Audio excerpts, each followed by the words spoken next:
Hello everyone, and welcome back to Crime Stories for Sleep.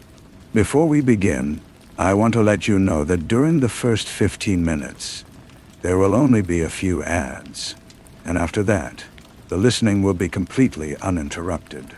I chose to do this to give you a better experience. Even though it has greatly reduced the channel's earnings, I'd still like to ask for a little support. Subscribe, leave a like, and if you do, let me know in the comments where in the world you are listening from. These may seem like small gestures, but they are essential to help the channel grow and allow me to keep bringing you these stories every night. Now, lower the volume just a bit, get comfortable, turn off the lights, and let us dive together into tonight's first story.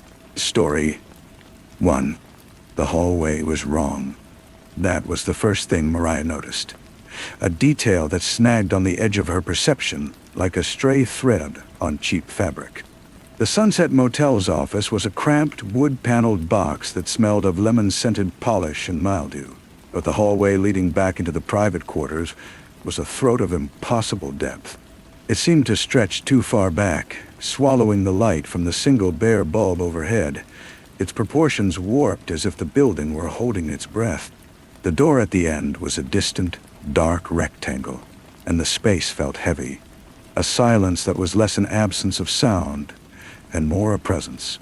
The man behind the counter followed her gaze. He was thin, all sharp angles and pale skin, his hands fluttering over the ledger like nervous birds. His name was Edgar. He had the look of someone who had been carefully folded and put away in a drawer for a long time. "Just for the night," Mariah said, her voice too loud in the hush. She pushed a crumple of cash across the counter, the bills taken from a leather satchel now wedged under the passenger seat of her beat-up sedan. The satchel felt like a brand, its weight a constant accusation. Freedom had seemed like a simple equation. Take the money, run, disappear. She hadn't factored in the silence of places like this, the way it let the echoes in your own head grow deafening.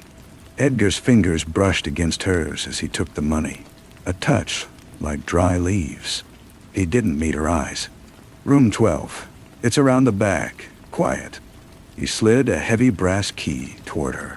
The gesture felt ritualistic, as if he'd performed it 1,000 times for 1,000 transient souls.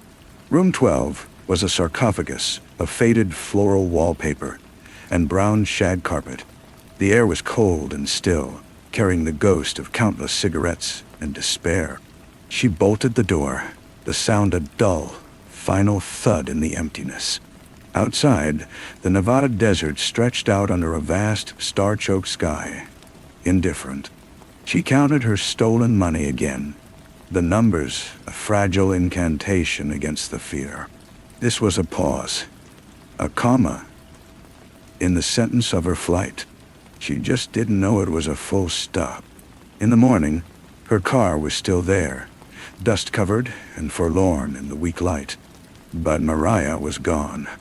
The bed was neatly made, as if never slept in. The only thing out of place was the faint, sweet smell of gardenias that clung to the air, a scent she did not wear. 4 days later, the silence was broken by the arrival of her sister, Estelle. She brought the heat of the outside world with her. A gust of dry wind and frantic energy into the motel's stagnant calm. Edgar stood behind his counter, a sentinel in his dim domain, his body seeming to grow thinner, more insubstantial under the force of her questions. "She was here. I know she was here. Her car is out there," Estelle said, her voice tight, a wire about to snap. Edgar's gaze was fixed on a point somewhere beyond her left shoulder. "She paid for one night. She left in the morning. I saw her go." The lie was delivered in a monotone, practiced and smooth. "She didn't call. She didn't meet her fiancé. She just vanished." "People do," Edgar whispered, and the words hung in the air. A statement of simple, terrible fact. Estelle left, but she did not go far. She took a room in a newer motel 20 miles down the highway, a place of plastic and bright lights that felt safe and soulless. Her fiancé, Jaden, arrived, his ordinary face creased with a confusion that was quickly curdling into dread. He was a man who believed in plans and paychecks, and the chaotic poetry of disappearance was a language he did not speak. They hired Charles, a private detective from Reno who had the weary eyes of a man who had seen too many stories end badly. Charles was a methodical man. His investigation unfolded like a careful procedure, with repeated observations and a methodical cadence. He started with the car, finding nothing. He walked the perimeter of the Sunset Motel, his shoes crunching on the gravel, his eyes missing nothing. He noted the stark, unnatural neatness of the place, the way the desert was held at bay by a manicured strip of struggling lawn. He noted the profound depth of that back hallway, the one that seemed to lead nowhere. And he noted Edgar, a man who was less a person and more a collection of tics and evasions, a shadow clinging to the walls. The rhythm of their days became a quiet, absorbing dance of deduction and suspicion. Estelle and Jaden provided the emotional score, a duet of fear and frustration, while Charles moved through the facts like a surgeon. He learned that Edgar lived with his mother, Elena, a woman no one in the nearby town ever saw but whose presence was felt like a change in barometric pressure. He learned that the motel had been in the family for 50 years, a failing enterprise kept afloat by some unknown means. He felt the weight of the place, the oppressive stillness that was more than just quiet. It was a held breath. One evening, Charles sat in the motel office, making conversation that was really an interrogation. Edgar was polishing a glass, his movements slow and precise. "It must get lonely out here," Charles said. "I'm not alone," Edgar replied, his eyes flicking toward the dark hallway. "Your mother." A pause. The cloth circled the rim of the glass. "She prefers the quiet. She doesn't like disruptions. A young woman disappearing is quite a disruption." Edgar's hand stilled. "She left. They always leave." The words landed with a chill. "They always leave." Charles stored them away. Another piece of a puzzle that was beginning to form a picture he did not like. Later, standing outside under the immense desert sky, he caught it again. The faint, cloying scent of gardenias, carried on a wind that should have been clean and empty. The revelation began with a whisper, not a shout. It was Estelle, unable to sleep, who wandered the edge of the motel property in the dead of night. The moon was a sliver of bone in the sky. She tripped over a half-buried piece of concrete, a fragment of old bird bath, and her hand sank into the soft, disturbed earth beside it. Her fingers closed around something small and cold. It was a silver locket, tarnished and caked with dirt. She pried it open. Inside was a tiny, faded photograph of a young woman with dark hair and a bright, hopeful smile. It was not her sister. The inscription on the back read, "Lily, forever." She showed it to Charles the next morning. His face, usually a mask of professional detachment, went very still. He drove to the county records office. The story was there, buried in old newspapers and police reports, a local tragedy from 20 years prior. Lily Shaw, a 19-year-old hitchhiker, had last been seen at a roadside diner not 10 miles from the Sunset Motel. She had never been found. The detective on the case had noted the cooperation of the motel owner, a widow named Elena Van Camp, and her quiet, shy son, Edgar Dort. The case had gone cold. The pieces, once scattered, now flew together. The warped hallway. The scent of gardenias, Elena's favorite flower, according to a snippy clerk at the general store. The way Edgar said, "They always leave." The obsessive neatness of a son dominated by a mother. Charles understood. He was not looking for a hiding place. He was looking for a shrine.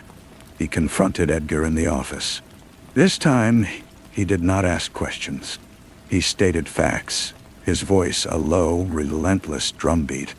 "She's not the first, is she, Edgar?" Lily Shaw was the first. Or was she? Your mother. She couldn't let them leave, could she? They were a disruption. They were imperfect. They threatened your little world. So she made them perfect. She made them quiet. Edgar began to shake, his fragile composure shattering. You don't understand. She cleans things. She makes them pure. She said they were for me, so I wouldn't be alone. But they're never right. They're never right. They're never still. Where are they, Edgar? A voice, dry as stone and sharp as a razor, cut from the dark hallway. They are home. Elena Van Camp stepped into the light. She was a tall woman, her posture erect, her hair pulled back in a severe silver bun. She was not the frail recluse Charles had imagined. She was commanding, her eyes holding a terrifying, absolute certainty. She held a trowel in one hand, clean and gleaming. This is a place of order, she said, her gaze sweeping over Charles as if he were a stain. My son requires order. Those girls, they were chaos. Loud, demanding. They would have taken him from me, corrupted him. I merely preserved them. I gave them a purpose. To be part of our garden. To be beautiful and silent. The climax was not a chase, but a descent. Led by a broken, sobbing Edgar, they went down the impossibly long hallway, through the door at the end, and into a basement that was not on any blueprint. The air was cool and smelled of damp earth and that overpowering, sweet gardenia perfume. And there, in the center of the room, was Elena's masterpiece. It was not bodies, not in the way one would imagine. It was a wall, a vast, grotesque mosaic that filled the entire far side of the cellar. It was made of bones, meticulously cleaned and bleached white, arranged in intricate swirling patterns. Femurs formed the central spirals. Ribs created delicate fronds and smaller bones, finger bones, vertebrae, filled in the gaps like grout. The skulls were the centerpieces, 5 of them, each adorned with a crown of dried, brittle gardenias.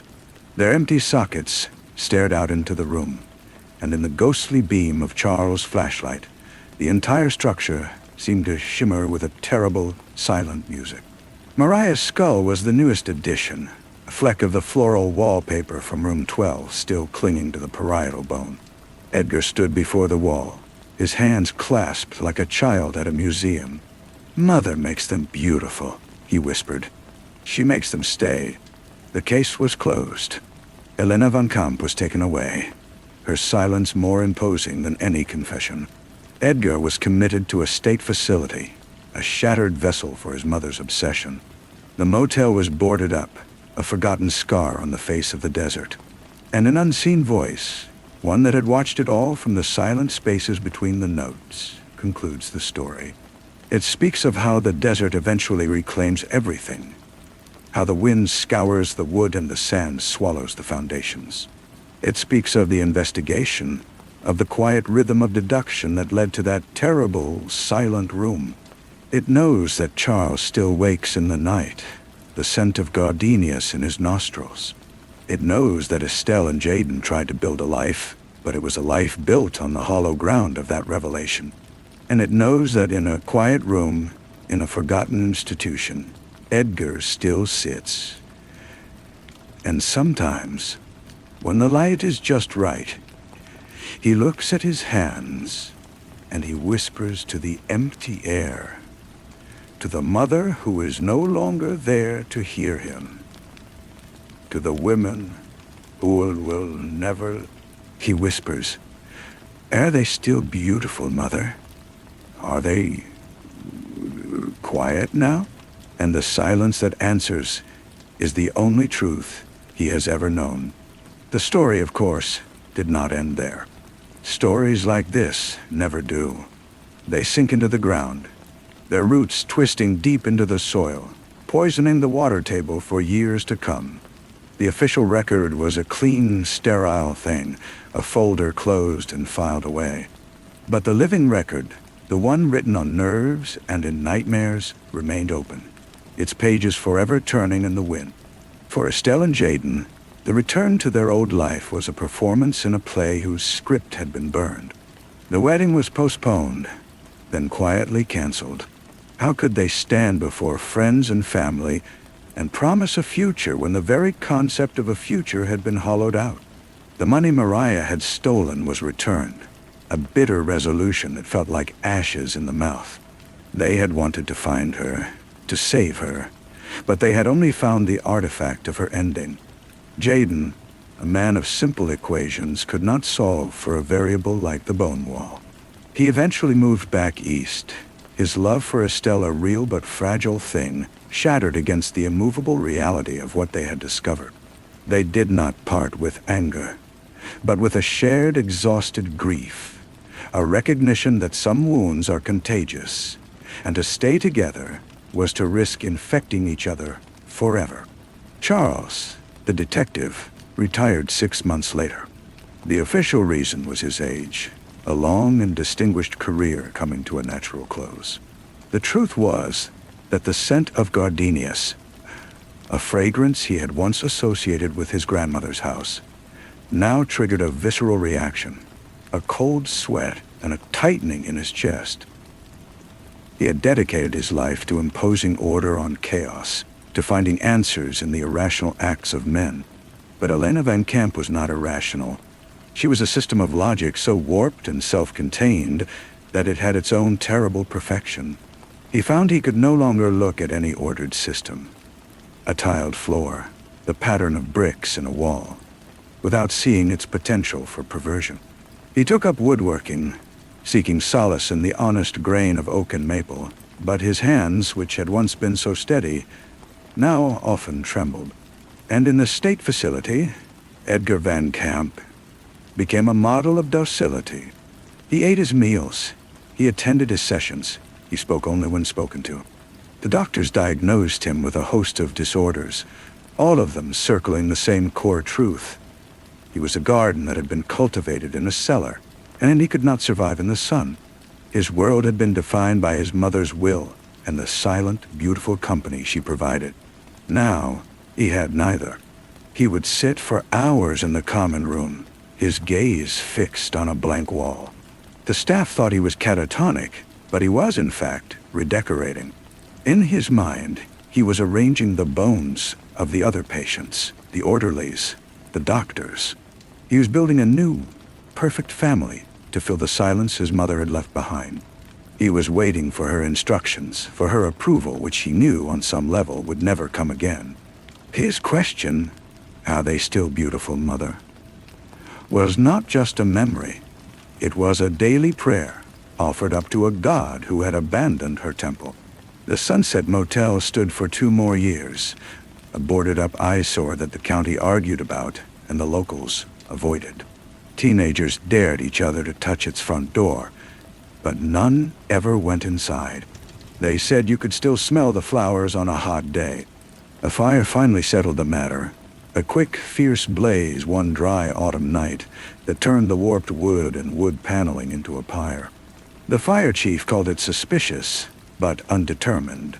The desert, patient and relentless, began its final reclamation almost immediately, sagebrush and scrub creeping over the blackened foundation. But deep below, in the sealed cellar, the mosaic remained. The fire had not reached it. The gardenias had long since crumbled to dust, but the bones endured, clean and white in the perpetual darkness. They were no longer a shrine to a mother's love or a son's loneliness. They were simply a structure, a fact, and in the absolute quiet, undisturbed by the world above, they were, finally and forever, still. The fire, for all its destructive fury, had only succeeded in sealing the tomb. The collapse of the main structure buried the entrance to the basement under tons of charred timber and twisted metal, making it more a sealed crypt than a crime scene. The county, weary of the place and its history, deemed it too hazardous and costly to excavate. They bulldozed the rubble, pushing it into the foundation's cavity, and covering the entire site with a layer of clean, packed earth. It was a burial, an attempt to forget. A year after the bulldozers left, a real estate developer with more ambition than local knowledge saw the empty flat parcel as a perfect site for a planned community. Why Singere War? The project broke ground with the usual fanfare. The first task was to dig the foundations for the model homes. The large mechanical claw of an excavator bit deep into the earth, its steel teeth scraping against something unyielding. The operator, a man named Roy, who had lived in the area all his life, felt a cold dread as he peered into the deep gash his machine had made. He saw not rock, but a smooth, curved whiteness. He saw the beginning of a spiral pattern. He shut down the engine and called his foreman. The site went quiet. The police were called, but there was no new investigation to be opened. Only an old, horrific truth to be reconfirmed. The decision was made to leave it. To exhume the wall would be a media circus, a trauma dredged up for the families who had already received what closure was possible. The developers, after a frantic, hushed meeting, decided to pivot. They poured a massive, reinforced concrete slab over the entire area, a permanent lid on the past. The planned community was scrapped. Instead, they built a small, anonymous industrial park, a single, windowless warehouse, and a few storage units. It was a practical, soulless solution. People worked there, shipped goods from there, without any knowledge of the cathedral of silence resting beneath their feet. The voice that had been watching all along now turns its attention to a different kind of residue. It follows the scent of gardenias, not as a physical smell, but as a psychic stain. It finds a young botanist in Tucson who, while developing a new hybrid tea rose, inexplicably names his creation Elena's Silence. The rose is a stunning snow-white bloom with a devastatingly sweet fragrance. It wins awards. It is planted in gardens across the country. The botanist cannot explain why he chose the name, only that it came to him in a dream of a beautiful, terrible wall in a dark, cool place. It watches a true crime podcaster, a woman with a soothing voice and a knack for narrative, who decides to do an episode on the Sunset Motel. She spends days researching, immersing herself in the details. One night, she wakes her husband with her screaming. She dreamt she was a bone, being fitted into a vast, beautiful pattern, and the feeling was not of terror, but of peace. She abandons the episode, citing a lack of conclusive source material, and never speaks of the dream again. The voice sees these echoes, these ripples in the world caused by a stone dropped in a deep, dark well. It understands that some stories do not have an ending because they are not linear. They are cyclical, viral.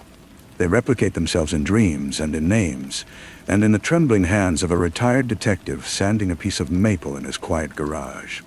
And finally, the voice returns to Edgar. He is older now, his hair gray, his movements even more languid. A new young doctor, full of fresh theories, brings him a small potted gardenia for his room. She hopes it might trigger a breakthrough, a connection to the outside world. Edgar accepts the plant without a word. He places it on his windowsill and tends to it with an unnerving devotion. He does not look at the flowers. He looks at the spaces between the leaves, at the way the shadow of the pot falls on the wall. He is not seeing a plant. He is seeing a blueprint. That night, after lights out, he carefully plucks one of the white blossoms, crushing it in his palm. He holds his cupped hand to his nose, inhaling the familiar, commanding sweetness. He lies back on his cot, a faint, serene smile on his lips. For the first time in years, the silence is not empty. It is full of instruction. The following morning, the young doctor found Edgar sitting calmly on the edge of his bed. The potted gardenia was on the floor, its soil meticulously mounded around its base in a precise geometric pattern. The plant itself was unharmed, but every single white blossom had been carefully removed. They were arranged on his blanket, forming a small, perfect spiral. Edgar looked up at the doctor, his eyes clearer than they had been in decades. "They are calling," he said, his voice a dry rustle. "They say the foundation is cracked." The doctor, unsettled, had the plant removed, but the incident was logged as a minor episode, a regression. They did not understand the language he was speaking. They saw a pattern of flowers. He saw a map of faults and pressures. The voice that watched saw both.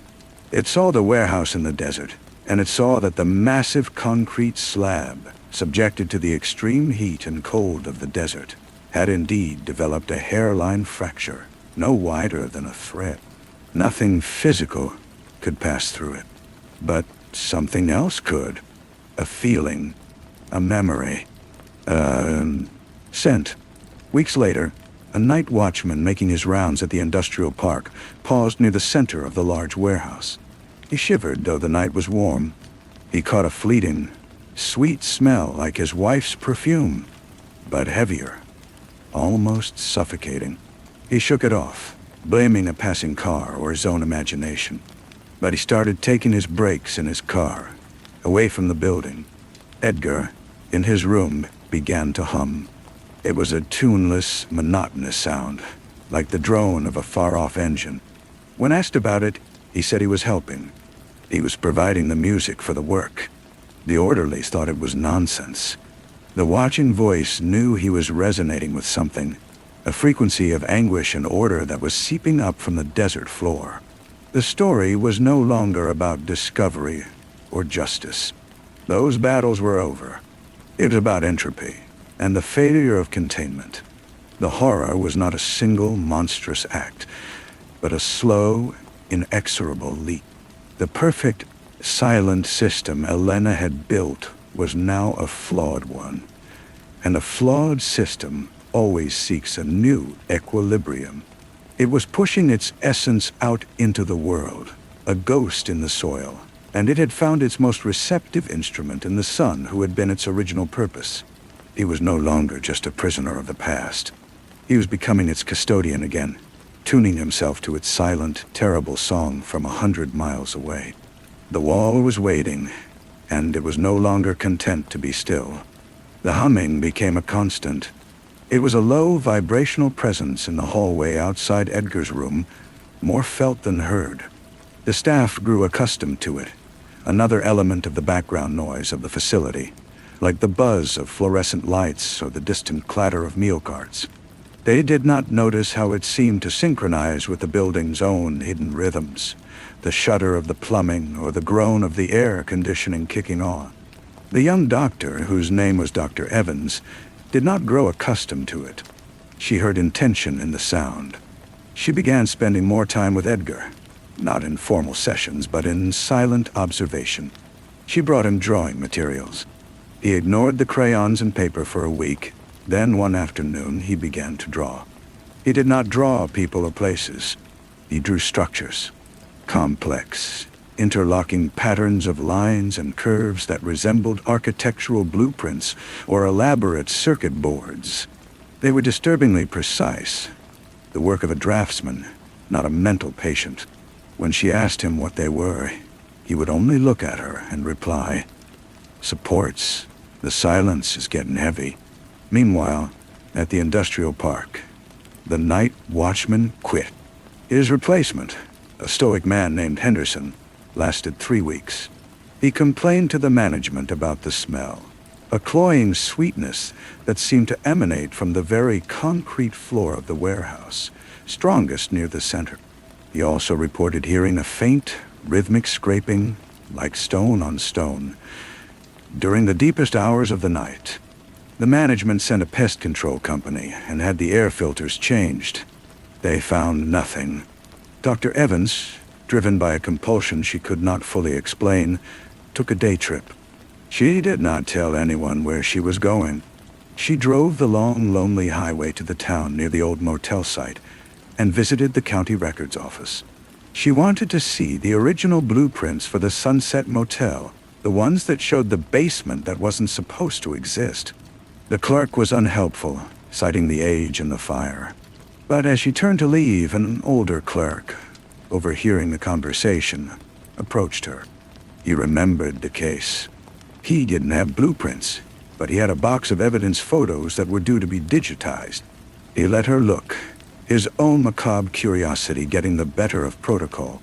There, in a grainy, flash-illuminated photograph, she saw it, the bone wall. Her breath caught in her throat. It was more horrifying and more beautiful than she had imagined. And there, in the lower left quadrant of the mosaic, she saw a pattern, a swirling, almost Celtic knot of interlocked bones. It was identical to a drawing Edgar had made just 2 days prior. She drove back to the facility in a cold sweat. The connection was no longer theoretical. It was a fact, a thread of impossible causality stretching across the desert. When she entered Edgar's room, he was waiting for her. He had torn a sheet from his bed and had used a stolen pen to draw on the white cotton. It was the same pattern, but larger, more detailed. He looked at her, and for a single, terrifying moment, his eyes were not those of a broken man, but of a serene and focused artist. "The foundation is cracked," he repeated, his voice clear and calm. "She is coming through. She needs more pieces to finish the repair."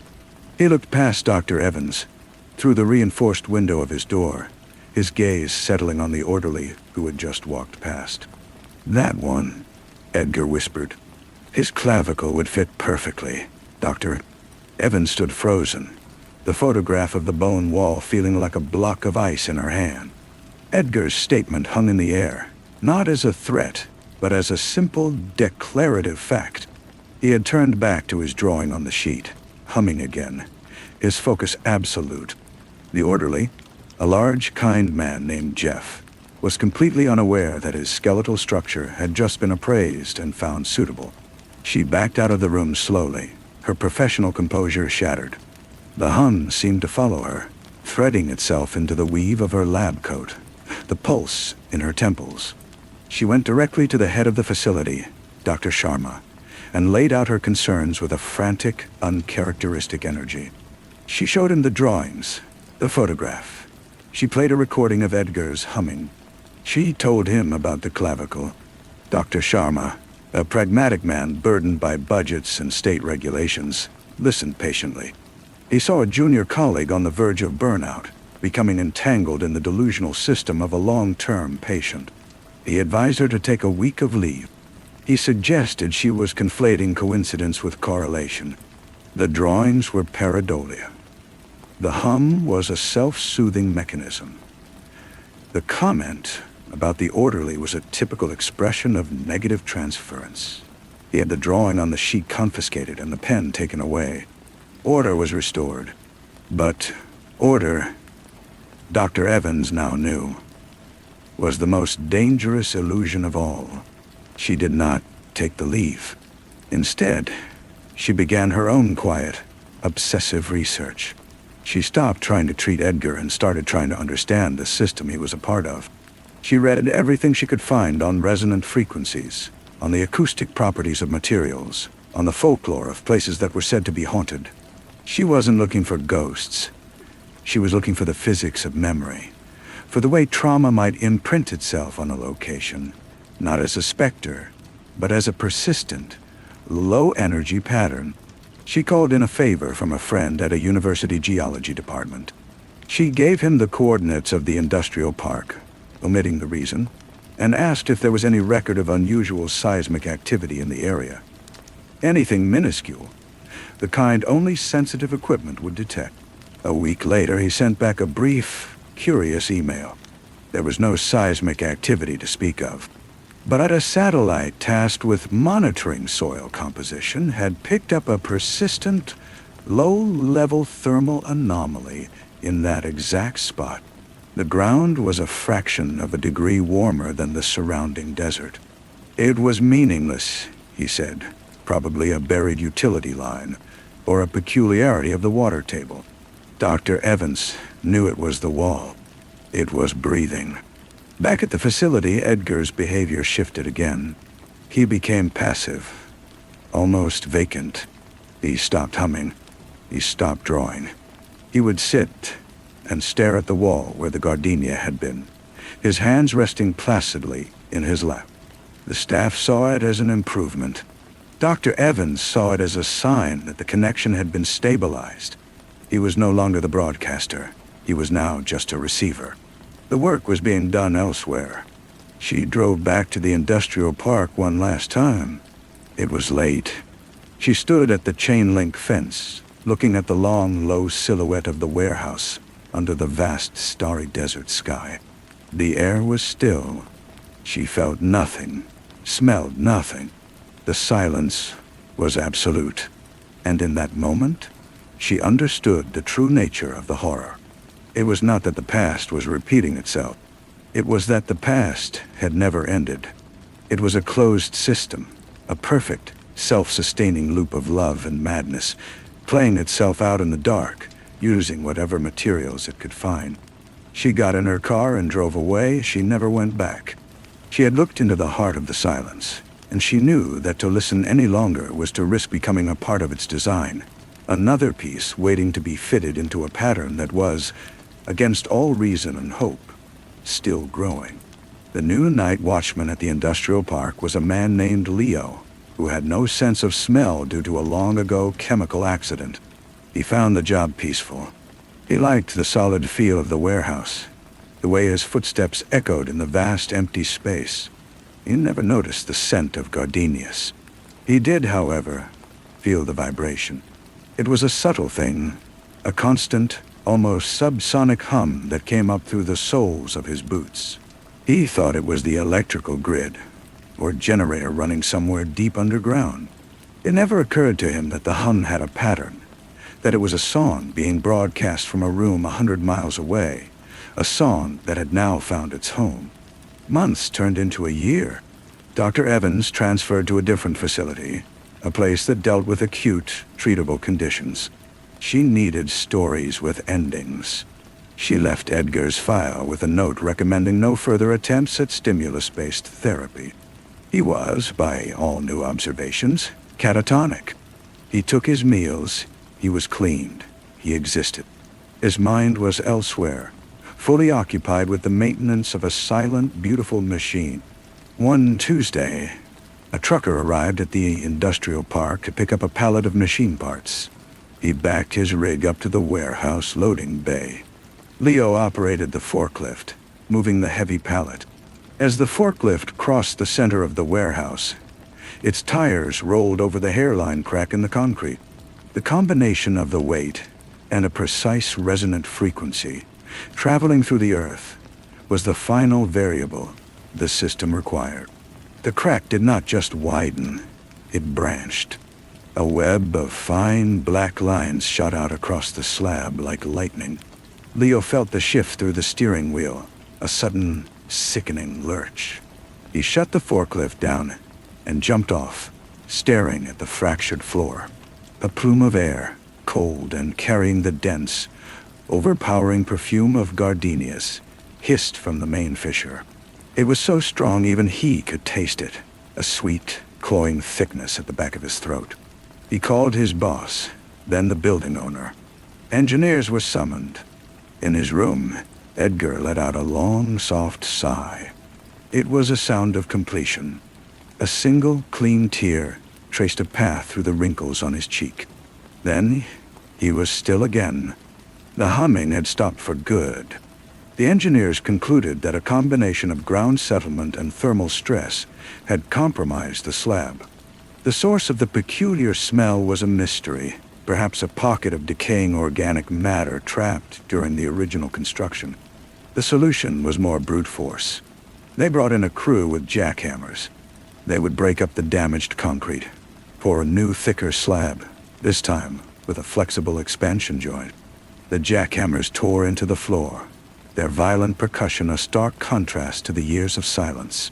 Chunks of concrete were pried up and hauled away. As they worked deeper, one of the workers let out a sharp cry and scrambled back. The jackhammer had broken through into a void. He shone his flashlight down into the darkness. The light reflected off a smooth white surface, intricately patterned. He had not found decaying matter.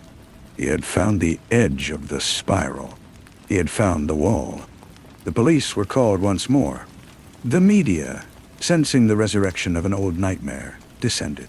This time, there was no hiding it. The decision was made to excavate. It took weeks.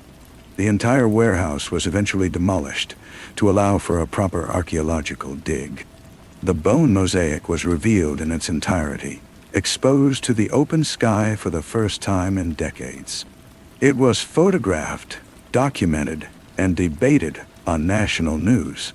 Finally, with a grim sense of ceremony, a crew in protective suits began the careful, solemn work of disassembling it, placing each bone into a separate box for eventual, proper burial. Proper burial. But as they worked from the outer edges inward, they made a discovery that was not in the original case files. At the very center of the spiral, where the pattern tightened into a perfect tiny circle, the bones were not old and dry. They were new. They were fresh, held together by tough, fibrous ligaments that should have decayed to dust long ago. Woven among them, perfectly preserved, were the crushed, waxy petals of gardenias, their scent still potent enough to make the workers gag. The system had not just been maintaining itself. It had been growing. The silence had been fertile. And as the last bone was lifted from the earth, the workers all felt the same inexplicable sensation, a sudden, profound loss, as if a fundamental pressure in the world had been released, leaving nothing but a quiet, empty space where a terrible and beautiful thing had once lived. The quiet that followed was not the same quiet as before. It was thinner, a hollowed-out silence that offered no comfort and held no secret music. The desert wind, now free to sweep across the excavated site, found nothing to hum against. The story, it seemed, was finally over. The boxes of bones were sent to a university lab for analysis. The results for the newer bones took time, but when they came, they were as inexplicable as the gardenia petals. The collagen and mineral content indicated they were not decades old, but neither were they from any recent missing person. They existed in a strange, metabolic limbo, as if their very substance had been suspended outside of time, held in a state of perfect preservation by the will of the structure they completed. No one could explain it. The official report quietly attributed it to a unique, anaerobic environment in the soil. With the source of the disturbance removed, the industrial park was abandoned. The chain-link fence around the excavation site sagged, and the posted warnings faded in the sun. The world moved on, as it always does, to newer horrors. In his room, Edgar did not move on. The day the jackhammers had first bitten into the concrete, the light in his eyes had gone out completely. He became a true shell, requiring full-time care. He showed no reaction to touch, to sound, or to the taste of food. He was a vessel that had been emptied. Dr. Evans, following the case from a distance through old colleagues, felt a grim sense of closure. The circuit had been broken. Years later, a real estate developer, looking for cheap land on which to build a new planned community, purchased the entire industrial park and the surrounding acreage. Surveyors came to map the land. On the second day, one of them, a young woman named Chloe, was walking the perimeter of the old excavation. The ground had been filled in and graded, but the earth was still bare and rocky. Her boot scuffed against a small white object, half buried in the dirt. She knelt down and picked it up. It was a bone, small and delicate. A bird's wishbone, perhaps? But it was pure, stark white, and strangely warm to the touch. As she held it, a faint, sweet scent of gardenias filled the air around her, gone as quickly as it came. She shrugged, pocketing the bone as a curiosity, and continued her work, her mind already on the lines and angles of the future. That night, in a small apartment on the other side of the state, Chloe placed a little white bone on her windowsill beside a potted succulent. She forgot about it. But sometimes, in the deep quiet of the night, she would wake from a dream of intricate, beautiful patterns, a sense of profound and peaceful order. And in the morning, she would find herself humming a tuneless, familiar drone, a sound she did not recognize, but that felt, in some deep, unplaceable way, like coming home. The silence had been broken, but the song had learned to travel in other ways, waiting for a new instrument, a new vessel, ready to begin the work again. Chloe's life began to shift in subtle, almost imperceptible ways. She found herself drawn to symmetry, rearranging her furniture into spirals and concentric circles. She took up sketching, her notebooks filling with the same kind of interlocking blueprints that had once spilled from Edgar's hands. She didn't question it. It felt like a hobby, a harmless quirk. The hum was a comfort, a private soundtrack to her solitude. Meanwhile, the planned community, named Sierra Vista, began to rise from the desert floor. The construction was swift and modern, all prefabricated walls and synthetic stucco. The foreman, a man named Ben, was a pragmatist. He ignored the old rumors. He had a schedule to keep, but his crew began to complain. Tools would go missing and reappear in perfectly arranged piles. Their radios would sometimes pick up a low, droning hum that drowned out the music. The concrete for the foundations was sometimes delivered warm, despite the cool desert nights. Chloe, promoted to a site management role, spent more and more time at Sierra Vista. She felt a deep, proprietary calm there. She would often walk the streets after the crews had left, her hand closed around the warm, white bone in her pocket. One evening, she stood on the freshly paved road that ran directly over the site of the old warehouse. She closed her eyes and listened.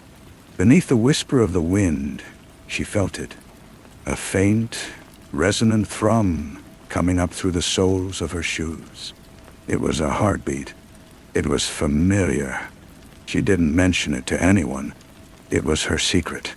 That night, she dreamed not of patterns, but of a man with quiet eyes and a woman with a fierce, desperate love. She woke with a single word on her lips, a name she had never heard before. Iris. The scent of gardenias filled her room. The next day, a problem arose at the development. House number 7 on Elm Street had a persistent crack in its foundation, a hairline fracture that the engineers could not explain and could not stop from reappearing, no matter how many times it was filled. Ben was frustrated. Chloe volunteered to oversee the repair. She spent an afternoon alone in the empty house, her fingers tracing the crack in the concrete floor. It was not a flaw. It was a seam, a beginning. She went to her truck and took out her personal toolkit. From it, she removed a small white bone. She knelt, and with a sense of ritual that felt both new and ancient, she pressed the bone into the soft, wet concrete the crew had used for the latest patch. It settled in perfectly, as if it were a keystone. The hum in the air deepened, solidified, and then faded into a profound, satisfied silence. The crack did not return. Chloe began to walk the other newly built houses, her pocket now heavy with a small collection of bleached, tiny bones she had begun to find on her walks. Bones that seemed to wait for her. She found a place for each of them, tucked into the mortar of a fireplace, slipped into the insulation of a wall, buried in the soil of a newly planted garden. She was not destroying. She was reinforcing. She was tuning the new community, making it part of the song. Hundreds of miles away, in his sterile room, Edgar opened his eyes. He had not moved voluntarily in years.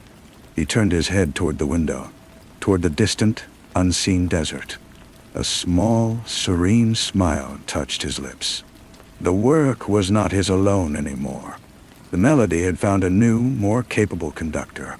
The silence was receding, and in its place, something was finally, beautifully, being built to last.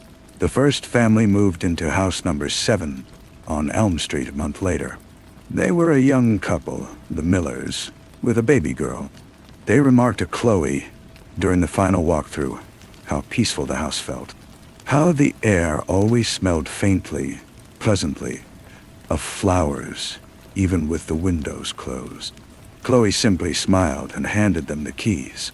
She knew the foundation was secure. Ben, the foreman, noticed a change in Chloe. The quirky, quiet surveyor had become a figure of intense, quiet purpose. Her eyes held a knowing light that sometimes unnerved him. She spent her lunch breaks walking the bare plots at the northern edge of the development, always returning with her pockets slightly heavier. When a crew poured the slab for the new community center, she was there, watching, her hand resting on a lump in her jacket. After the workers left for the day, Ben saw her walking across the fresh concrete, her steps leaving no mark. But he had the distinct impression she was leaving something behind in the gray, wet expanse. The hum was no longer just a sensation underfoot for Chloe. It was a guide. It grew stronger near certain houses, certain patches of earth. It led her to a specific spot near a half-constructed playground, where she knelt and dug with her bare hands until her fingers closed around a smooth, curved piece of rib. The system was not just accepting her additions, it was giving her the materials. It was providing. One evening, as she placed a delicate vertebra into the hollow of a prefabricated porch column, a shadow fell over her. It was Ben. His face was pale in the twilight. He had seen the bone in her hand. "What are you doing, Chloe?" he asked, his voice tight with a confusion that bordered on fear. "What is that?" Chloe stood, brushing the dirt from her knees. She looked at him not with guilt, but with a profound and unsettling patience. "I'm ensuring the structural integrity, Ben. Can't you feel it? It's all becoming so much more stable now." He took a step back.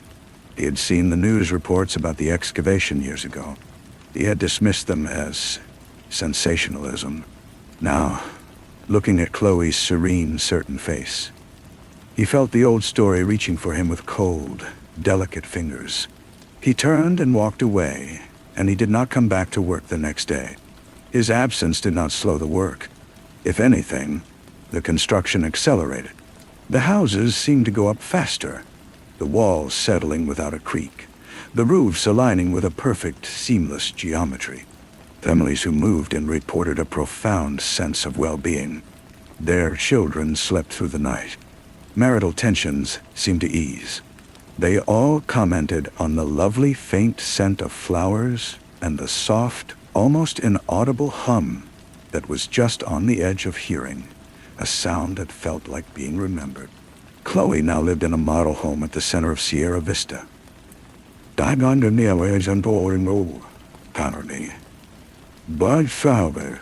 She no longer dreamed of patterns or of a woman named Iris. Instead, she received instructions. A map of the community was etched on the inside of her eyelids, and each night, a new point on the map would glow, indicating where the next piece needed to be placed. She was the architect, the gardener, the midwife.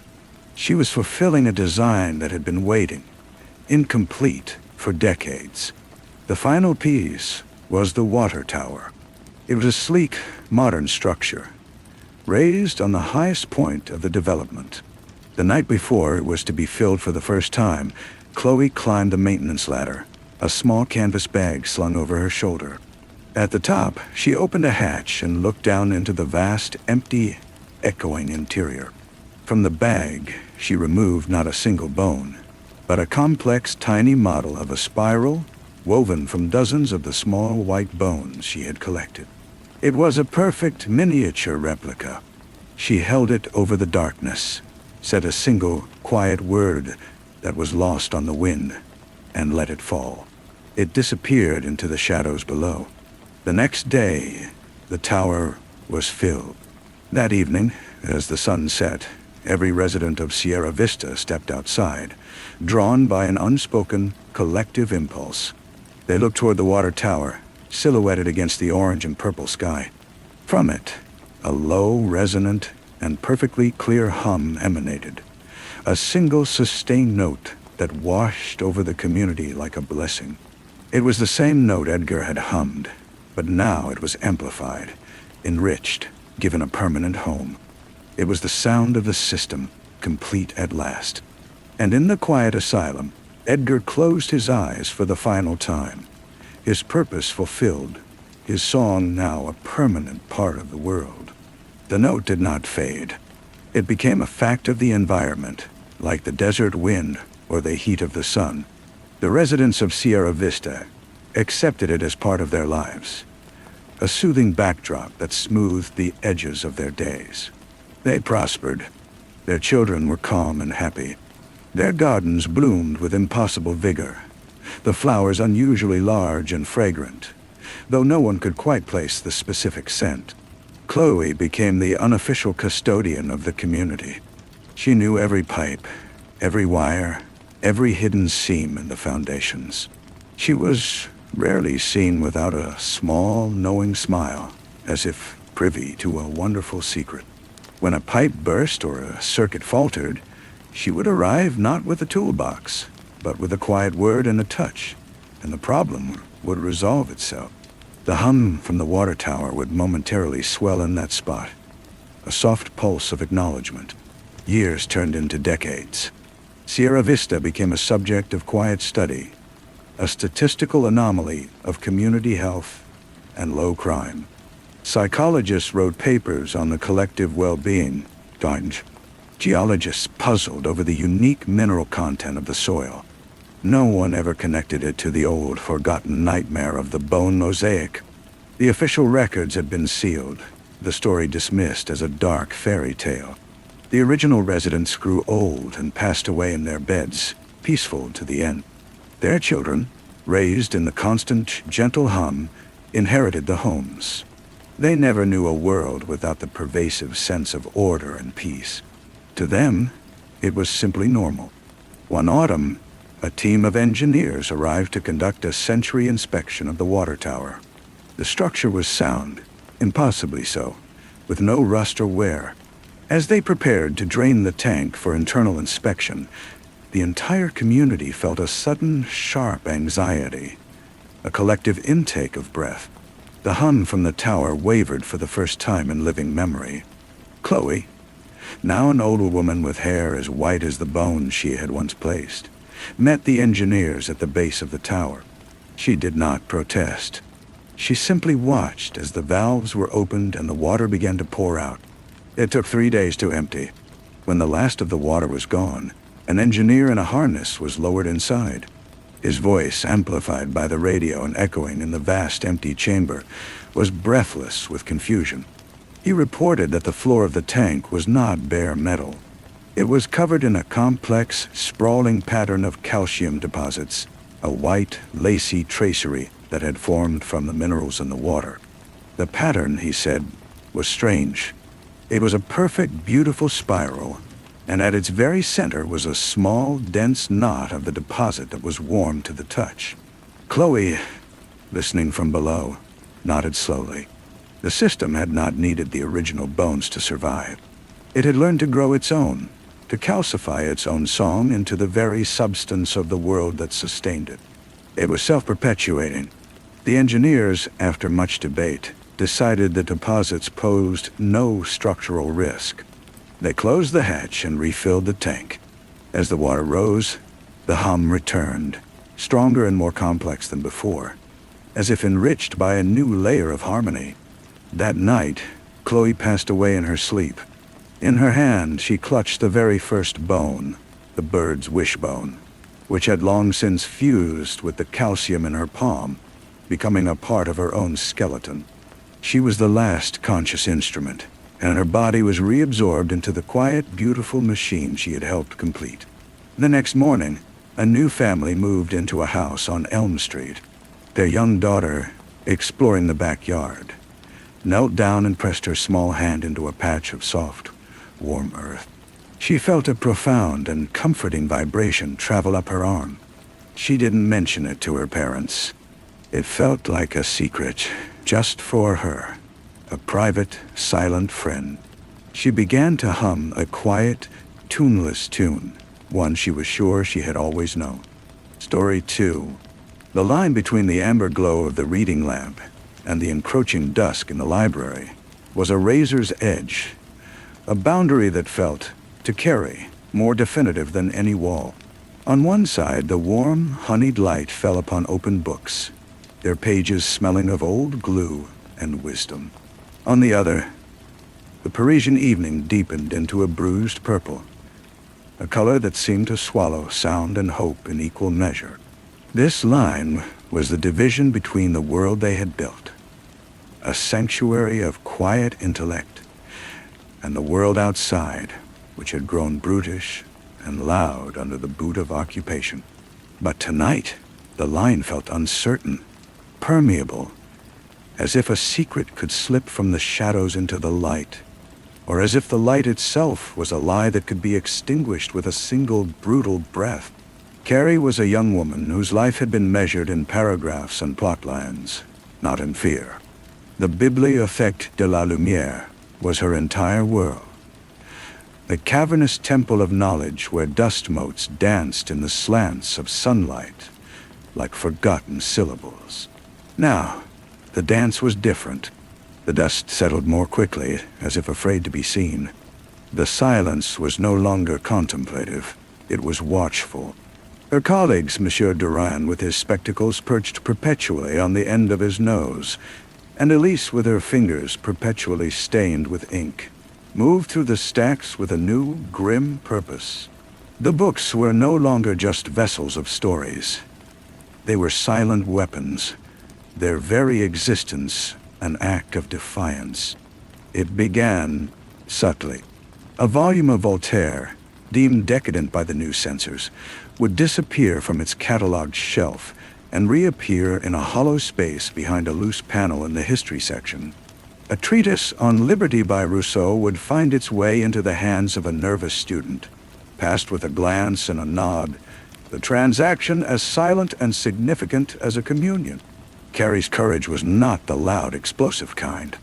It was the quiet courage of the page-turner, of the hand that slides a forbidden text across a polished wooden table.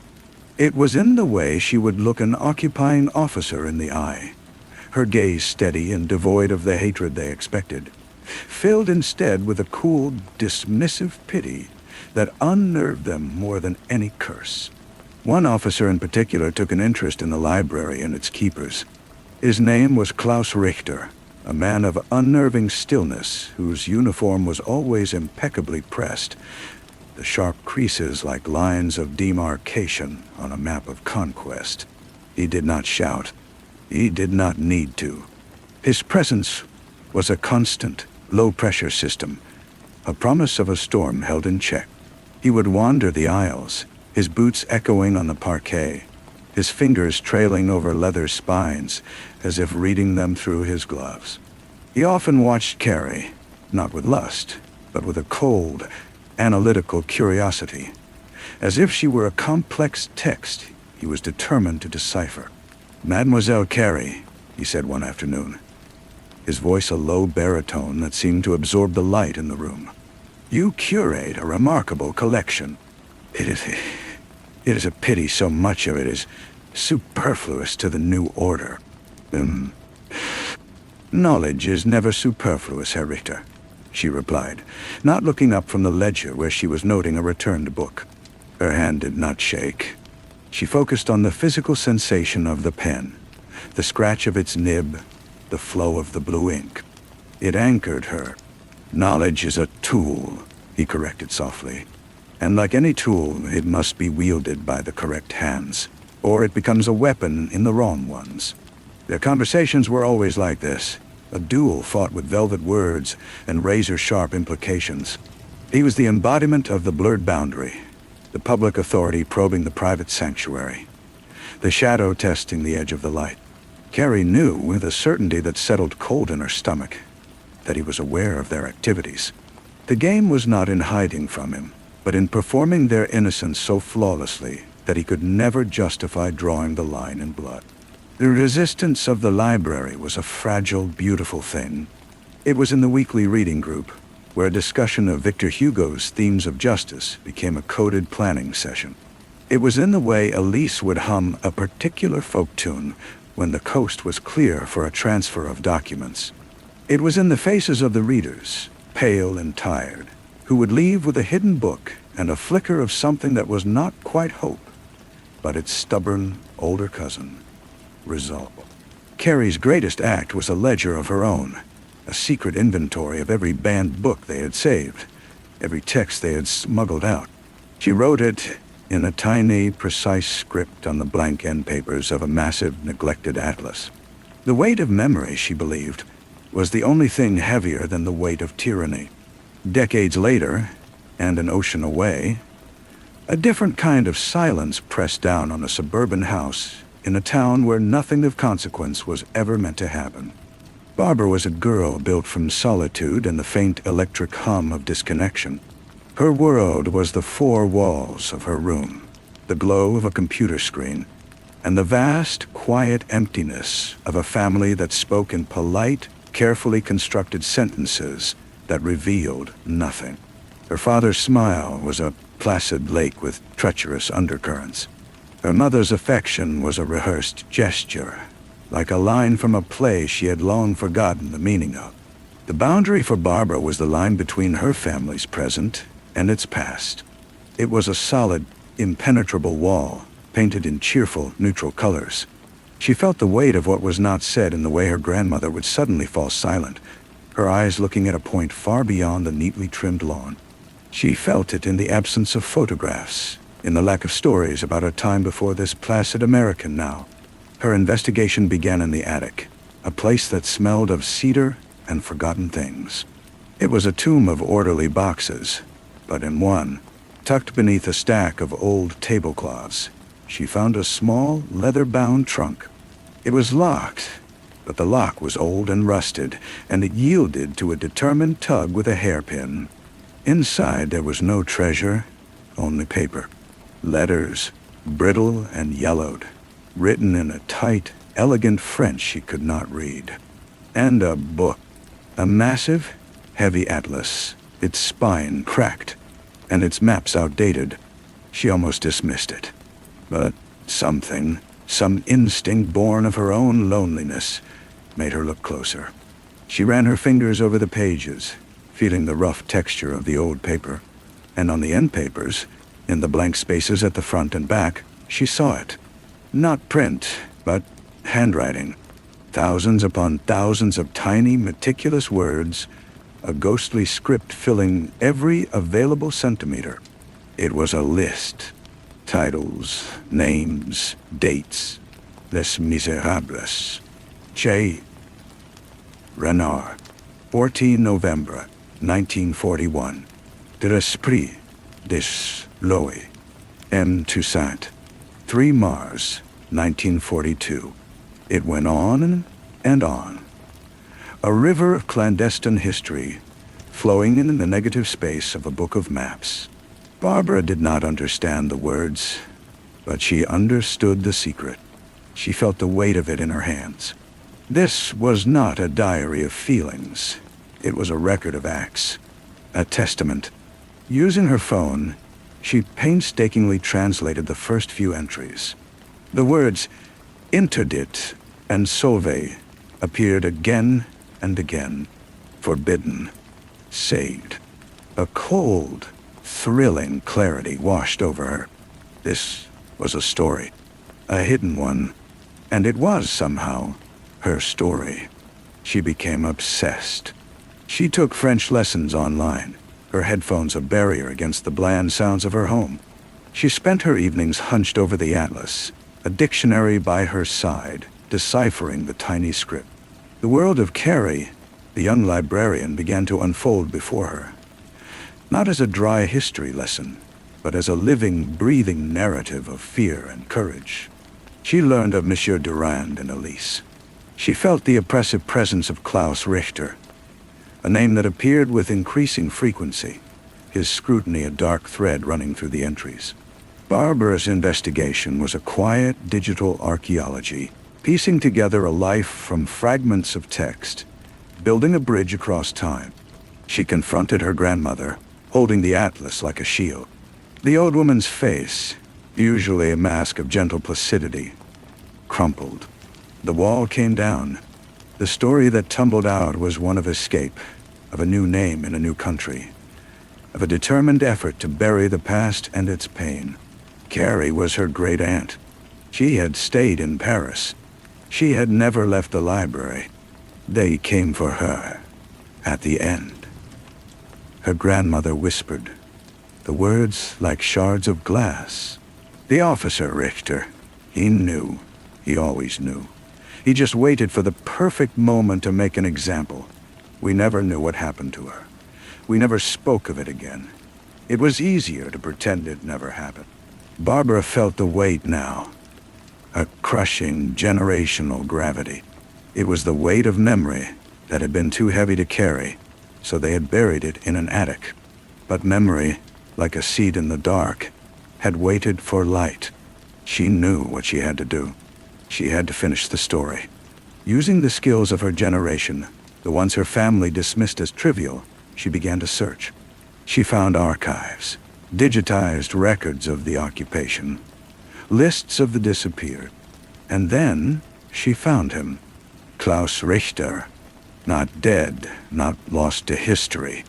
He had emigrated after the war, like so many, under a cloud of convenient forgetting. He was an old man now, living in a quiet, affluent part of a city just a few hours' drive away.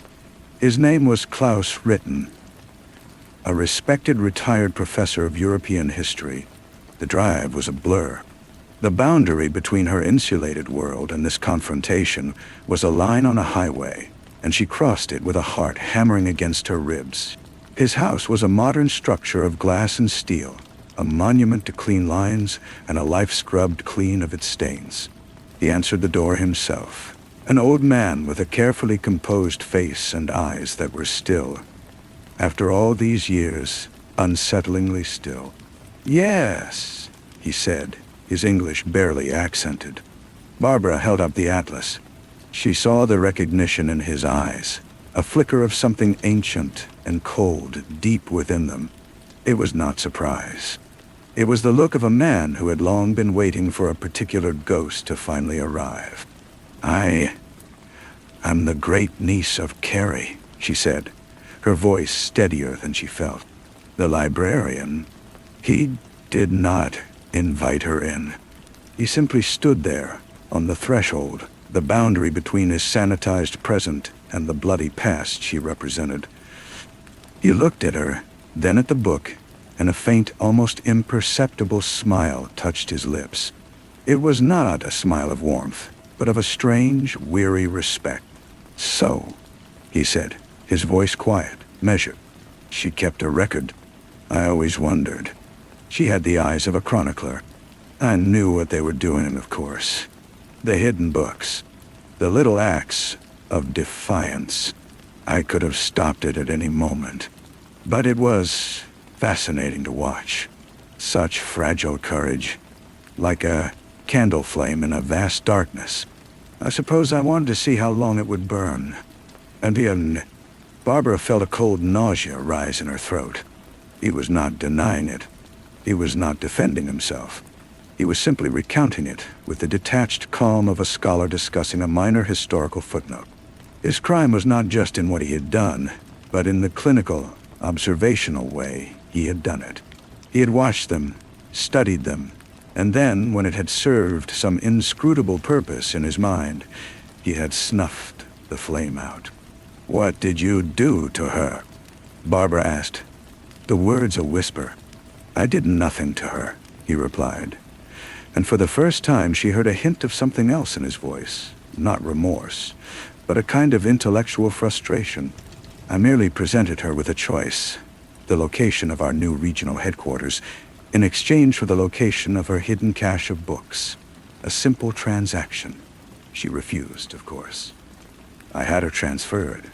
That was the last official record. That was the last official record." He paused, his gaze drifting over her shoulder to the manicured street beyond. "The flame goes out, and all that is left is the smoke. And the memory of light. You have the memory. That is more than most get." Gas. He closed the door. The sound was soft, final. There was no apology, no dramatic confession, no justice. There was only an old man in a clean house, and a story that ended in a transfer, a euphemism for a horror he would not name. Barbara stood on the porch, the weight of the atlas in her arms, now feeling like the weight of a tombstone. She had wanted an ending, a climax, a resolution. Instead, she had been given the quiet, devastating truth of history, that evil is often banal, and closure is a luxury the past rarely affords. She drove home through the gathering night. The house was as quiet as she had left it. She went to her room and placed the atlas on her desk. She opened it to the first page of the secret ledger. She took out a pen, and beneath the last entry in Carrie's tiny script, she began to write. She wrote in her own hand, in English, telling the story of her search, of her confrontation, of the man who had become a professor. She recorded the silence, the evasion, the wait.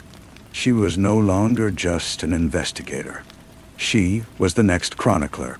The line between past and present was not a barrier, but a connection, a thread of ink and memory. The library had been a sanctuary and a weapon. Now, her room was too. The story was not over. It had simply been passed on. And so the story settles, not with a bang, but with the quiet turning of a page. It was observed from the beginning, from that first blurred line of light and shadow in a Parisian library, to the sterile clarity of a suburban attic, to the final closed door of a house of lies. Every whispered secret in the stacks, every tremor in a young woman's hand as she recorded a title, every calculated silence from a man in a sharp uniform, every lonely click of a keyboard in a dark room, all of it was seen. The courage that burns like a steady candle, and the cowardice that hides behind respectability, the weight of truth that some cannot bear, and the terrible, feather-light burden of evil that others carry without a second thought. These are the details that remain, long after the final word is written, hovering in the air like dust motes in a forgotten room, waiting for the next light to fall upon them, waiting for the next hand to turn the page and begin the story again. The ink from her pen was a stark, modern blue against the creamy, aged paper of the atlas. It did not feel like a violation, but a continuation, a new chapter in a book that had been forcibly closed. Barbara wrote late into the night, the words flowing with a clarity that had always eluded her in her own life. She wrote of the sterile smell of Richter's house, the way his eyes had held no guilt, only a weary acknowledgement of a game long concluded. She wrote of the drive home, the way the streetlights had bled into streaks of gold against the windshield. Like tears, she was too numb to cry. When she finished, she closed the atlas. The simple act felt monumental. She had not found Carrie, but she had rescued her story from the silence. She had given the record a postscript. The ledger was complete.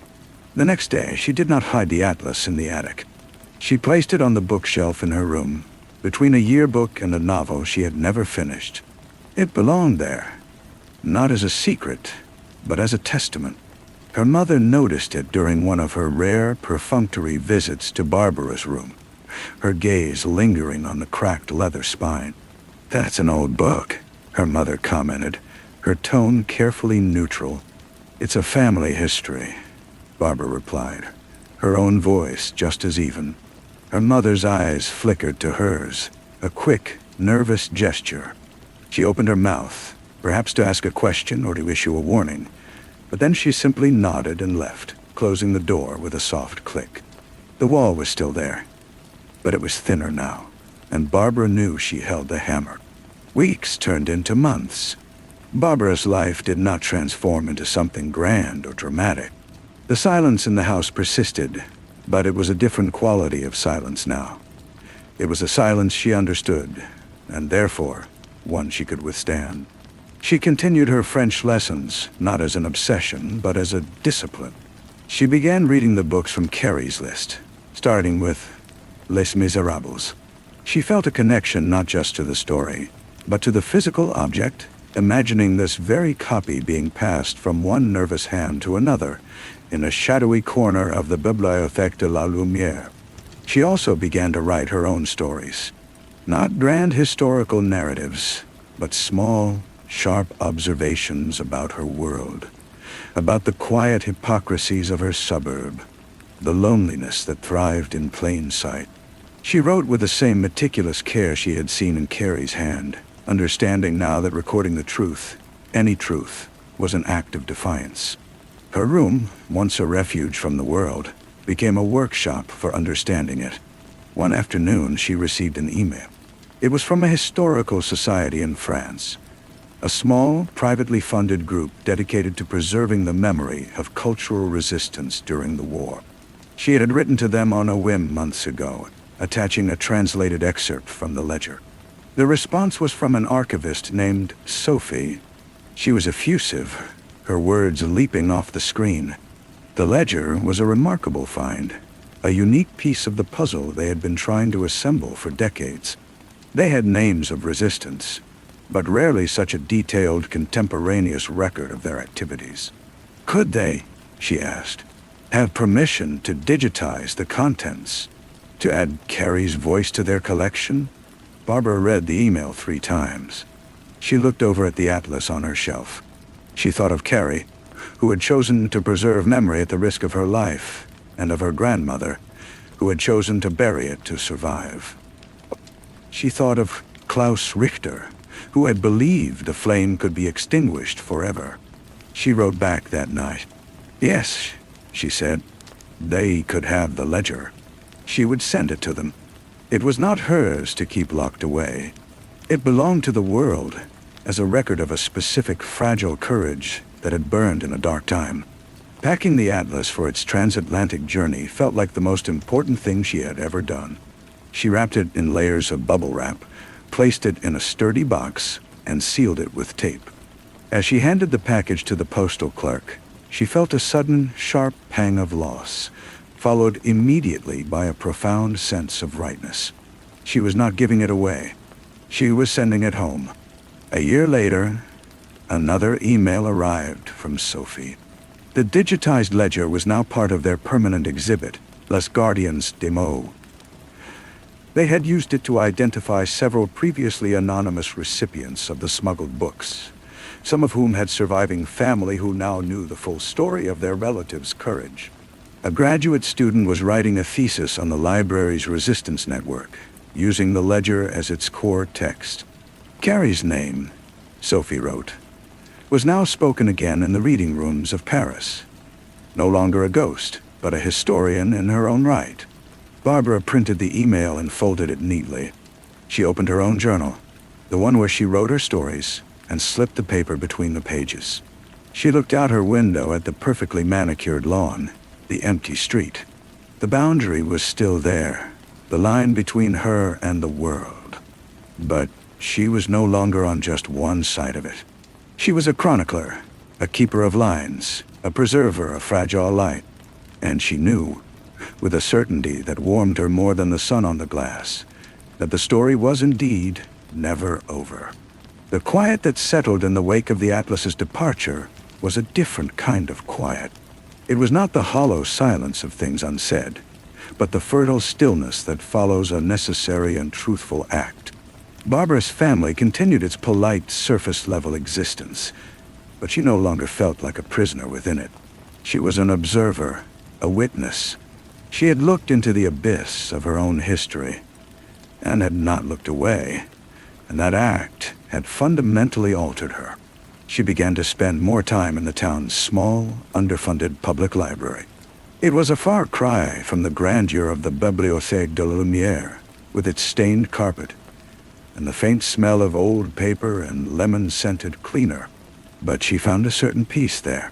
She would sit for hours, reading or writing in her journal, surrounded by the soft rustle of pages and the quiet comings and goings of the town's few dedicated patrons. She started to recognize them. The elderly man who read military history, the young mother with her stack of picture books, the group of teenagers who used the computers for their homework.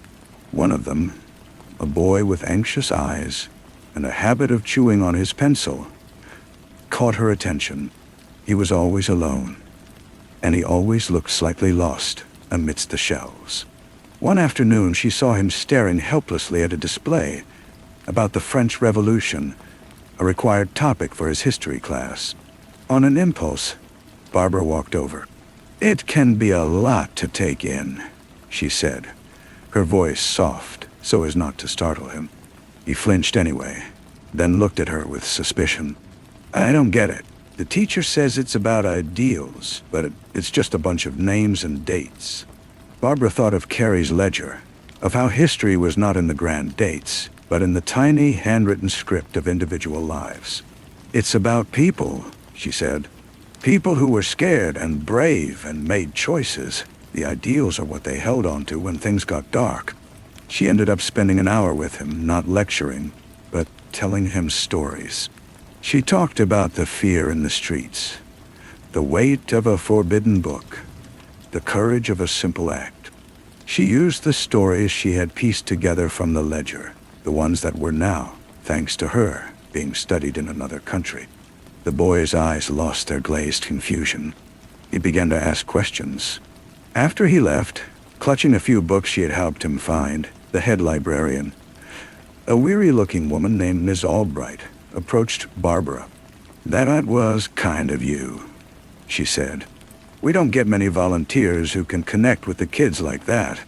Barbara hadn't thought of herself as a volunteer. She had just been a person who saw someone else who was lost. But the idea took root. She started coming in regularly, unofficially at first, helping students with research, recommending books, not based on a curriculum, but on what she thought might spark something in them. She showed one girl the poetry of the French Resistance. She helped a boy find novels about finding your voice in a world that wants you to be silent. She was not repairing the past. She could not bring Carrie back or force Klaus Richter to feel remorse. But she was tending a different kind of flame, here in this quiet, unremarkable library. She was ensuring that the stories, all the stories, continued to be passed on. The legacy she had inherited was not one of tragic endings, but of relentless, quiet transmission. The books Carrie had saved were now saving others, in their own small way, through her. The boundary of her world, once a solid wall, had become a permeable membrane, and through it she was finally, truly, connecting. Miss Albright eventually offered her a proper, if unpaid position. Barbara accepted. Her family was perplexed. It was not a prestigious path, not a career that would be bragged about at country club dinners. But for the first time, Barbara did not feel the need to explain or defend her choices. The work was its own justification. One Tuesday evening, as she was reshelving a cart of travel guides, her phone vibrated. It was her grandmother. The connection was poor, her voice thin and crackling with distance. "Barbara," she said, "I was cleaning out a drawer. I found something, a photograph." Barbara's breath caught. She leaned against the cool metal of the bookshelf. "It's of Carrie and me," her grandmother continued, her voice gaining a strange, fragile strength. "We're in the garden. She's holding a book. I thought you should have it." The package arrived 2 days later. Inside a simple manila envelope was a small, sepia-toned photograph, its edges soft with age. 2 young women smiled at the camera, their arms linked. Her grandmother, recognizable by the same determined set of her jaw, looked bright and fierce. And next to her was Carrie. She had a quiet, thoughtful face, and her eyes, even in the faded photograph, held a deep, intelligent light. She was indeed holding a book, its title illegible, but clutched to her chest like a treasure. Barbara bought a simple frame and placed the photograph on her desk, next to her computer where she wrote.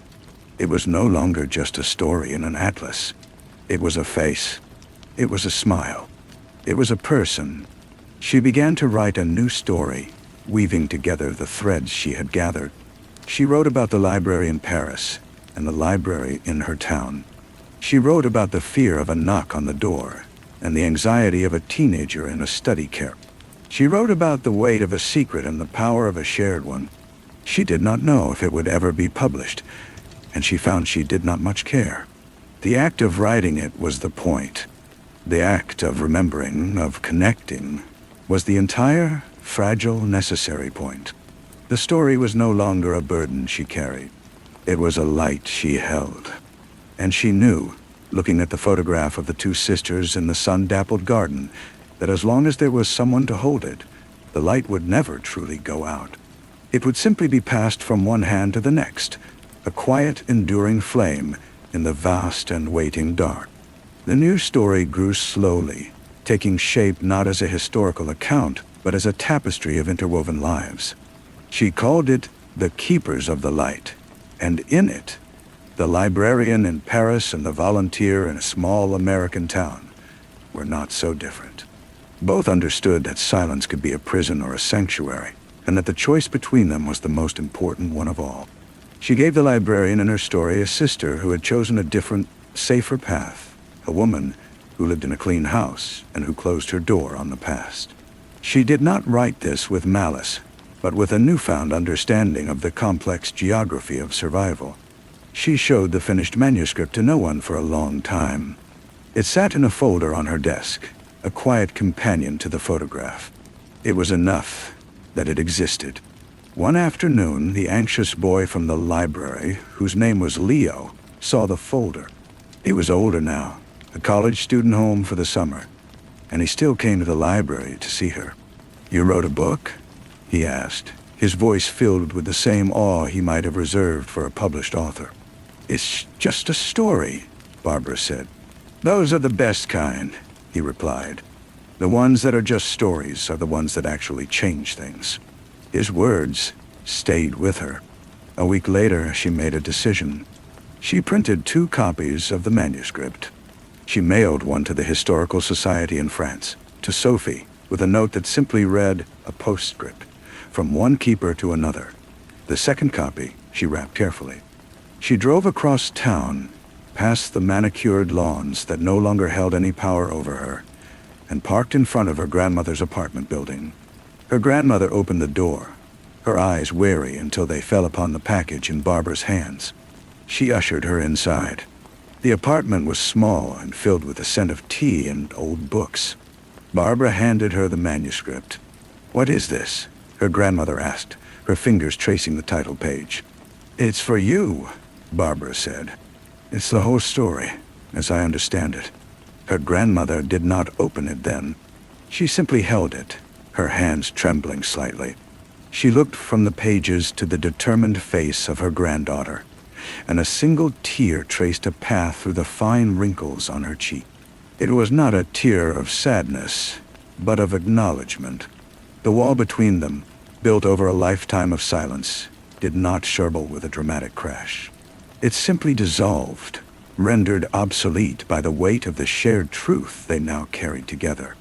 Barbara left her there, holding the story. As she walked back to her car, the evening air felt different, lighter. She had not just continued a story, she had mended a break in its line. She had brought a piece of the past home, not as a ghost, but as a gift. And she knew, with a calm certainty, that somewhere, in a library in Paris, or in a quiet room just like this one, another hand would eventually pick up the thread, and the telling would begin again. The following week, a letter arrived from her grandmother. It was not an email, but a proper letter, written on thick, cream-colored stationery, in a hand that was still elegant, though slightly unsteady. She did not mention the manuscript directly. Instead, she wrote about the garden in the photograph. She described the specific type of rosebush that grew behind them, a variety that had long since been replaced by hardier, less fragrant hybrids. She recalled the feel of the sun on her skin that day, and the sound of Carrie's laughter, a sound she had not allowed herself to remember for 60 years. It was, Barbara understood, Her grandmother's way of saying thank you. It was her own contribution to the ledger. Leo finished his summer break and returned to college. He emailed Barbara regularly, long, rambling messages about his classes, the books he was reading, the ideas he was encountering. He told her he had declared a major in history. "Your fault," he wrote, though the words were filled with gratitude.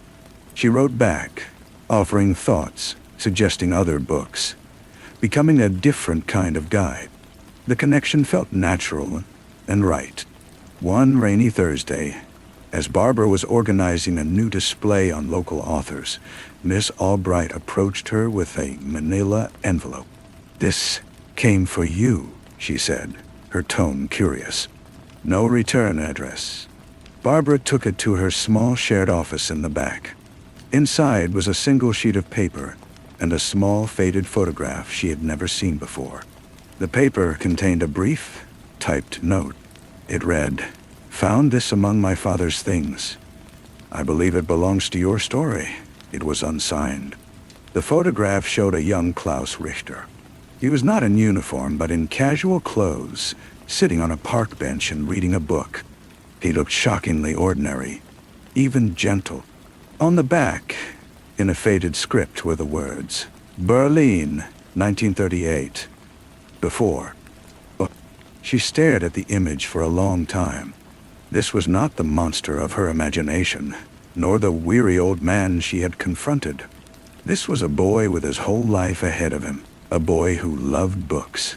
The terrible, feather-light burden of evil was not born fully formed.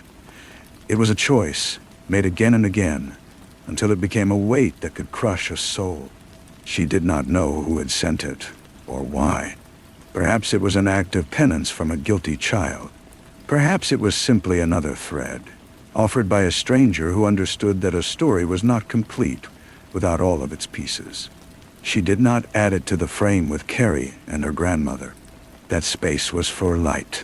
This new photograph belonged to the shadows, a necessary reminder of the cost of looking away. She placed it inside the back cover of her own journal, a silent, sober counterweight to Sophie's hopeful email. The story was not a simple tale of good and evil. It was a map of the human heart, in all its conflicted, courageous, and cowardly glory. And as long as there were hearts to understand it, the map would never be finished. It would only be redrawn, with new lines, new landmarks, by the next keeper of the words. The rain tapped a gentle rhythm against the library's windows. Barbara finished her shift and walked home, the image of the young Klaus Richter lingering in her mind. It complicated the narrative she had built, not by weakening it, but by deepening it. The world was not divided into heroes and villains, but into people who, at critical moments, chose one path or the other. That was the story that needed telling. A few months later, a formal invitation arrived. The Historical Society in France was hosting a small symposium to mark the 5th anniversary of their Les Gardiens des Mots exhibit. They wanted Barbara to speak, to tell the story of how she found the ledger and what she had done with its legacy. Her first instinct was a familiar, cold fear. To stand before experts, to travel alone to a country she had never seen, to give voice to her private journey in a public forum. It felt like an impossible leap. She looked at the photograph on her desk. Carrie had not hidden. Her grandmother had finally spoken. Leo was forging his own path. She could not be the only one who remained static. She wrote back, accepting the invitation. The Paris air was cool and smelled of baking bread and wet stone. The Historical Society was housed in a narrow building on a cobblestone street, its rooms small and intimate. When she stood at the modest podium, her notes trembling in her hands, she saw not a crowd of critics, but a gathering of faces alight with a shared passion for remembrance. Sophie gave her an encouraging nod. She began to speak. Her voice started soft, but grew steadier as she told them about the atlas on her grandmother's shelf, about the coded ledger, about the confrontation in the nursing home, and about the quiet work in a library back home. She spoke of Leo, and of the photograph of the young man on the park bench. She did not offer a polished lecture, but a story. Her story of how a piece of the past had reached across decades and oceans to change a single quiet life. Afterwards, an elderly woman approached her, her eyes bright with tears. She took Barbara's hands in her own, which were soft and papery. "My uncle," the woman said, her English accented but clear. "He was one of the names in the ledger. We never knew how he got those books. We only knew they gave him hope. Thank you for giving him back to us." In that moment, Barbara understood the final missing piece. It was not about erasing the boundary between herself and the world. It was about realizing the boundary was an illusion.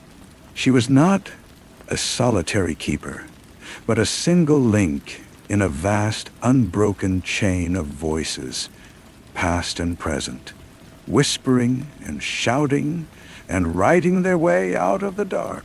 She had received the story, and she had passed it on. Her work was done, and it was just beginning. The train ride back from the airport was a quiet contrast to the whirlwind of the previous days. Barbara watched the familiar, nondescript landscape of her home state roll by, but it looked different now.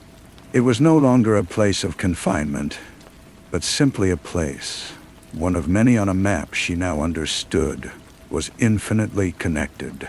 She carried with her the memory of the Frenchwoman's grateful hands, the weight of a story completed, and yet perpetually unfolding. She returned to the library the next day. Ms. Albright had left a small welcome back sign on her desk, and Leo had sent a new email, full of excitement about her trip. The routine was the same.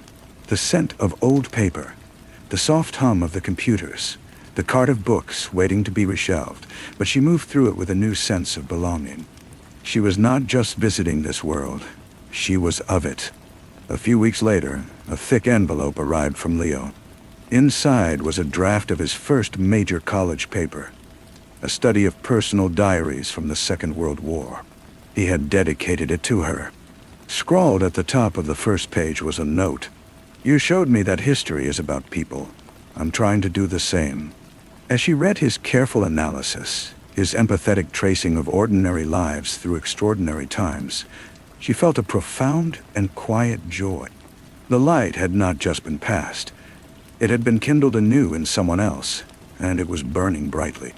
One evening she was cleaning out her own small desk at home, a task she had put off for years. In the very back of the bottom drawer, behind old tax documents and forgotten notebooks, her fingers brushed against a small, flat box. She pulled it out. It was the old atlas, the one that had started it all. She hadn't looked at it since the day she discovered the ledger's secret. She opened it, the spine cracking softly. The maps were the same, but the book felt different in her hands now. It was no longer a cage of secrets, but a testament to a journey. She turned to the page for France, to the spot where the tiny hidden key had been drawn. She ran her finger over the now familiar contours of the country. Then, on an impulse, she went to her bookshelf and took down a modern world atlas. She opened it to the same page. The map was updated, with new roads and political boundaries, but the essential shape was the same. She placed the two books side by side on her desk. One was a relic, an artifact of a specific, painful past. The other was a tool for navigating the present. Both, she realized, were necessary. The past was not a country one could live in, but it was a compass one could use to navigate the future.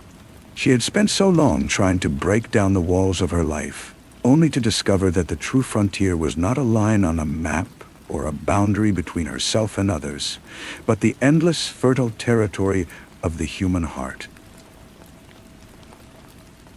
And that was a land without borders, a story without end, waiting only for the next reader, the next keeper, to turn the page and continue.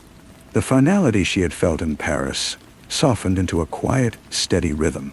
The library was no longer a refuge from the world, but a portal into it. She began to notice the other regulars not just as patrons, but as fellow travelers, each carrying their own unspoken stories. The elderly man who only read maritime histories, the young mother tracing her finger over cookbooks from countries she dreamed of visiting, the teenagers huddled over shared phones, their lives a mystery she would never solve but now felt a part. She started a writing group, a small hesitant gathering in the community room on Wednesday nights. She did not call it therapy or a workshop. She called it continuing the narrative. The only rule was that you could not start a new story until you had finished reading the one you had brought. You had to see it through. The stories that emerged were raw and beautiful and often unfinished. But they were out in the open, no longer festering in the dark. One evening, her grandmother called. Her voice was clearer than it had been in years. "I've been reading your story again," she said. "There's a line near the end.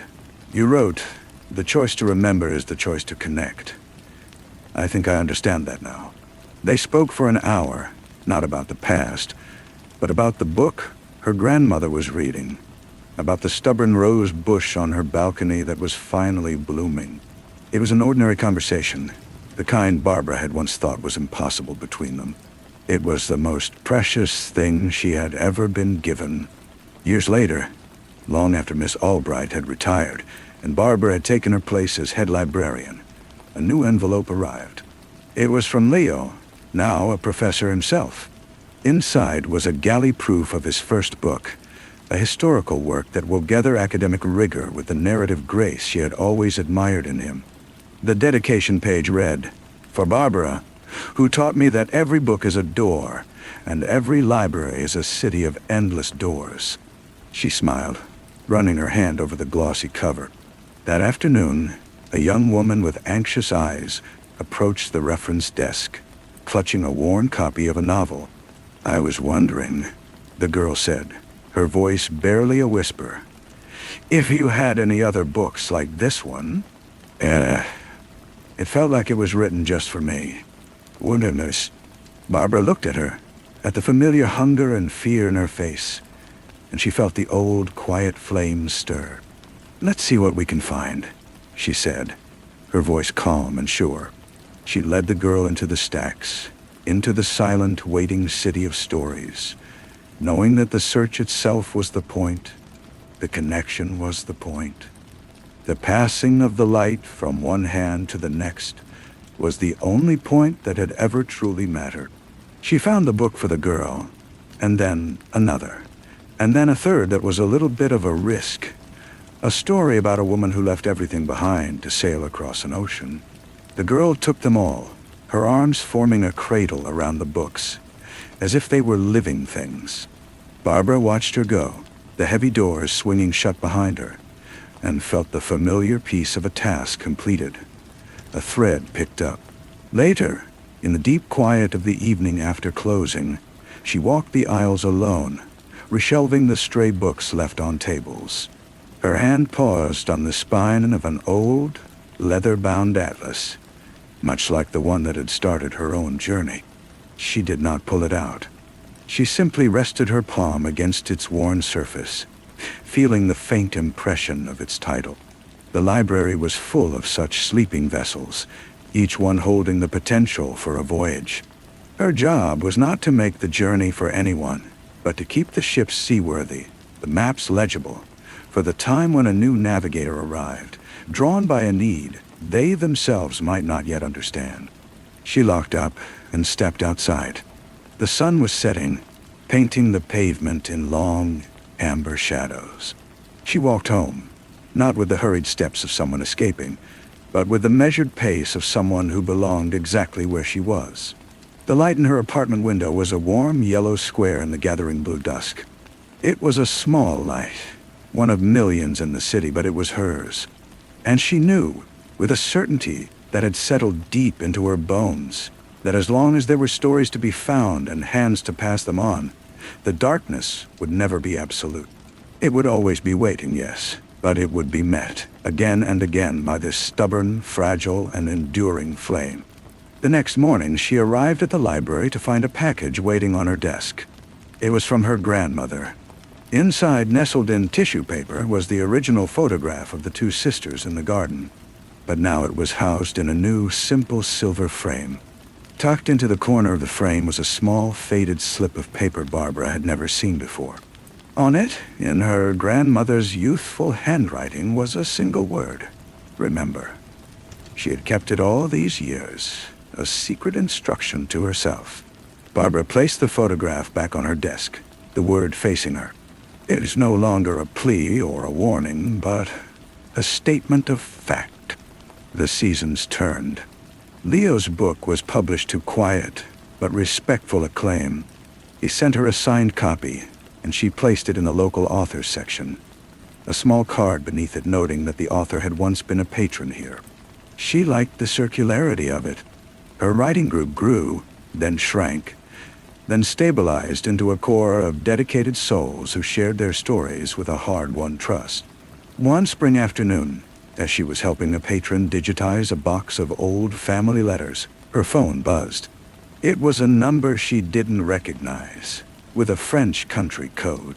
The voice on the other end was a man's, deep and accented.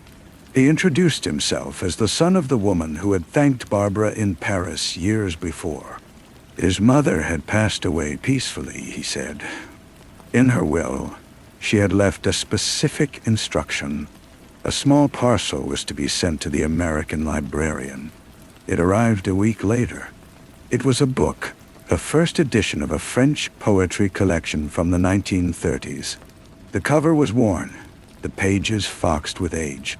When Barbara opened it, a faint floral scent rose from the pages. Tucked inside the front cover was a note in the same elegant hand as the woman who had once held her hands. This was his favorite, it read. It survived with him. Now, let it live with you. She understood. It was one of the books from the ledger, one of the ones Klaus Richter had smuggled to her uncle. It had completed its long circular journey, from a printer in Paris to a prison, to a survivor's shelf, and now, finally, to a library. It was not a ghost, but a witness. She processed it and placed it carefully in the stacks, its history known only to her. It was perfect that way, another silent keeper in the city of books. That evening, she walked home through the park. The cherry trees were in bloom, their petals drifting down like pink snow. She saw couples walking hand in hand, children chasing each other, an old man feeding birds. Each of them was a story, a complex unfolding narrative of love and loss and quiet courage. She did not know their specifics, and she did not need to. It was enough to know they were there. She reached her building and climbed the stairs. Inside her apartment, the light was warm, the silence comfortable. She made a cup of tea and sat by the window, watching the last of the light fade from the sky. She was just one woman, in one room, in one city on a vast and spinning planet. But she was also a link, a keeper, a teller. And for now, in the quiet of the evening, that was more than enough. The tea cooled in its cup as she sat, not in loneliness, but in a state of deep and peaceful connection. The poetry book's journey was a quiet echo of her own, a reminder that a story was never truly possessed, only held in trust for a time. Her life, which had once felt so narrow, now felt spacious, its borders defined not by fear, but by a capacity to hold more, to understand more. A few days later, she was updating the library's community board when she noticed a new flyer. It was for a local oral history project, seeking volunteers to record the stories of the city's oldest residents. The woman who had posted it, a vibrant woman named Alina with kind eyes, was still there, pinning up another notice. "It's about capturing the voices before they're lost," Elena explained, her hands fluttering with passion. The everyday history that never makes it into the textbooks. Barbara felt the old, familiar pull, the stirring of a new thread. "I might know a few people," she said, thinking of the maritime history reader, of the cookbook dreamer, "and I have some experience with personal archives." She did not mention the ledger or Paris or the photograph in her journal. That was a different story. This was a new one, waiting to be written not in isolation, but in collaboration. She volunteered. Her first interview was with Mrs. Gable, the woman who had spent 40 years running the neighborhood bakery. Barbara sat with her in her sunlit living room, a small recorder between them, and listened as Mrs. Gable wove a tapestry of the street through the decades, the shops that had come and gone, the children who had grown up on her pastries, the quiet struggles and triumphs of a life built on flour and yeast. It was not a grand epic, but it was vital. It was a life, remembered. As she walked back to the library, the recorder heavy with its new story in her bag, she realized this was the final, seamless integration of her journey. She was no longer just the keeper of one specific dark story from a faraway war. She was a keeper of stories, period. She was a guardian of the words spoken by a French prisoner and by a local baker, of the words written in a secret ledger and in a teenager's first novel. They were all part of the same vast human narrative, the same endless effort to say, I was here. This mattered. She placed the recording in the project's digital archive, another voice saved from the silence. Then she returned to her desk, to the cart of books, to the quiet, endless work of connection. The light through the high windows fell across the floor in long golden rectangles, illuminating the dust motes dancing in the air. They looked like a constellation of tiny, fleeting stars, each one a story, a life, a moment of light against the dark, all part of the same beautiful, temporary, and eternal dance. Story 3. The dust motes, which had been suspended in the slanted afternoon light of the library for what seemed like decades, trembled. It was an imperceptible movement at first, a mere shiver in the golden haze. But it was enough. They swirled in a tiny, frantic vortex, disturbed by a displacement of air, the ghost of a passage. The heavy velvet curtain by the French doors swayed, not from any breeze, for the air in the room was tomb still and smelled of old leather and beeswax, but as if someone had just brushed past it, vanishing into the garden, a heartbeat before the door was opened. Garrison stood on the threshold, his hand still on the polished brass doorknob, feeling the cold seep into his palm. He had been summoned. The word itself felt archaic, heavy with unearned privilege, and it settled on him like a suit that did not quite fit. He was 24, but in this house amid these relics, he felt both ancient and impossibly young. He was here because of a debt, a transaction. Devon, the master of this quiet, opulent tomb, had paid for the extraction of his son, Jorge, from a particularly messy entanglement in a Zurich boarding school. Garrison's role was to be the sober companion, the responsible influence, the one to cross the Atlantic and bring the wayward heir back to the gilded cage of Connecticut. It was a simple job for a simple man of simple means. That was the theory. He found Devon not in the library's depths, but standing by the great marble fireplace, a silhouette against the dying light. He was a man carved from granite and old money, his silence more imposing than any shout. He's in Monaco, Devon said. His voice was dry, the sound of pages turning in a ledger. The Hôtel de Paris. He thinks he's on a holiday. You will disabuse him of that notion. You will bring him home. Garrison merely nodded. The instructions were simple. The subtext, however, was a labyrinth. He was to infiltrate a world he had only ever seen in magazines, a world of soft hands and hard currencies, and persuade one of its native sons to abandon it. He packed his single, good suit and felt the cheap weave of it beneath his fingers, a coarse reminder of his own place. The flight was a blur of pressurized air and forced smiles. But landing in Nice was like being born into a new skin. The light was different, a liquid gold that made everything seem both sharper and more dreamlike. The air smelled of salt and diesel, an expensive perfume. It was a sensory assault that left him reeling, and beneath the disorientation, deeply, dangerously hungry.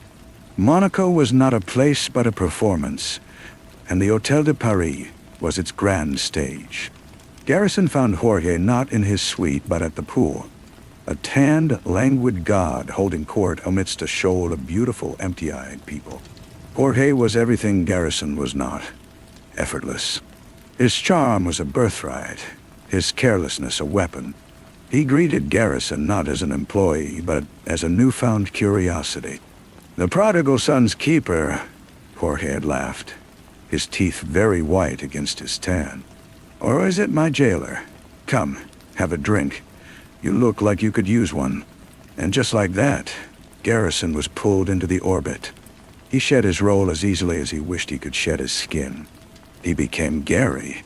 He let Jorge pay for everything, let him drape an arm over his shoulder, let himself be absorbed into the late-night parties on yachts, the casinos where the clink of ice in a glass was louder than the rattle of chips, the lazy afternoons where time itself seemed to dissolve in the Mediterranean sun.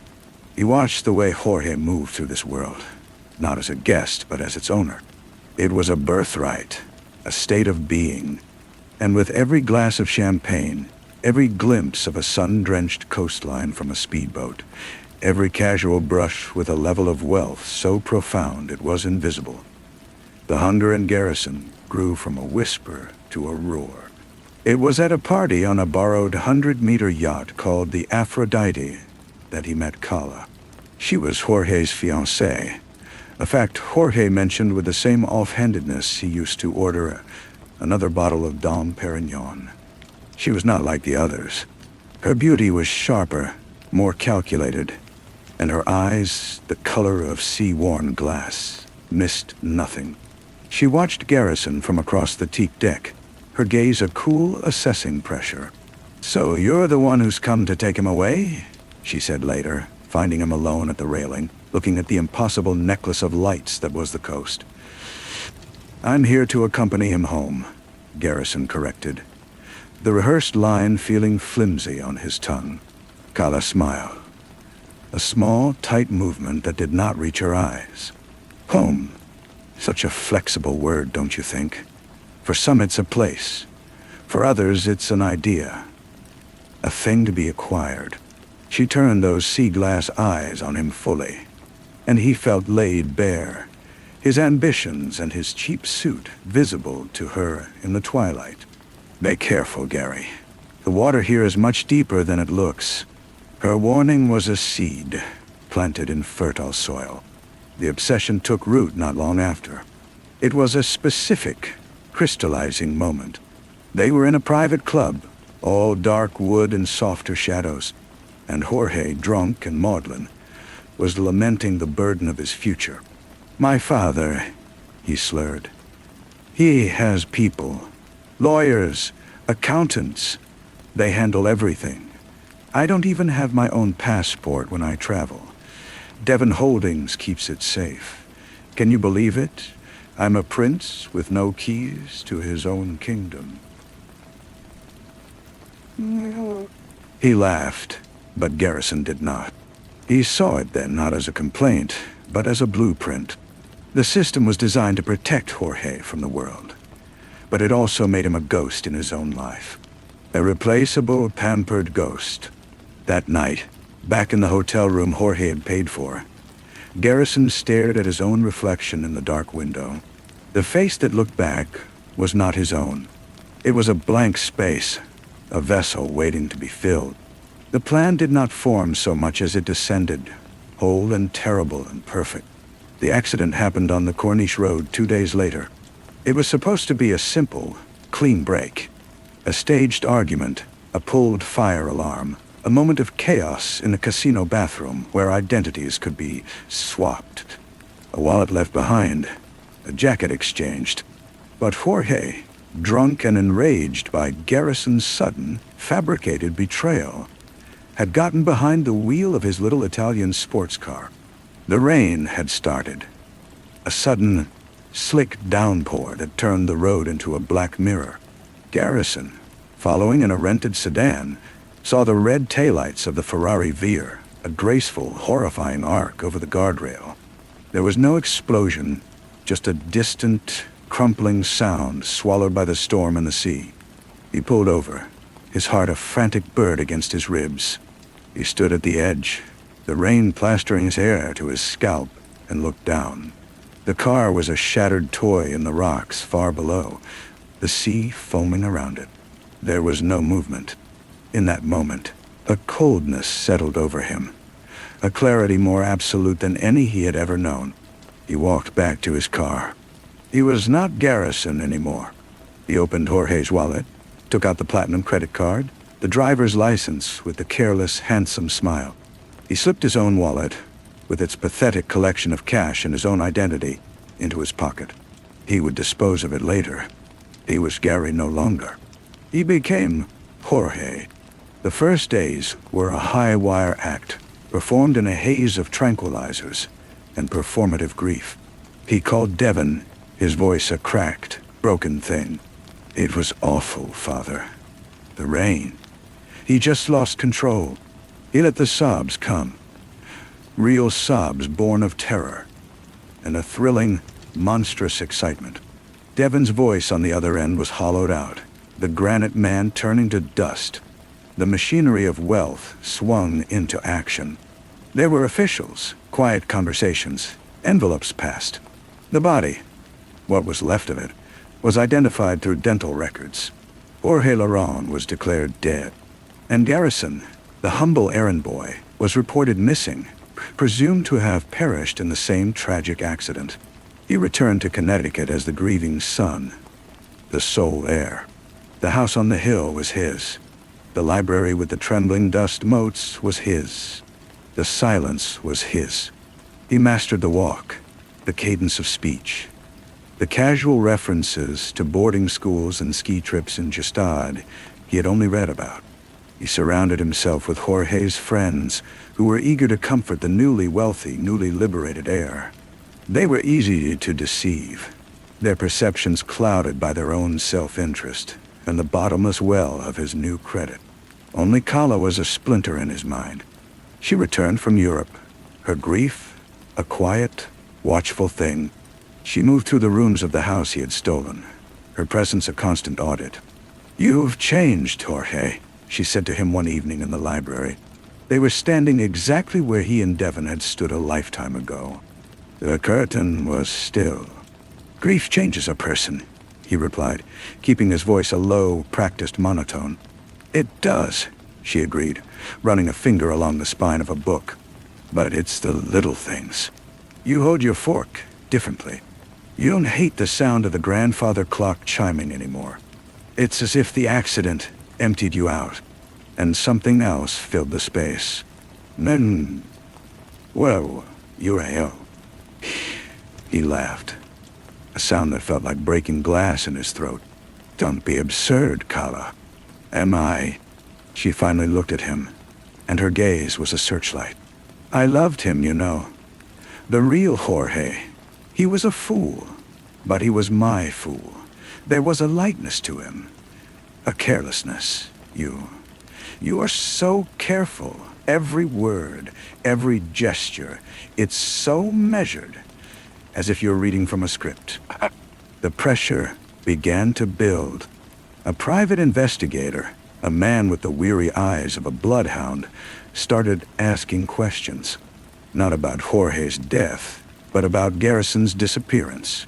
The firm Devon had hired was thorough, and they found inconsistencies. A rental car receipt in Garrison's name for a vehicle returned the day after the accident. A witness at the hotel who thought he saw two men arguing, not one man leaving in a rage. Devon in his grief began to retreat, but his lawyers were less sentimental. They started asking about access to certain trusts, about signatures that did not quite match the old ones on file. The world Garrison had built began to contract, the walls of his beautiful prison closing in. The lies required more lies, a frantic architecture threatening to collapse under its own weight. The climax came on a night thick with the promise of rain, a mirror of that night on the Corniche. Kala confronted him in the garden. She had a photograph, a grainy print from a security camera at the Nice airport. It showed two figures at a rental car counter. Jorge, and behind him, partially obscured, Garrison. But it was the detail, the tiny damning detail, that undid him. Over his own shoulder, Garrison was carrying Jorge's distinctive leather duffel, the one Jorge was never without, the one he would have had with him in the car. He wouldn't have left this, Kala whispered, her voice cutting through the humid air. He was vain.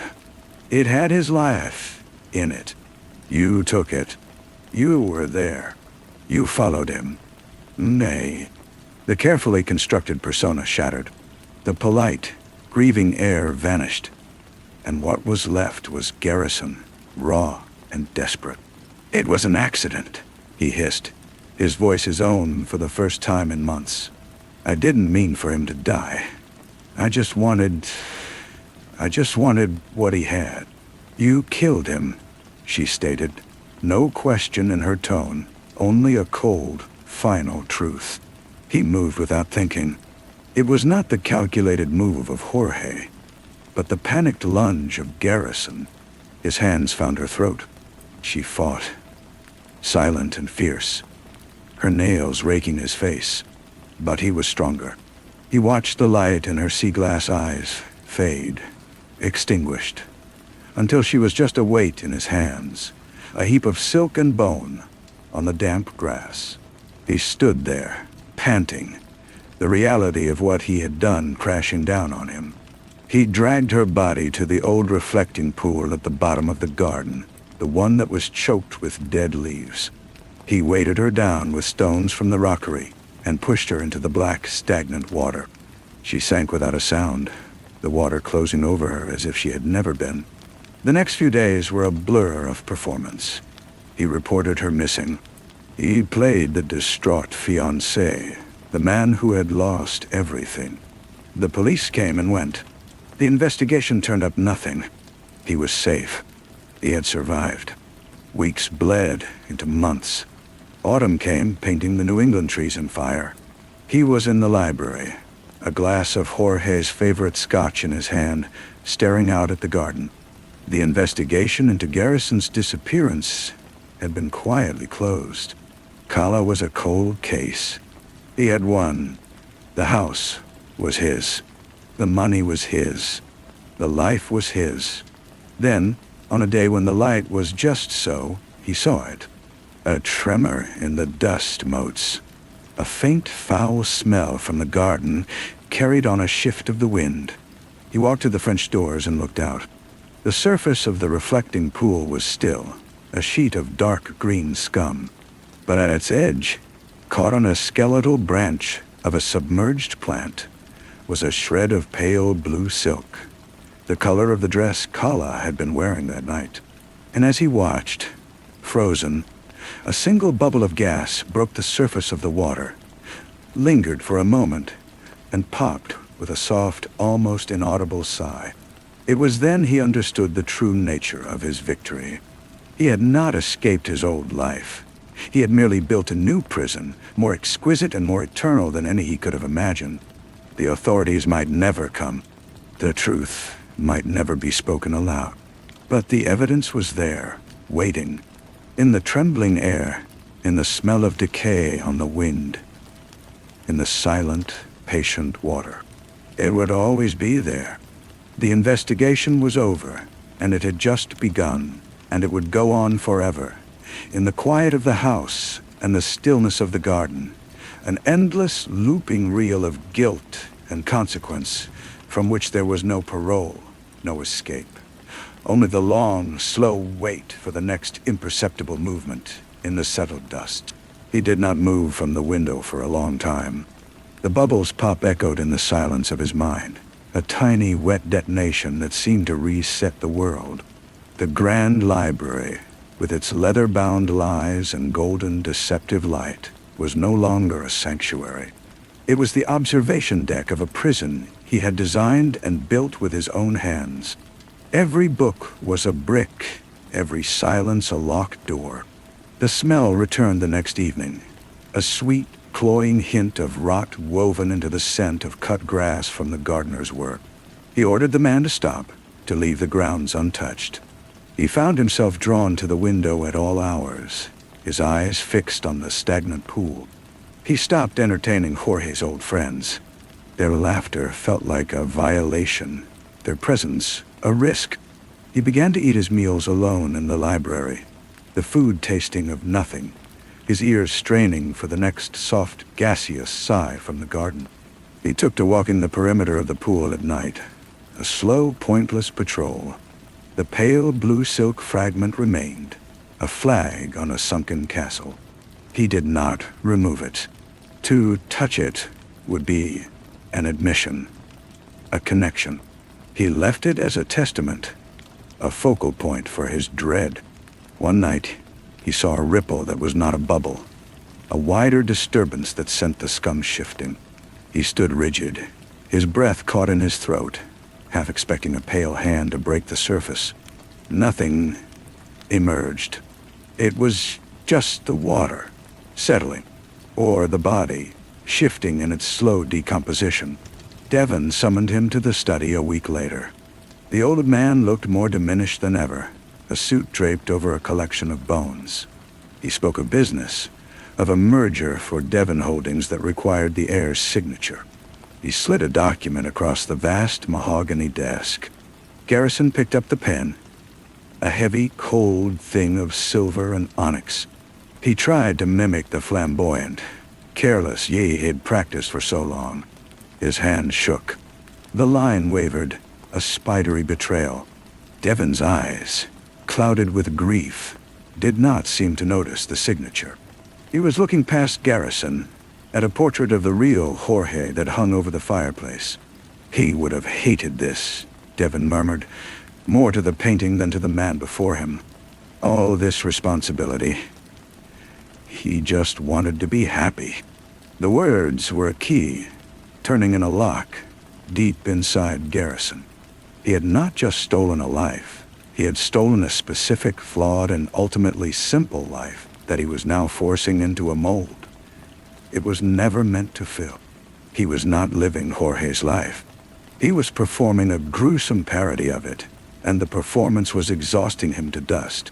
That night, a storm rolled in from the sound, mimicking the Monaco rain. The wind howled around the corners of the house, rattling the French doors in their frames. He sat in the dark library, a bottle of scotch standing empty beside his chair. With every gust, he heard the whisper of silk, the crunch of metal, callous final, choked breath. He was not haunted by ghosts, but by the absolute physical reality of his actions. They were out there in his garden, under the water, and they were a part of his property now, as permanent as the foundation. When the lightning flashed, it illuminated the garden in stark white snapshots. In one brilliant instant, he saw the reflecting pool, its surface churned by the rain, and for a moment, the scum parted, and he saw a pale, blurred shape just beneath the surface. It was likely just a trick of the light, a cluster of leaves, a fold of silk.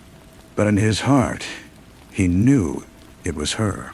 She was waiting, not for justice, not for discovery, but for him. She was the anchor that would forever hold him in this beautiful, terrible place. The storm passed. The dawn came, gray and washed clean. Garrison did not sleep. He walked to the French doors, unlocked them, and stepped out into the wet, dripping world. The air was fresh, but he could still smell it, the decay underneath the petrichor. He stood at the edge of the pool and looked down at his reflection, distorted by the green film and the ripples. The face that looked back was a stranger, hollow-eyed and old. It was the face of a man serving a life sentence in a prison of his own making. He knew then that he would never leave this house. He would live out his days here, the curator of his own crime, the warden of his own guilt, waiting for the day the water finally gave up its secret, or until he simply dissolved into the same silence he had created. The investigation was indeed over. The verdict was in. He was guilty, and his sentence was this life, this exact life, forever. He began to make small, irrational changes to the grounds. He had the gardener, now permanently reassigned to trimming hedges far from the house, plant a thicket of fast-growing evergreens around the reflecting pool, blocking it from the view of the library. It was a futile gesture, like closing a curtain on a tumor growing in the next room. He knew it was there. The knowledge was a cold, heavy stone in his gut, a constant companion. His interactions with Devon became strained, punctuated by long, brittle silences. The old man's grief was a fog he was slowly getting lost in, but occasionally, a sliver of his old sharpness would emerge. He would ask a question about a childhood memory, a detail from a long-ago holiday, and Garrison would feel the ground tilt beneath him. He survived on evasions and platitudes, on the universal language of shared, manufactured sorrow. He realized he was now grieving for the man he had killed, a performance that required a depth of feeling he did not have to fake, only misdirect. The money, the vast, incomprehensible river of it, became meaningless. He could buy anything, but nothing could be brought into the house that did not eventually feel contaminated by the secret in the garden. A new car, a painting, a suit. They were all just new decorations for the prison. He stopped spending, letting the accounts accumulate, the numbers growing in a silent, digital mockery of his stagnant life. One afternoon, a lawyer from the firm handling the Garrison disappearance file came to the house. He was a young, earnest man with a neat folder of papers. The investigation was being formally closed, he explained. No body had been recovered. No evidence of foul play had been found. It was a tragic accident, a case of two young men in the wrong place at the wrong time. The lawyer offered his condolences on both losses. Garrison accepted the folder, his hand steady. He waited until the man had driven away. Then he took the file down to the basement furnace. He stood watching the flames consume the final official thread linking him to his old self.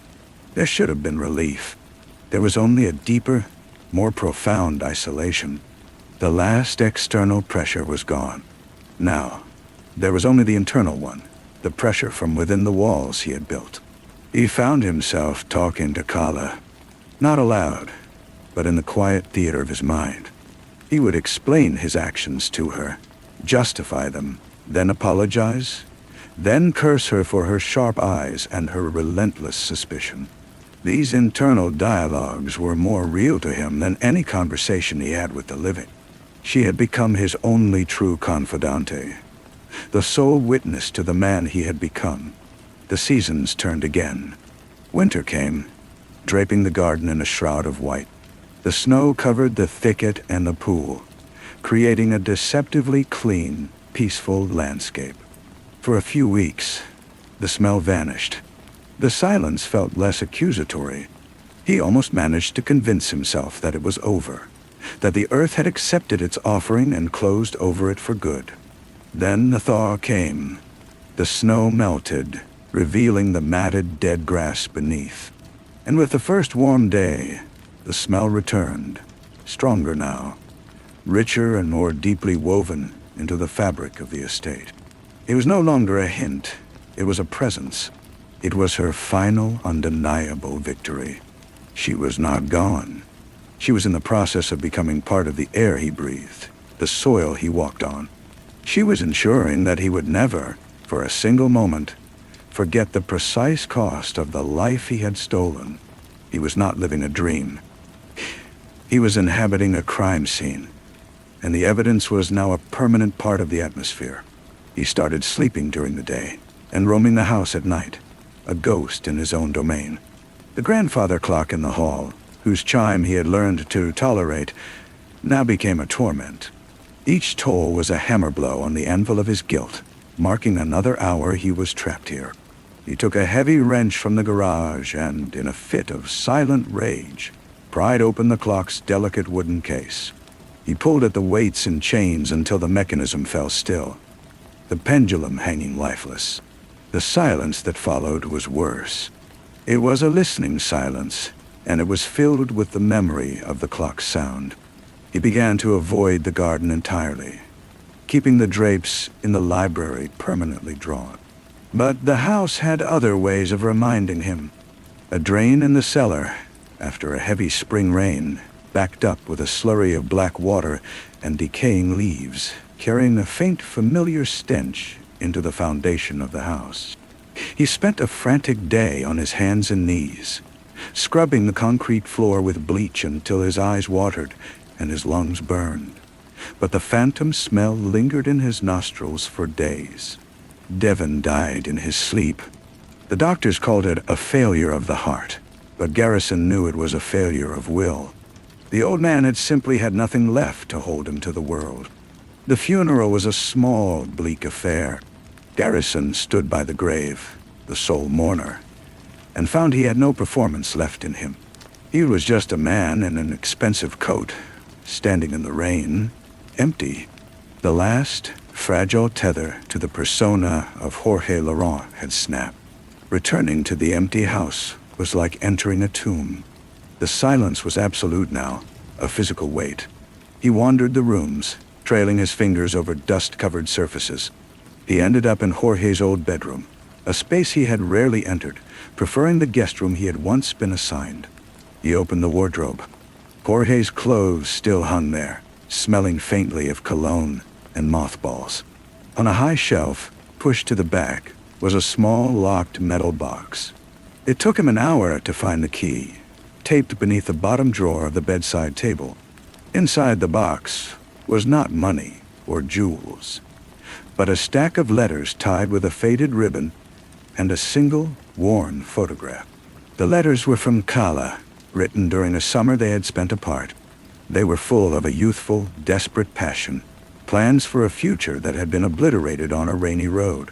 The photograph was of the two of them, laughing, their heads thrown back, the sun behind them. Jorge's arm was around her, his expression open and unguarded. Garrison sat on the floor of the room, the photograph in his hand. This was what he had destroyed. Not just a person, but a world. A specific, irreplaceable world of love and light and future. He had not inherited a life. He had terminated one, and was now a parasite living in the hollowed-out shell. He did not leave the house for weeks. Food was delivered, left on the porch. He let it sit until it spoiled. The stench from the garden seemed to be seeping into the very walls, a sweet, sickly perfume that no amount of air freshener could mask. He knew then that he was waiting, not for forgiveness, not for discovery, but for an end. The investigation was no longer external. It was a single, endless inquiry happening in the courtroom of his own mind, and the verdict had been passed. The sentence was being served. He was just waiting for the walls of the prison to finally, mercifully, crumble and bury him. He found he could no longer distinguish the smell of the garden from the smell of his own body. It was in his hair, on his skin. A sweet, cloying musk that followed him from room to room. He stopped bathing. What was the point? The rot was not on him. It was in him. He was the source. The mail piled up at the front door, a drift of white and manila against the dark wood. Bills, legal notices, solicitations from charities that had once borne the Laurent name. He ignored them. The world was receding, its sounds growing faint, like a radio station losing its signal. The only things that were real were the house and the garden, and the thing in the water. One morning, or perhaps it was evening, he was in the kitchen, staring at the cold, sleek face of the refrigerator. He was hungry, a distant, theoretical sensation. He opened the door. The light inside was a shocking, sterile yellow. The only thing on the shelves was a single, forgotten lemon, now a shrunken, fuzzy gray lump in a plastic bag. He took it out. It was light as a bird's skull. He held it in his palm, this perfect, failed piece of life, and he understood its desiccation. It was what happened when something was cut off from everything that could sustain it. He walked, Not to the library, but to the grand front foyer. He stood at the bottom of the sweeping staircase, looking up into the darkness of the second floor. He had not been up there since Devon died. The silence up there was different, older. He climbed the steps, each one a small mountain. He did not stop at the guest room, or at Jorge's room. He went to the end of the hall, to the master suite where old Devon had spent his final years. The room was a museum of a life already ended. The heavy furniture was draped in white sheets, ghostly shapes in the dim light filtering through the closed curtains. Dust lay thick on every surface. On the bedside table was a photograph of Devon's late wife, her smile kind and utterly remote. Garrison sat on the edge of the bed, the springs groaning under his weight. The air was thick and still. From this room he could not see the garden. He could not smell it. For the first time in months, there was a reprieve. This was a different kind of silence, one of age and natural conclusion, not of violence and interrupted potential. He lay back on the bed, the dust motes swirling around him like tiny, agitated stars. He closed his eyes. He thought of the lemon, desiccated and light. He thought of the bubble, rising and popping with its soft, wet sigh. He thought of the pale blue silk, the flag of his surrender. He did not know how long he lay there, suspended in the dusty quiet. But eventually a sound pulled him back. It was not the pop of a bubble or the whisper of silk. It was the distinct, crisp sound of the front doorbell. His eyes opened. The sound was an intrusion, a tear in the fragile fabric of his solitude. It rang again, insistent, official. It was not the tentative ring of a delivery person. It was a sound that expected an answer. He did not move. He held his breath, listening. He heard the heavy brass knocker strike the door 3 times, a loud, percussive judgment that echoed through the silent house. Then, a murmur of voices, low and professional, a man's voice. Then, another. They were here. The investigation, the one he had known was eternal, had finally found its way from the garden to his doorstep. He felt no fear, only a vast, weary sense of completion. The waiting was over. He sat up slowly, the dust falling from his clothes in a soft cloud. He did not go to the window to look down. He simply sat on the edge of the dead man's bed in the dead man's house and waited for the sound of the door being forced open. He was ready to be seen. He remained there, a statue in the gloom, as the sounds from below grew more determined. A heavy thud, once, twice, and then the splintering crack of wood as the front door gave way.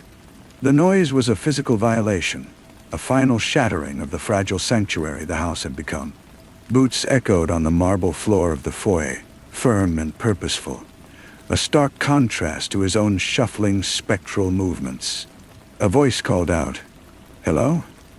Is anyone home?" The words were clean, official, and utterly alien in the decaying atmosphere. Garrison did not answer. He simply waited. He heard them fanning out, their footsteps moving through the ground floor, through the library, the dining room. He heard a muffled exclamation, likely at the state of the place. The neglect, the smell that was no longer just a phantom. He heard one of them say, "Check the garden." He stood then, his joints protesting, and walked to the top of the stairs. He did not hide. He wanted the confrontation. He needed to see their faces when they understood. 2 uniformed officers appeared at the bottom of the staircase, their eyes adjusting to the dim light. They looked up and saw him, a gaunt, disheveled figure in filthy clothes, standing in the shadows of the upper landing. "Sir," one of them said, his voice cautious, "we're responding to a welfare check." Neighbors reported a persistent odor. Garrison said nothing. He just stared, his gaze vacant, his hands hanging limp at his sides. The officers exchanged a glance and began to ascend the stairs, their movements slow and deliberate. As they reached the top, the one in the lead, a man with a kind, weary face, paused a few feet from him. "Are you Jorge Laurent?" The name was a splash of cold water. It was no longer his name. It was a costume he had shed long ago. He shook his head, a slow, deliberate motion. "No," he said, his voice a dry rustle. "He's in the garden." The words hung in the dusty air. The second officer, younger, with a sharp gaze, immediately keyed the radio on his shoulder, his voice low and urgent, requesting additional units and a detective. The first officer kept his eyes on Garrison. "What do you mean, sir? Who is in the garden?" Garrison looked past him, down the hall, towards the room that overlooked the reflecting pool. "She is. Kala, and him. I put him there too." He felt a strange light feeling, as if the stone in his gut had finally dissolved. The water, it doesn't keep secrets. It just holds them. The officer took a step closer, his hand resting lightly on his belt. "Sir, I need you to come downstairs with me." Garrison nodded, a gesture of profound relief. He moved forward, and the officers fell in on either side of him, not quite touching him, but guiding him down the grand staircase he had first climbed with such desperate ambition. As they reached the foyer, the morning light streamed through the broken doorway, illuminating the dust dancing in the air. He could see more police cars outside, their lights painting the quiet, wealthy street in pulses of blue and red. He was led outside into the clean, shocking air. He took a deep, shuddering breath, and for the first time, he could not smell the garden. All he could smell was the rain-washed pavement and the faint exhaust from the idling cars. He was free of the house, but he knew he was only exchanging one prison for another. As they guided him into the back of a patrol car, he turned his head for one last look at the Laurent estate. He saw an officer standing at the edge of the overgrown thicket, peering into the green, stagnant water. The investigation was finally, truly beginning, and he was its most cooperative witness. The car door shut with a solid, final thud, sealing him in a world of clean plastic and hard surfaces. Through the window, the house looked smaller, just a structure of brick and mortar, its power over him broken by the simple act of leaving it. He watched as a detective in a trench coat arrived, speaking briefly with the officers before heading around the side of the house toward the garden. There was no drama, only procedure. This was the mundane, administrative end of a grand and terrible secret. The ride to the station was a blur of passing streets and normal people living normal lives. He watched them, these ghosts of his former self, and felt nothing. At the station, in a small, brightly lit room, he talked. He told them everything, starting with the accident on the rainy road, the panic, the decision that had felt like survival, but was in fact a slower, more intricate death sentence. He described the weight of Jorge's body, the cold of the water, the way the pale blue silk had fluttered and then sunk. He told them about the smell, the sound of the bubble, the way Kala had haunted him not as a ghost, but as a certainty. He spoke for hours, his voice a flat, monotonous stream, purging himself of the story that had been festering inside him. The detectives were quiet, their faces impassive, occasionally exchanging a glance. They had expected denial, evasion, a hired lawyer. They were not prepared for this quiet, comprehensive confession. By the time he was finished, the sun had set. He was placed in a holding cell. The cot was hard, the blanket thin and scratchy, but he slept. For the first time since that night by the reflecting pool, he slept without dreams. The silence in his head, a perfect, empty peace. The next day, they told him they had found the remains. Devers had pulled 2 skeletons from the murky bottom of the pool, tangled in the roots of the water plants and shrouded in the tattered remnants of expensive clothing. The news was reported on a small television bolted to the wall in a common area. The story was a sensation, of course. The missing heir, the mysterious imposter. The gruesome secret in the garden of the wealthy estate. He was arraigned. He stood before the judge, a gaunt and hollowed-out figure, and pleaded guilty to everything. There were to be no trials, no legal maneuvers, no attempts to explain the unexplainable. His public defender, a harried young woman, argued for a psychological evaluation, but he refused it. He insisted, perfectly sane. He had never seen things more clearly. He was sentenced to life in prison, with no possibility of parole. The words were a formality, an echo of the sentence he had already been serving. As he was led from the courtroom, he caught a glimpse of himself in the reflective surface of a door. He saw a man in an orange jumpsuit, his hands cuffed, his face a mask of calm acceptance. He did not see Jorge. He did not see Garrison. He saw only the warden, finally reporting for duty at the correct address. The investigation was over, and so was his performance. All that was left was the quiet, enduring truth of his guilt, and in that, he found his only possible freedom. The transfer to the state penitentiary was a journey into a different kind of silence. It was not the listening, accusatory silence of the Laurent house, but a dense, roaring quiet made of steel doors clanging shut, of muttered threats, of the constant, low hum of institutional machinery. He was processed, fingerprinted, assigned a number, and given a cell. It was small, concrete, and brutally simple. He found its limitations a relief. His notoriety preceded him. In the yard, during meals, he was left alone. The other inmates seemed to sense that his crime was of a different dimension than theirs, something they could not easily categorize or understand. He was not a killer in a fit of rage, nor a greedy man who had cut a corner. He was the man who had lived in a dead man's skin, and that was a kind of sacrilege that even this place respected with a wide berth. He worked in the library, a small, dusty room with donated books. It was there, sorting through a box of old paperbacks, that he found a copy of a gardening guide. He almost dropped it, his hands trembling. He forced himself to open it. The pages showed diagrams of rose bushes and instructions for composting. There was no chapter on how to bury a secret in a reflecting pool. He closed the book and put it on the shelf. He did not have nightmares. He did not dream of Kala or Jorge. His sleep was a black, dreamless void. He ate his meals. He followed the rules. He existed. One day, a letter arrived. It was from a journalist, requesting an interview, hoping to understand the psychology of the imposter. He read the letter once, then tore it into small pieces and flushed them down the toilet in his cell. There was no psychology to explain.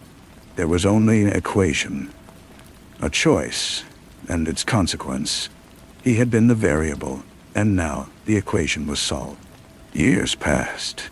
The world outside changed, but his world remained the same concrete square. He grew old in that place, his hair thinning and turning gray, his posture stooping. The frantic, haunted man from the Laurent estate had been sanded down by routine into a quiet, unremarkable old inmate. He never received another visitor. He never wrote a letter. One afternoon, sitting on his cot and looking at the narrow strip of sky through the barred window, he realized he could no longer clearly recall the smell of the garden. The memory of it was there, a fact he knew, but the sensory ghost of it had finally left him. He could remember the weight of Jorge's body, the chill of the water, the sound of the bubble. But the smell, the one thing that had pursued him so relentlessly, had faded. It had not been exorcised by his confession or his imprisonment. It had simply over time been replaced by the smells of bleach, of stale sweat, of industrial food. He had not been forgiven. He had been overridden. He lay back on his cot, the thin mattress offering no comfort. He closed his eyes. He did not think of the past.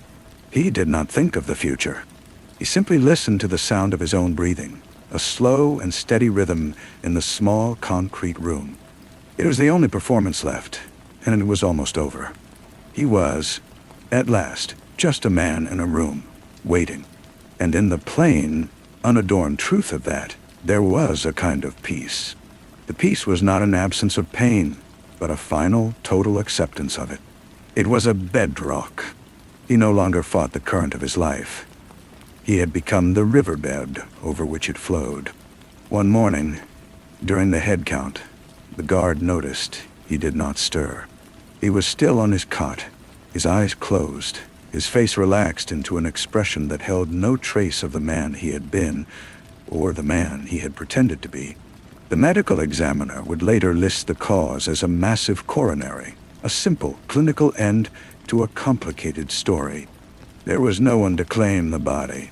He was buried in a prison cemetery, a numbered marker in a row of identical markers, surrounded by other men who had been reduced to their final, starkest truth. The rain fell on the fresh-turned earth, just as it had on the night everything had changed. Weeks later, a real estate agent, armed with court orders and a team of cleaners and landscapers, finally tackled the Laurent estate. The reflecting pool was drained, its murky water and thick silt hauled away. The overgrown jungle of the garden was cut back, revealing the elegant forgotten bones of the landscaping beneath. The house was scrubbed, aired, and painted, the splintered front door replaced with a perfect replica. It was put on the market, a handsome, historic property with a tragic past that the listing agent euphemistically referred to as a period of neglect. A young couple with twin girls eventually bought it for a song, undeterred by the whispers. They loved the light in the library and the potential of the garden. The first thing they did was fill the clean, empty, reflecting pool with fresh, chlorinated water, a brilliant, artificial blue. The children laughed, their voices echoing where only silence had lived for so long. And they splashed in the water, chasing a bright, yellow ball. The sound was one of pure, unthinking life, a force that was already beginning to lay down new memories, layer upon layer, over the old, dark earth. The investigation of the heart was closed, and the world, relentless and green, continued. The yellow ball bobbed on the surface of the blue water, a perfect, buoyant sun. One of the twins, a girl named Lily, chased after it, her small feet slapping on the wet stone coping. She slipped, and for a moment she was submerged, the world going silent and green. She came up sputtering, not crying, but laughing, the water streaming from her hair in rivulets. Her mother rushed over, a towel in her hands, her voice a mix of scolding and relief. The moment passed, absorbed into the general noise of the afternoon. In the soil where the old, rotten rose bushes had been ripped out, the father was planting a new cherry tree. His spade bit deep into the earth, turning over the dark, rich loam. The metal struck something hard and white. He knelt, brushing away the dirt with his fingers. It was a fragment of bone, small and curved, like a piece of a very old, very small bowl. He held it for a moment, frowning. A rabbit, perhaps, or a squirrel. He tossed it into the wheelbarrow with the rest of the garden debris. It landed with a faint click against a piece of brick. He did not give it another thought. He had a tree to plant, a family to feed, a life to build. The past was just dirt, and he was turning it over to make room for the future. The sun was warm on his back, and from the pool came the sound of his daughters playing, a sound that was already becoming the only sound this garden had ever known. He finished planting the tree, patting the soil firm around its base. The sun dipped lower, casting long shadows from the rejuvenated garden walls. Inside, the smell of dinner cooking, garlic and roasting meat, began to drift through the open windows, banishing the last of the old, stale air. The family ate at the long-neglected dining table, their chatter and clinking cutlery a new kind of music for the old house. Later, as the twins were put to bed in a room that had once been a shrine to silence, a soft rain began to fall. It tapped against the new leaves of the cherry tree and danced on the surface of the bright blue pool. cleansing nothing, simply watering what was now there. The house stood, as it always had, a vessel waiting to be filled. And now it was. The rain continued through the night, a gentle, persistent whisper. In her new room, Lily lay awake, listening to it. She was thinking of the cold green silence under the water, that brief moment when the world had gone away. It hadn't been scary. It had been quiet, a secret kind of quiet. She rolled over, pressing her face into the pillow. Down the hall, her parents slept deeply, the kind of sleep that comes from hard, satisfying work. The house creaked, a normal sound of wood and stone settling. There were no other noises, no phantom footsteps, no sighs from empty rooms. The past was not a ghost that walked the halls. It was simply a layer deep beneath the garden, a stratum of bone and sorrow that the new roots were slowly, patiently breaking apart. The next morning would be bright and clear, and the ball would still be floating in the pool, and the day would be full of the ordinary, demanding business of living. The story was over. Life was not. The morning was indeed bright, the sky a hard, clean blue after the night's rain. Lily was the first one outside, drawn to the pool as if by a magnet.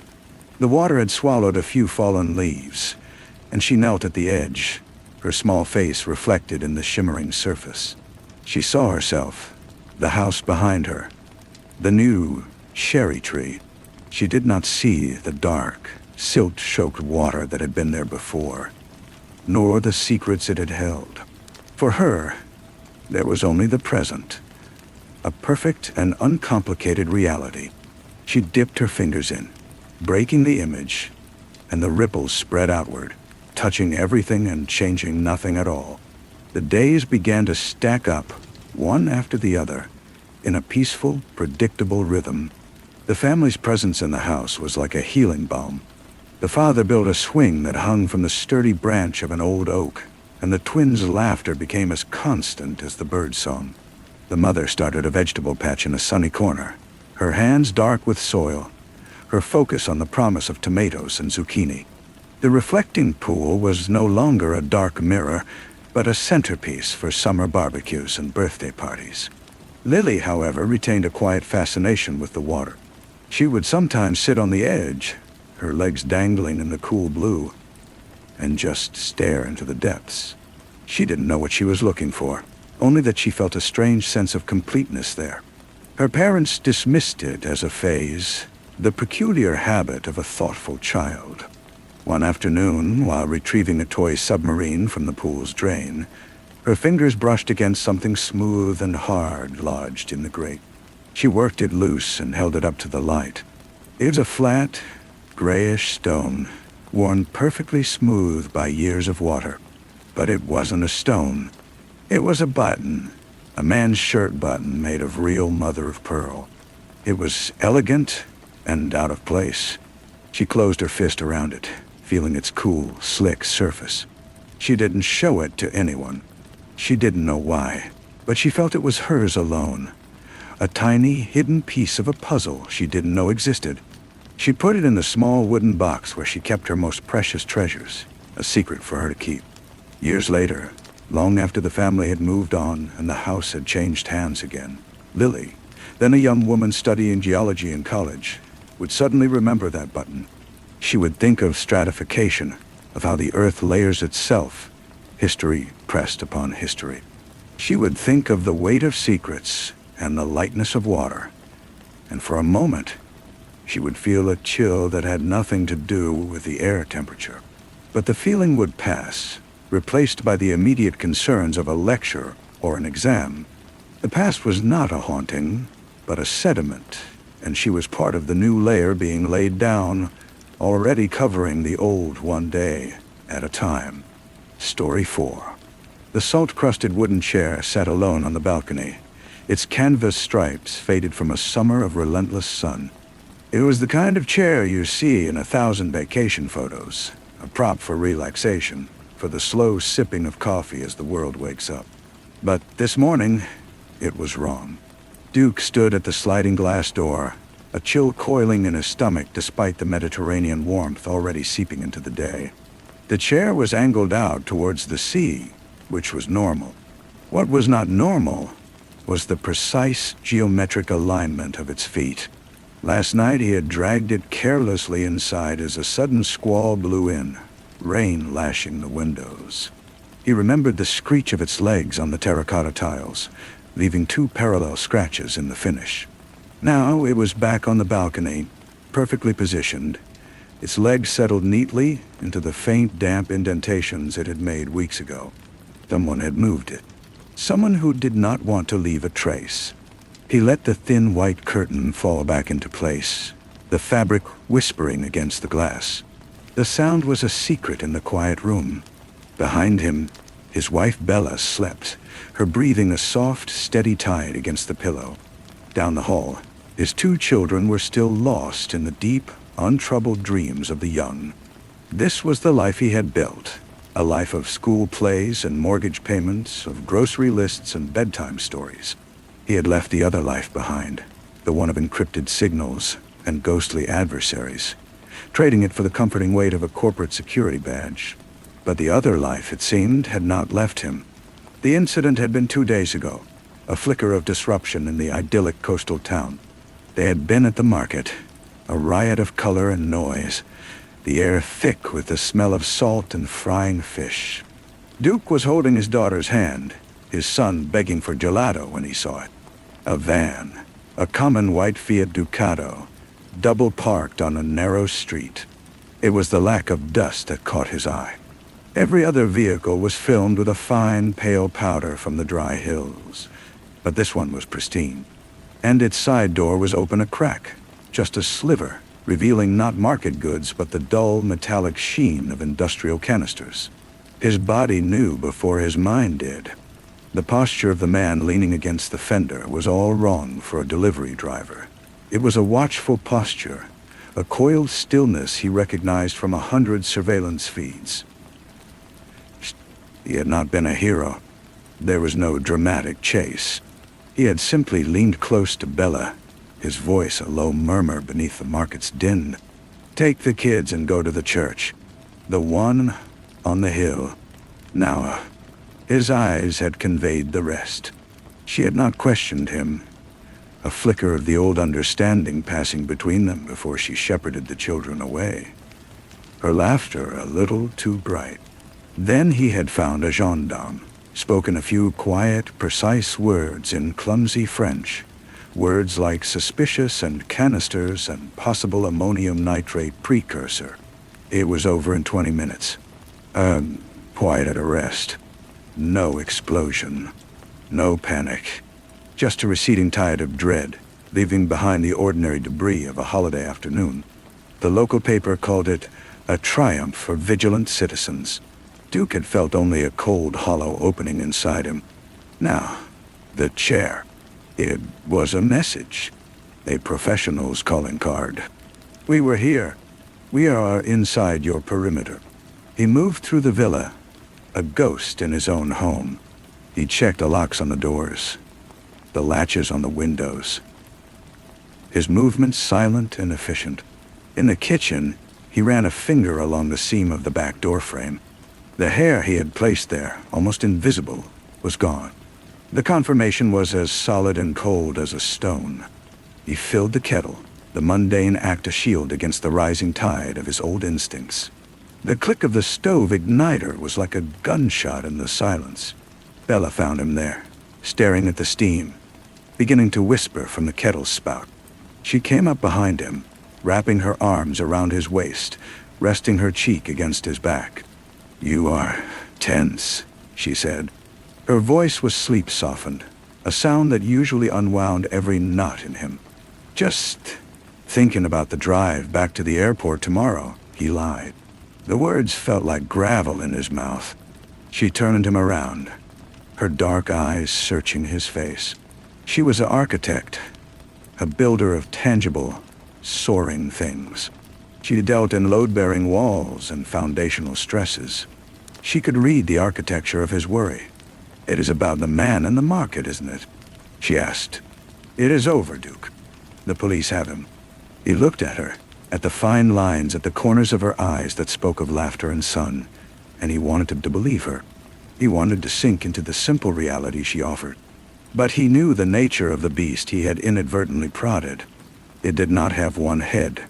It had many, and it would not forget. Later that morning, as the children splashed in the villa's small pool, Duke sat with his laptop in the shade. The news reports were anodyne, praising the efficiency of the French authorities. He went deeper, using old pathways and forgotten passwords, feeling the familiar, illicit thrill of stepping back into the shadows. He found the name of the man in custody, Samir, a nobody, a foot soldier. But the van, the materials, the operational discipline, it had the fingerprints of a ghost, a man known only to a handful of people in Langley and Vauxhall Cross. A man called Hunter. Hunter was not a zealot driven by scripture. He was a physicist, a former academic from a privileged Beirut family, radicalized not by faith, but by a perceived cosmic injustice, an American drone strike that had vaporized his wife and daughter during a wedding party on the outskirts of Damascus. He had traded his equations for explosives, his logic for a brutal personal calculus of revenge. He was a master of misdirection, of attacks that were as much psychological theater as they were physical destruction. Targeting a former analyst on vacation with his family would be exactly his style. A message within a message. You thought you could hide in the light. There is no light we cannot reach. The flight home was a study in contained terror. Every passenger was a potential threat. Every cough, every fumbled bag, every glance that lingered a second too long sent a jolt of adrenaline through his system. He watched the flight attendants, their practiced smiles, and imagined the cold resolve that could lie beneath one. He held his daughter as she slept, her head heavy on his shoulder, and felt the immense, terrifying fragility of the life he was meant to protect. Back in the quiet suburb of Oak Creek, Virginia, the fear did not dissipate. It seeped into the walls of their colonial-style house. It was in the too-perfect stillness of the maple tree in the front yard at 2 a.m. It was in the wrong number phone call that rang once, and then went dead. He reinstalled the security system himself, adding layers of his own design, motion sensors in the bushes, a camera disguised as a birdhouse that fed to a private server. He took a leave of absence from work. Bella watched him, her concern hardening into a quiet frustration. "We cannot live in a fortress, Duke," she said one night, her voice tight. "This is our home. This is what I do to keep it our home," he had replied, and the distance between them in their own kitchen felt vast and unbridgeable. The men from the agency came on a Tuesday, 2 of them in a dark, unremarkable sedan. They sat in his living room, their posture neat and contained. Their names were Miller and Shaw. They spoke in the calm, reassuring tones of professionals. "We are aware of the situation, Mr. Corbin," Miller, the older one, said. "We believe you may have been identified by Hunter's network. The threat is credible." The words hung in the air, formalizing the dread. Bella, who had been serving coffee, went very still. "What are you doing about it?" Duke asked, his voice flat. "We have increased patrols in the area. We are monitoring known associates. Hunter, he's a difficult target. He plans for the long term. He enjoys the anticipation. This was not support. This was a warning. They were telling him he was on his own, that the official machinery could only offer a thin bureaucratic veneer of protection. They were waiting to see what Hunter would do, using Duke and his family as bait in a trap they had no real hope of springing. After they left, the house felt different. The walls seemed thinner. The night outside seemed darker, more complete. Bella finally broke the silence. "You knew," she said. "You knew this was not over. Why didn't you tell me?" "Because I hoped I was wrong. Because I wanted you to have a few more days of normal life. There is no normal life with this, Duke." Her voice cracked. "There is only life with the fear. or life without it. And you have brought the fear right into our house. You have given it a chair to sit in." Her words struck him with the force of a physical blow. He had been so focused on building defenses, he had failed to see that the siege was already inside, that the real battle was for the sense of safety he could no longer provide. The days bled into a week, then two. Tension became a new kind of normal. The children, sensing the unspoken currents, grew quieter. Bella buried herself in her work, her blueprints spreading across the dining room table like intricate maps of a more orderly world. Duke spent his days watching the feeds from his cameras, his nights walking the perimeter of the property, a ghost haunting his own land. He was waiting for the second shoe to drop. He knew it would. Hunter was a connoisseur of dread. The attack, when it came, was not a frontal assault. It was a whisper. Duke's son, 8-year-old Leo, came home from school with a small, crudely wrapped package. "A man gave it to me," he said, his eyes wide with excitement. "He said it was a prize for being such a good kid. He knew my name." The world slowed, the air turning to syrup. Duke took the package, his hands numb. It was light. Too light.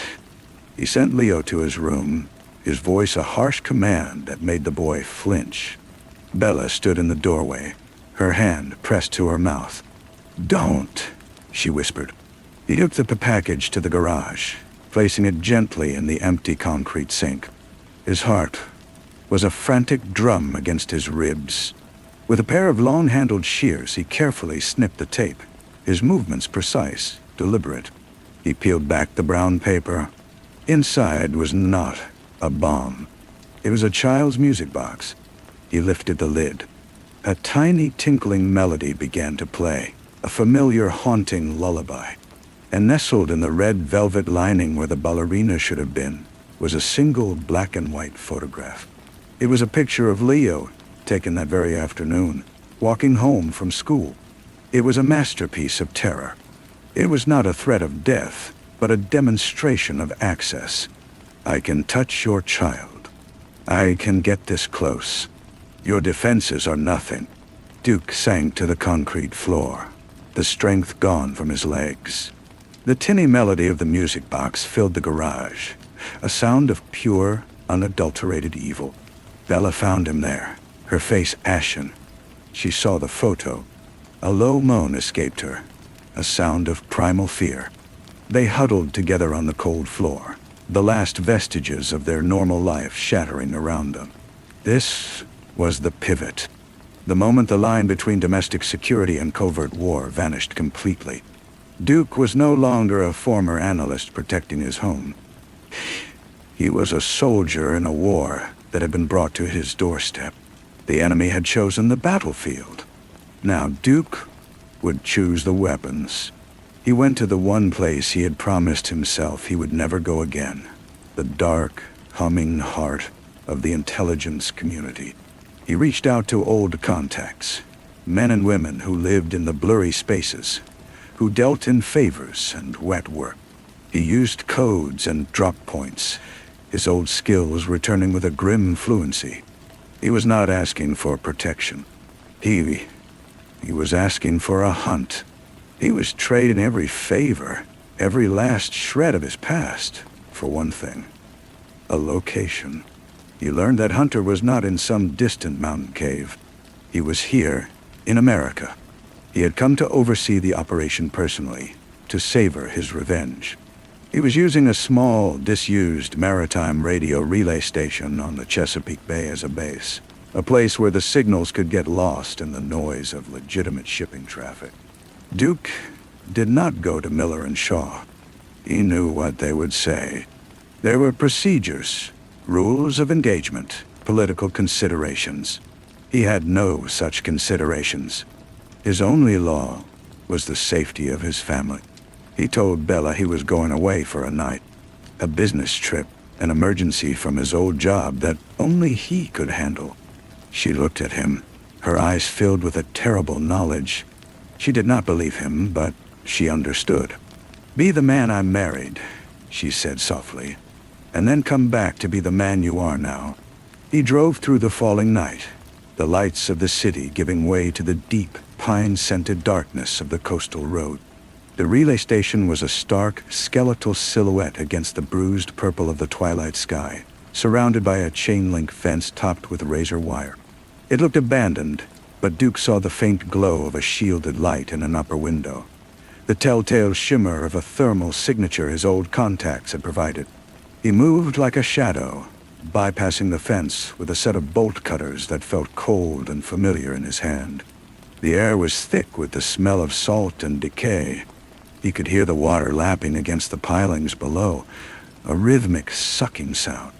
The door to the main building was locked, but the lock was old, a formality. He picked it in seconds, the clicks echoing in the vast, silent space inside. The ground floor was a graveyard of dead electronics, filled with the ghosts of forgotten transmissions. He moved past hulking consoles, his feet silent on the dusty concrete. A set of metal stairs led upward. He took them one at a time, placing his weight carefully, his senses stretched to a razor's edge. The room at the top was lit by the cool blue light of computer monitors and a single bare bulb hanging from a wire. A man stood with his back to the door, looking out over the dark, restless water. He was tall, with a scholar stooped to his shoulders. He did not turn around. "I was wondering when you would arrive, Mr. Corbin," the man said. His voice was calm, educated, with only a faint trace of an accent. It was the voice of a man discussing a complex theorem. "I have been following your career for some time. Your work on the Al-Hazmi network was particularly elegant. A thing of beauty, really." Duke said nothing. He raised the pistol he had taken from a lockbox in his garage, a weapon he had hoped never to use again. Hunter turned slowly. He was younger than Duke had expected, with intelligent, tired eyes. He smiled, a thin, sorrowful curve of his lips. "You think this will end it? You kill me, and another will take my place. The equation does not change, only the variables." "This is not an equation," Duke said, his voice low and steady. "This is my family." "Ah, the family," Hunter said, nodding as if Duke had confirmed a deeply held belief. "The ultimate vulnerability. The leash by which every good man can be led. You see, you took my family from me. Not with your own hands, perhaps, but you were part of the machine that did. This is just symmetry." He gestured to the monitors. On one, a live feed showed Duke's house, the camera trained on his daughter's bedroom window. On another, a complex schematic was displayed. The Oak Creek Elementary School, his son's school, with certain points highlighted in red. Duke's finger tightened on the trigger. The world narrowed to the sight at the end of his barrel, and the man standing before him. This was the climax, the point of no return. He could end the threat, right here, right now. He could become the executioner, cross the final moral boundary, and secure his family's safety with a single, violent act. He could become Hunter, a man defined by revenge. But he saw Bella's face. He heard her words. "Be the man I married." The man she married had left this life behind. The man she married believed in walls that kept things out, not in becoming a monster to fight other monsters. He lowered the gun. Hunter's smile widened, a flicker of triumph in his eyes. "You see? The leash." "No," Duke said. "I am choosing a different symmetry." He moved fast, not towards Hunter, but to the bank of computer servers against the wall. He ripped cables from their ports, slammed the butt of his pistol into delicate circuitry. Sparks flew, and the monitors flickered and died, plunging the room into near darkness, save for the single hanging bulb. "You fool," Hunter shouted, his composure finally breaking. He lunged, not like a trained fighter, but like a desperate man. They crashed into a console, sending pieces of equipment clattering to the floor. It was a short, brutal struggle. Duke was stronger. driven by a more immediate, more personal fury. He pinned Hunter, his knee in the man's back, and used zip ties he had brought to secure his wrists. Hunter lay on the cold floor, breathing heavily, his ideology and his revenge rendered impotent by simple physical force. Duke stood up, his own breath coming in ragged gasps. He pulled out his phone, a civilian one, and dialed a number he had never wanted to call again. "It's over," he said when Miller answered. "I am sending you the coordinates. Come and clean up your mess." He did not wait for a response. He walked out of the relay station, down the metal stairs, and out into the clean, cold night air. He did not look back.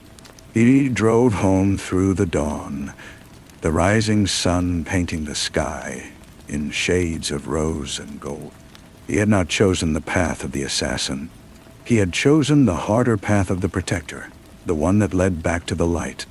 When he walked through his front door, Bella was waiting for him in the kitchen, wrapped in a robe. She looked at him, at the dust on his clothes, the grim set of his jaw, and the quiet peace in his eyes. She did not ask what happened.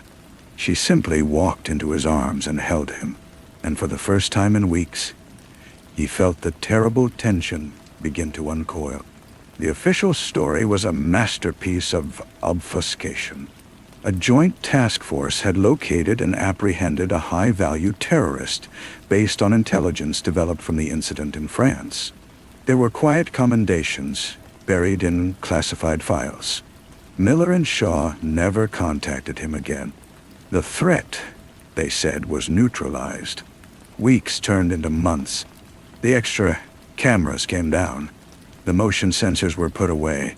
The children's laughter once again filled the house, unforced and real. Bella's blueprints returned to the dining room table. Life, in its stubborn, resilient way, began to return to normal. One evening, Duke stood at a sliding glass door in his own living room, looking out at his backyard. The grill was smoking, the children were chasing fireflies, their shrieks of joy carried on the warm air. Bella came and stood beside him, slipping her hand into his. "It is a good life," she said softly. He nodded, watching his son triumphantly capture a flickering insect in his cupped hands. It was a good life. The fear was gone, or if not gone, then faded into a distant, almost forgotten scar. The case was closed. The mystery was solved. The world had righted itself. He looked at the ordinary scene before him, the green grass, the fading light, the simple, profound beauty of his family at peace. He held onto the moment, letting it settle deep inside him. A quiet, steady truth against the memory of the dark. It was over. It was finally, completely over. And for now, in the gentle twilight, that was enough. The following spring, Leo had a science fair project on soil erosion. He needed a specific type of clay, only available from a hobby shop in the next town over. It was a Saturday, the sun was out, and the drive was pleasant. Duke offered to go alone, giving Bella a quiet morning, but she insisted they make a family trip of it, a normal family trip. The hobby shop was a cavernous place, smelling of wood and paint and plastic. Aisles stretched into the distance, filled with model rockets and remote-controlled cars. Leo, clutching his list, led the way with a determined focus. Duke followed, his daughter skipping ahead to a display of glittering beads. It was in the model train section that he saw it, a layout of a miniature town, complete with tiny trees and a little station. And on a siding, next to a plastic warehouse, was a freight car. A specific dark green freight car. It was an exact, scaled-down replica of the type used in the rail yard near the maritime relay station, the one he had driven past on his way to confront Hunter. A coincidence.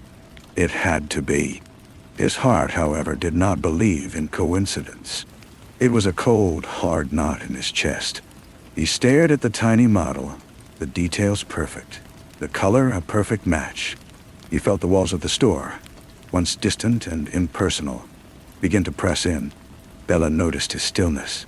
She came up beside him, her hand gently touching his elbow. "What is it?" she asked, her voice low. "Nothing," he said, forcing a smile. "Just... Leo's probably found his clay by now."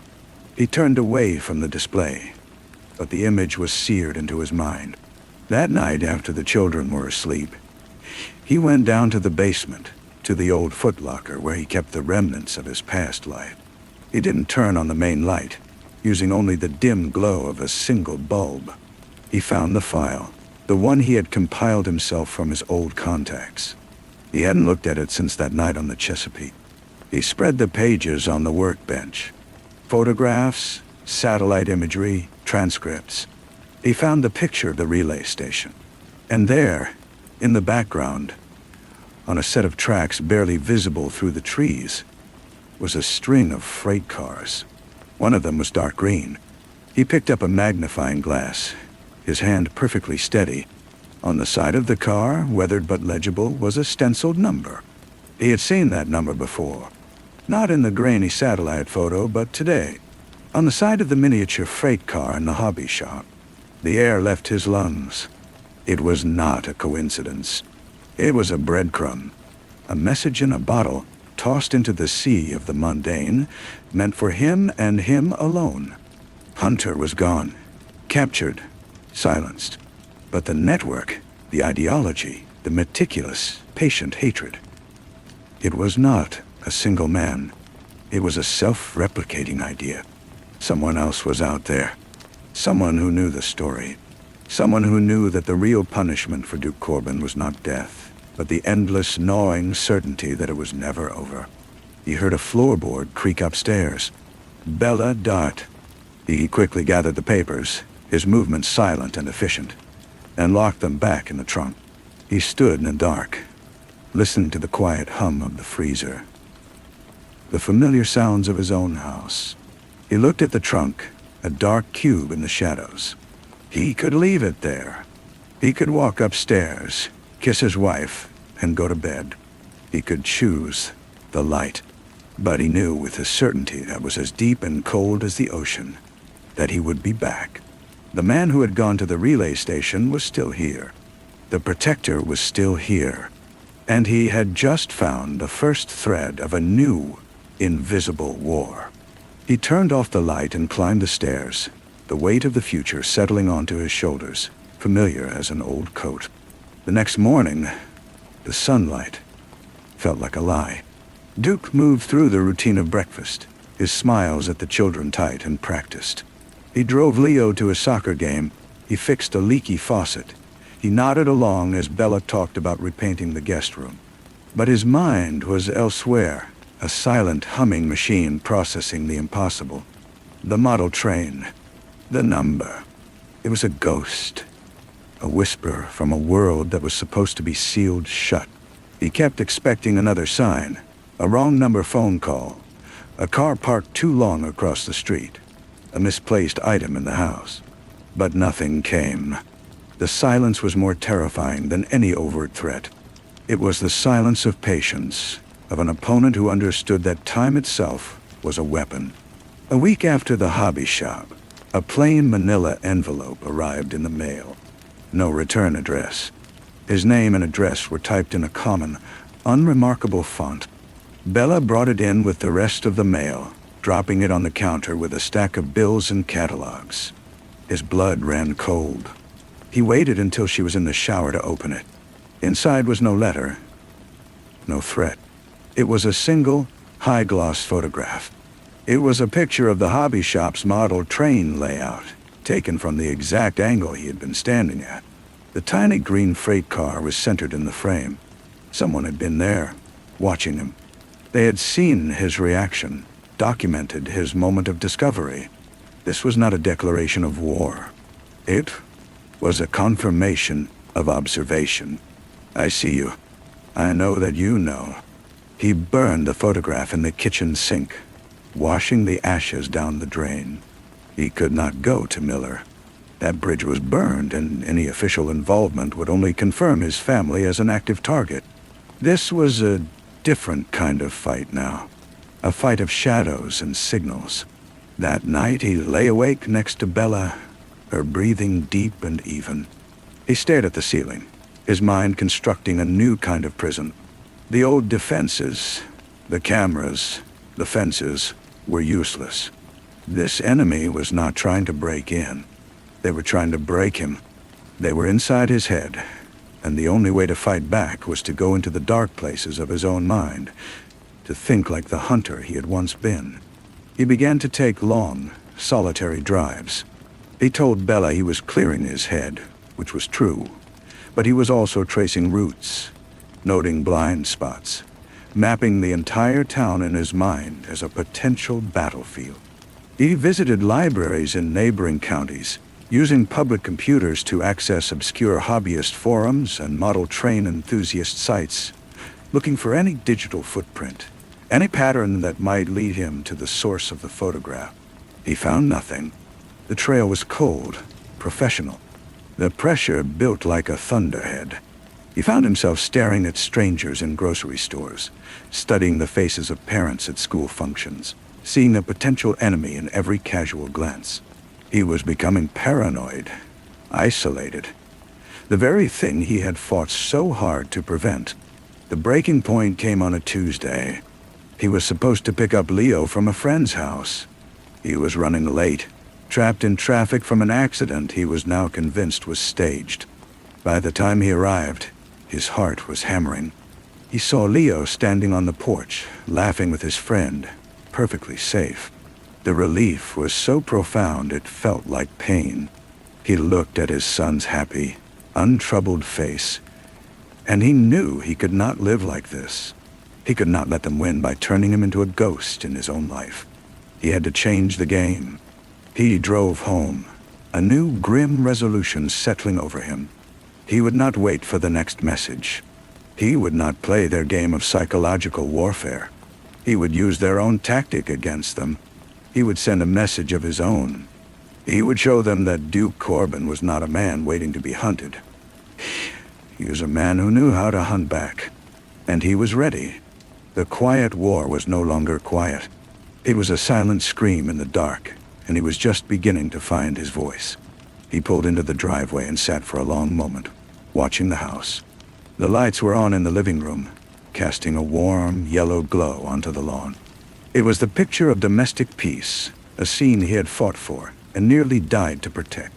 Now, he had to risk disturbing that peace to truly secure it. He found Bella reading on the sofa. She looked up, and her smile faded as she saw his face. She closed her book slowly, marking her place with a finger. What's happened? He didn't lie. He couldn't anymore. He told her about the model train, the photograph, the silent, psychological siege. He watched the color drain from her face, but her eyes never left his. She didn't cry or panic. She just listened, her expression hardening into one of fierce resolve. When he finished, she was silent for a full minute. So, she said finally, her voice quiet but steady, they aren't coming for the doors or the windows. They're coming for you, for your mind. Yes, he said, the word a confession of his own vulnerability. Then we fight them there, she stated, as if it were the most obvious thing in the world. But we fight them together. No more solitary drives. No more secrets in the basement. You are not going back to that man you were, Duke. We are going to build a new one, right here. A man who can protect his family without losing his soul. Not? And how? Her words were a lifeline. He had been preparing to descend alone, but she was offering to stand with him at the edge.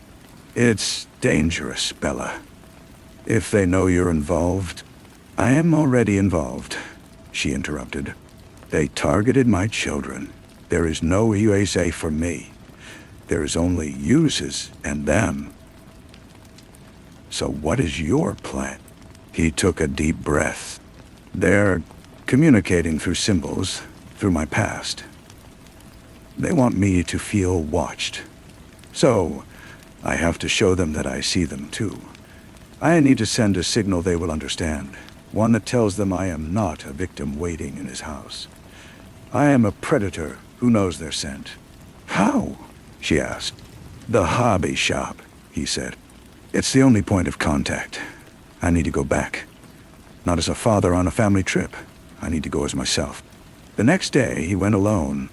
He parked a block away and approached from the rear, through an alley lined with dumpsters. He didn't enter the store. Instead, he found a bench in a small, neglected park across the street, partially hidden by a bushy hydrangea. He had a book open on his lap, but his eyes were on the shop's entrance. He watched the customers come and go, ordinary people with their ordinary lives. He looked for a pattern, a face that didn't fit, a repeated vehicle. He saw nothing. This was futile. They were too good for a simple stakeout. He needed to be more direct. He stood up, crossed the street, and walked into the store. The air was the same, paint and plastic.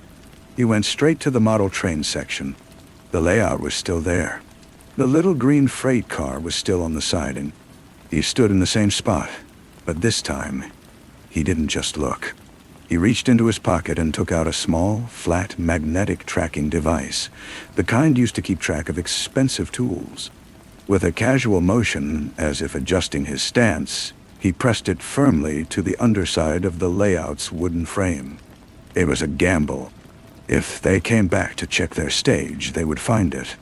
But finding it was the point. It was his message. "I am here. I am hunting." He bought a pot of glue he didn't need and left. As he drove home, he felt a strange sense of calm. The passive waiting was over. He had taken an action, however small. He had moved a piece on the board. 2 days later, his phone buzzed with an alert. The tracker was on the move. His pulse quickened. He pulled up the app on his secure tablet, watching a small blinking dot travel across a map of the city. It wasn't heading for a remote warehouse or a secret compound. It was moving through suburbia, making stops that seemed entirely mundane. A grocery store, a dry cleaner, a residential street. He zoomed in on the residential address. It was a modest, well-kept house in a neighborhood not unlike his own. He cross-referenced the address with a public database. The owner was a retired high school chemistry teacher named Arthur Finch. Duke sat back, stunned. This was not a shadowy terrorist. It was a grandfather with a prize-winning rose garden, according to the Neighborhood Association website. Had he gotten it wrong? Was this just a bizarre coincidence? An old man who happened to buy a model train layout? But then the tracker moved again, leaving Arthur Finch House. It traveled across town and stopped. The final destination made the breath catch in Duke's throat. It was the municipal building that housed the town's planning and zoning department. The dot remained there, stationary, for over an hour. They weren't just sending him messages. They were showing him their reach. They could be anyone, anywhere. The retired teacher, the city clerk. The enemy wasn't a face in a crowd. It was the crowd itself. The war was not in the relay stations or the dark corners of the world anymore.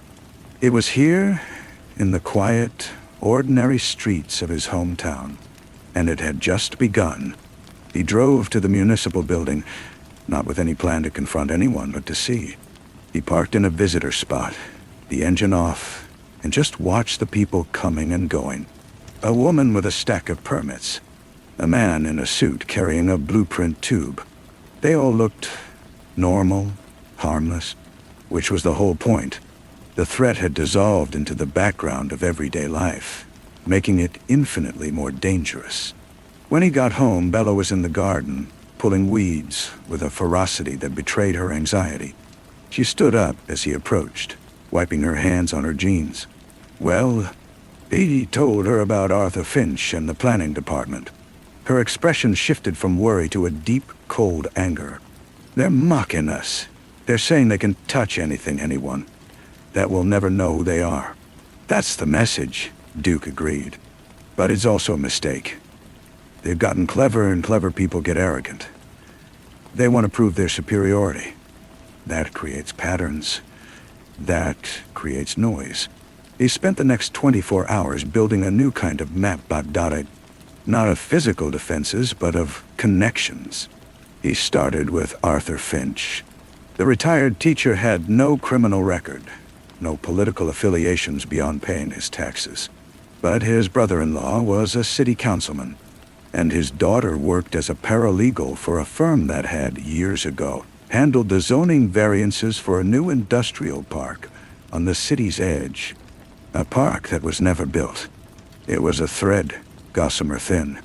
He followed it to the defunct project, finding a shell corporation that had owned the land. The corporate records were a maze, but one name appeared as a silent partner, a name that made his blood run cold. It was the alias of a man he had once briefly been tasked to find in the early days of his career. A financier with suspected ties to extremist groups who had vanished off the face of the earth a decade ago. The file had been closed, marked unsubstantiated. This was no random act of terror. This was a legacy, a patient, multi-generational network that buried its roots deep in the soil of ordinary society. Hunter had been a weapon, a sharp, violent tool. This was the hand that held the tool, and it had been here, waiting all along. The tracker on the train layout stopped moving. It had been disposed of. His message had been received and his countermove neutralized. The game was reset. He knew they would make the next play. He had to be ready not to just defend, but to understand the ultimate goal. This psychological war, this demonstration of omnipresence, was a means to an end. But what end? The answer came on a rainy Thursday, in the form of a folded piece of paper slipped under the windshield wiper of his car in the grocery store parking lot. It was not a photograph. It was a simple hand-drawn diagram, a floor plan. It took him a moment to recognize it, his mind superimposing walls and doors over the lines. It was his own house. His own bedroom was circled in red ink. They were no longer just whispering from a distance. They were pointing at his front door. But the message felt different this time. It wasn't just "I see you." It was "I am here." The pressure, the elegant mind games, were giving way to something more direct. They were getting impatient. Or perhaps, he thought with a chill, he was getting closer than he knew. The hunt was entering its final phase, and the prey was being driven into a corner. His corner. He stood in the rain, the paper disintegrating in his hand, the ink of the circle bleeding into a red smear. This was not just a message. It was a timeline. The long, patient siege was over. The assault was imminent. He drove home, his mind cold and clear. He did not speed. He parked in the garage and entered the house, calling out a greeting that sounded almost normal. He found Bella in the kitchen. He didn't show her the wet, ruined paper. He simply said, "They've moved the timeline up. It's tonight." She didn't ask how he knew. She just nodded, her face a mask of calm. "What do? We don't run. They'll be expecting that. It's what a frightened family would do. We stay. We turn the house into a fortress they aren't expecting." He went to the hall closet and pulled out a heavy, locked metal box. Inside, nestled in foam, were 2 compact handguns and spare magazines. He hadn't touched them in years. He loaded them with practiced, efficient movements. He handed one to Bella. "You remember how to use it?" "I remember," she said, her voice steady as she checked the safety. They worked quickly and silently. He disabled the porch light. She drew all the blinds. He moved furniture to create choke points and clear lines of sight. They brought the children into their bedroom under the pretense of a family movie night. A pile of blankets and pillows on the floor. Leo and Mia, sensing the unspoken tension, huddled together, their eyes wide. Duke knelt before them. "We're playing a game," he said, his voice low and even. "A very quiet game of hide and seek. No matter what you hear, you stay in this room with Mom. You do not come out. You do not make a sound, do you understand?" They nodded, their small faces serious. He kissed them both, then Bella. It was not a kiss of goodbye, but of promise. He turned off the bedroom light, plunging the room into darkness, save for the faint glow of the tablet screen playing a cartoon. He took up a position in the hallway, in the shadows where he could see both the front and back doors. The house was silent, a trap waiting to be sprung. The wait was the hardest part. Every creak of the settling house, every rustle of a branch against the window, was a potential footstep. He controlled his breathing, slowing his heart rate, becoming a part of the stillness. He was no longer Duke Corbin, the father and husband. He was the protector, the final line. He was the man from the relay station. He didn't hear the door open. He saw the doorknob on the back door turn, slowly, silently. They had picked the lock. A figure, dressed in dark clothing, slipped inside. Then, another. They moved with a fluid, professional grace, scanning the room. They were not thugs. They were operatives. Duke waited. He let them take 2 steps into the kill zone of the hallway. Then he spoke, his voice a low whisper that cut through the dark. "You're in the wrong house." The lead figure froze, his head snapping towards the sound. Duke didn't give him a chance to react. He fired twice. The shots were deafening in a confined space. The man crumpled. The second operative returned fire, the bullets chewing into the wall where Duke had been standing.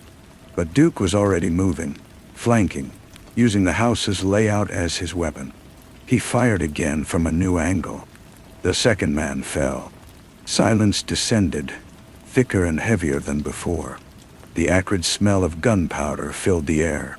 He listened. There had to be more. A team wouldn't be just 2. He heard a faint scrape from the roof. They were coming from multiple directions. This was a coordinated breach. He backed towards the bedroom door. His plan had been to draw them in and eliminate them, but they were adapting. He had to fall back to the final defensive position. He opened the bedroom door and slipped inside, locking it behind him. Bella was there, gun raised, positioned behind the bed. The children were hidden in the closet, as they had drilled. Her eyes met his in the dark. A question. 2 down, he whispered. More on the roof. A shadow passed in front of the bedroom window. The silhouette of a man, rappelling down from the roof, blocked the faint light from the street. The window was locked, reinforced, but it wouldn't hold forever. They were surrounded. The house, his sanctuary, had become a cage. He had prepared for a ground assault, not a 3-dimensional siege. It was a tactical error, one he might not survive. The man outside the window raised a tool, a compact hydraulic punch designed to shatter tempered glass. Duke aimed his weapon, knowing the bullet might not penetrate the double-paned window, knowing the sound of the shattering glass would be the starting gun for the final assault. He took a breath, his finger tightening on the trigger. The war was no longer silent. It was here, in his bedroom, and it was screaming. The window didn't shatter. Instead, a different sound cut through the night. The brief, piercing wail of a siren, followed by another, and then a third, converging on their street. Red and blue lights strobed through the gaps in the blinds, painting the room in frantic pulses of color. The silhouette outside the window froze, the tool still raised. For a heartbeat, the figure hung there, a dark cutout against the emergency lights. Then it vanished, yanked upwards back onto the roof. Duke didn't lower his gun. This could be a trick, another layer of the psychological game. But the sirens were real, the lights were real, and he could now hear the crunch of tires on his driveway, the slamming of car doors, and the amplified voice of a police officer demanding that anyone inside the house come out with their hands up. Bella looked at him, her face a mixture of hope and terror. "Did you call them?" He shook his head. He had not. His entire strategy had been built on handling this privately, away from the bureaucratic blindness of official channels. Someone else had made the call. He moved to the window, risking a glance through the slats of the blind. 2 patrol cars were in the driveway, officers using their open doors as cover. Another was on the street. And then he saw it. A flicker of movement in the shadows between his house and the neighbors. A dark figure, moving with that same fluid grace, melting into the backyard. They were fleeing, using the police as an unintended diversion. "The police are a shield for their retreat," he whispered to Bella. "They're getting away." He had to make a choice. Step out into the light of the police and surrender his fate to a system he no longer trusted, or go after the retreating figures and seize a chance, however slim, to capture one and get a real answer. The choice was made for him when he heard the front door splintering under the weight of a battering ram. He dropped his weapon onto the bed and raised his hands. "Stay here. Keep the door locked until you see a uniformed officer you recognize," he ordered Bella. He took a step towards the bedroom door just as it burst open.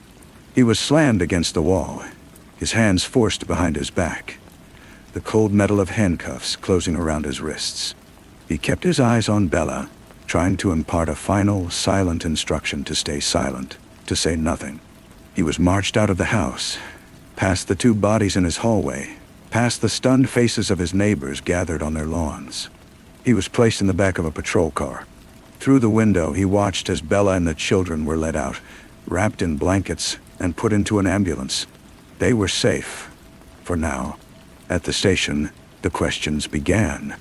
They focused on the dead men in his house, on the illegal weapons.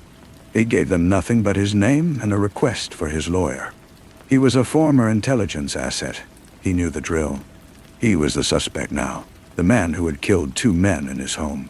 The real story, the photographs, the trains, the silent war, sounded like the ravings of a paranoid mind. He could see the doubt in the detective's eyes. Hours later, his lawyer arrived. With him was a man in a crisp, unremarkable suit. The lawyer spoke quietly.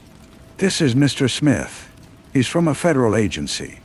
He'd like to speak with you. I advise you to listen."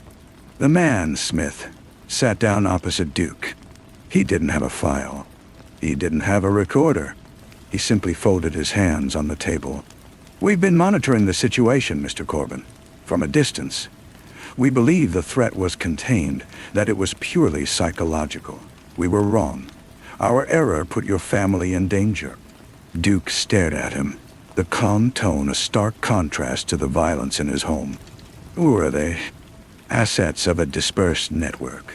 We thought they were dormant. Your reemergence into a public life seems to have triggered a new protocol. A final audit." Smith leaned forward slightly. "The man you were once tasked to find, the financier, he didn't vanish. He was absorbed.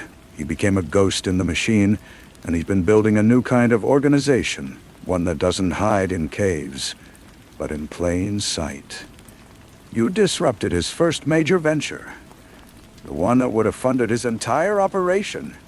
You are not just a loose end to him. You are a personal insult." "So, this is revenge," Duke said. "No," Smith replied. "It's a succession. He's old. He's dying. He's testing potential heirs. The one who successfully closes the file on Duke Corbin inherits the network. You are not being hunted by one man. You are being hunted by every ambitious predator in his orbit. The game you thought you were playing was much, much larger than you knew." Smith stood up. "The local charges will be dropped. Self-defense is clear. You will be released within the hour. But understand this, Corbin. You can go home and you will likely be dead within the week. Or you can come with me. The war you thought you left behind never ended. It just changed its address. It's waiting for you. It just changed its address." He placed a plain white business card on the table. It held only a phone number. "The choice is yours." Smith left the room. Duke looked at the card. He thought of Bella and the kids, of the red circle on the floor plan of his bedroom. There was no more safe. There was no more quiet. There was only the war. He picked up the card. It wasn't a lifeline. It was a recall to duty. The silent scream had been heard, and it was time to answer. The rain had started again by the time he was processed out, a fine, cold mist that soaked into his clothes as he stood on the precinct steps. The lawyer had driven away, his job done. The house was a crime scene. His family was in a safe house, a location he was deliberately not told. He was alone with the card in his pocket. He walked for blocks, his senses hyper-alert, scanning every parked car, every flickering shadow. Smith's words echoed in his mind.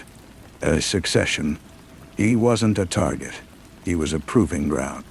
Every move he made was being watched, judged, and countered by a dozen different aspiring kings. The sheer scale of it was dizzying. He found a payphone outside a shuttered laundromat, its plastic hood beaded with moisture. He fed in coins and dialed the number from the card. It rang once. "Come in from the rain, Corbin," a voice said. It wasn't Smith. It was a woman's voice, calm and precise. A black sedan with tinted windows glided to a stop at the curb beside him. The rear door swung open. He got in. The interior was silent and warm. The woman who had spoken sat across from him. She was in her 40s, with sharp, intelligent eyes, and her hair pulled back in a severe bun. She assessed him with a single, sweeping glance. "Arthur Finch is dead," she said without preamble. "Apparent heart attack an hour ago. The planning department clerk who took the call about your property survey has resigned, effective immediately, citing family issues. The threads you pulled are being clipped, efficiently." Duke absorbed this. They were cleaning house, erasing the trail he had found. "So what's the plan? You whisk me off to some bunker and I become a file again?" "Wrong," she said. "The bunker is the old war. This is the new one. Hiding is what they expect. The man you're looking for, the financier, his name is Emil Voss. He is in a private hospice on the other side of the city. He has maybe 2 days left. And, Dimam." The car moved smoothly through the wet streets. Duke felt the world tilting again. The ghost was not just a name in a file. He was a dying man in a bed. "You're going to walk right in," the woman continued. "You're going to see him. The heirs, the predators, they're all circling him, waiting for his last breath. They won't be expecting you. They think you're a rabbit, running for cover. We're going to show them you're a wolf walking through the front door." "Why?" Duke asked. "What do you get out of this?" "We get to see the board," she replied. "Right now, we only see the pieces you kick over. We send you in, and every player will react. They'll show their faces, their resources, their loyalties. You are the catalyst. You will turn their orderly succession into a chaotic, and while they're fighting each other for the crown, we will be there to clean up the mess." It was a suicide mission. A grand, theatrical suicide mission. He was to be the spark, thrown into the powder keg. "The choice was an illusion, wasn't it?" Duke said, looking out at the passing streetlights. "There was never any going home." The woman offered a thin, cold smile. "There hasn't been a home for people like you and me for a very long time.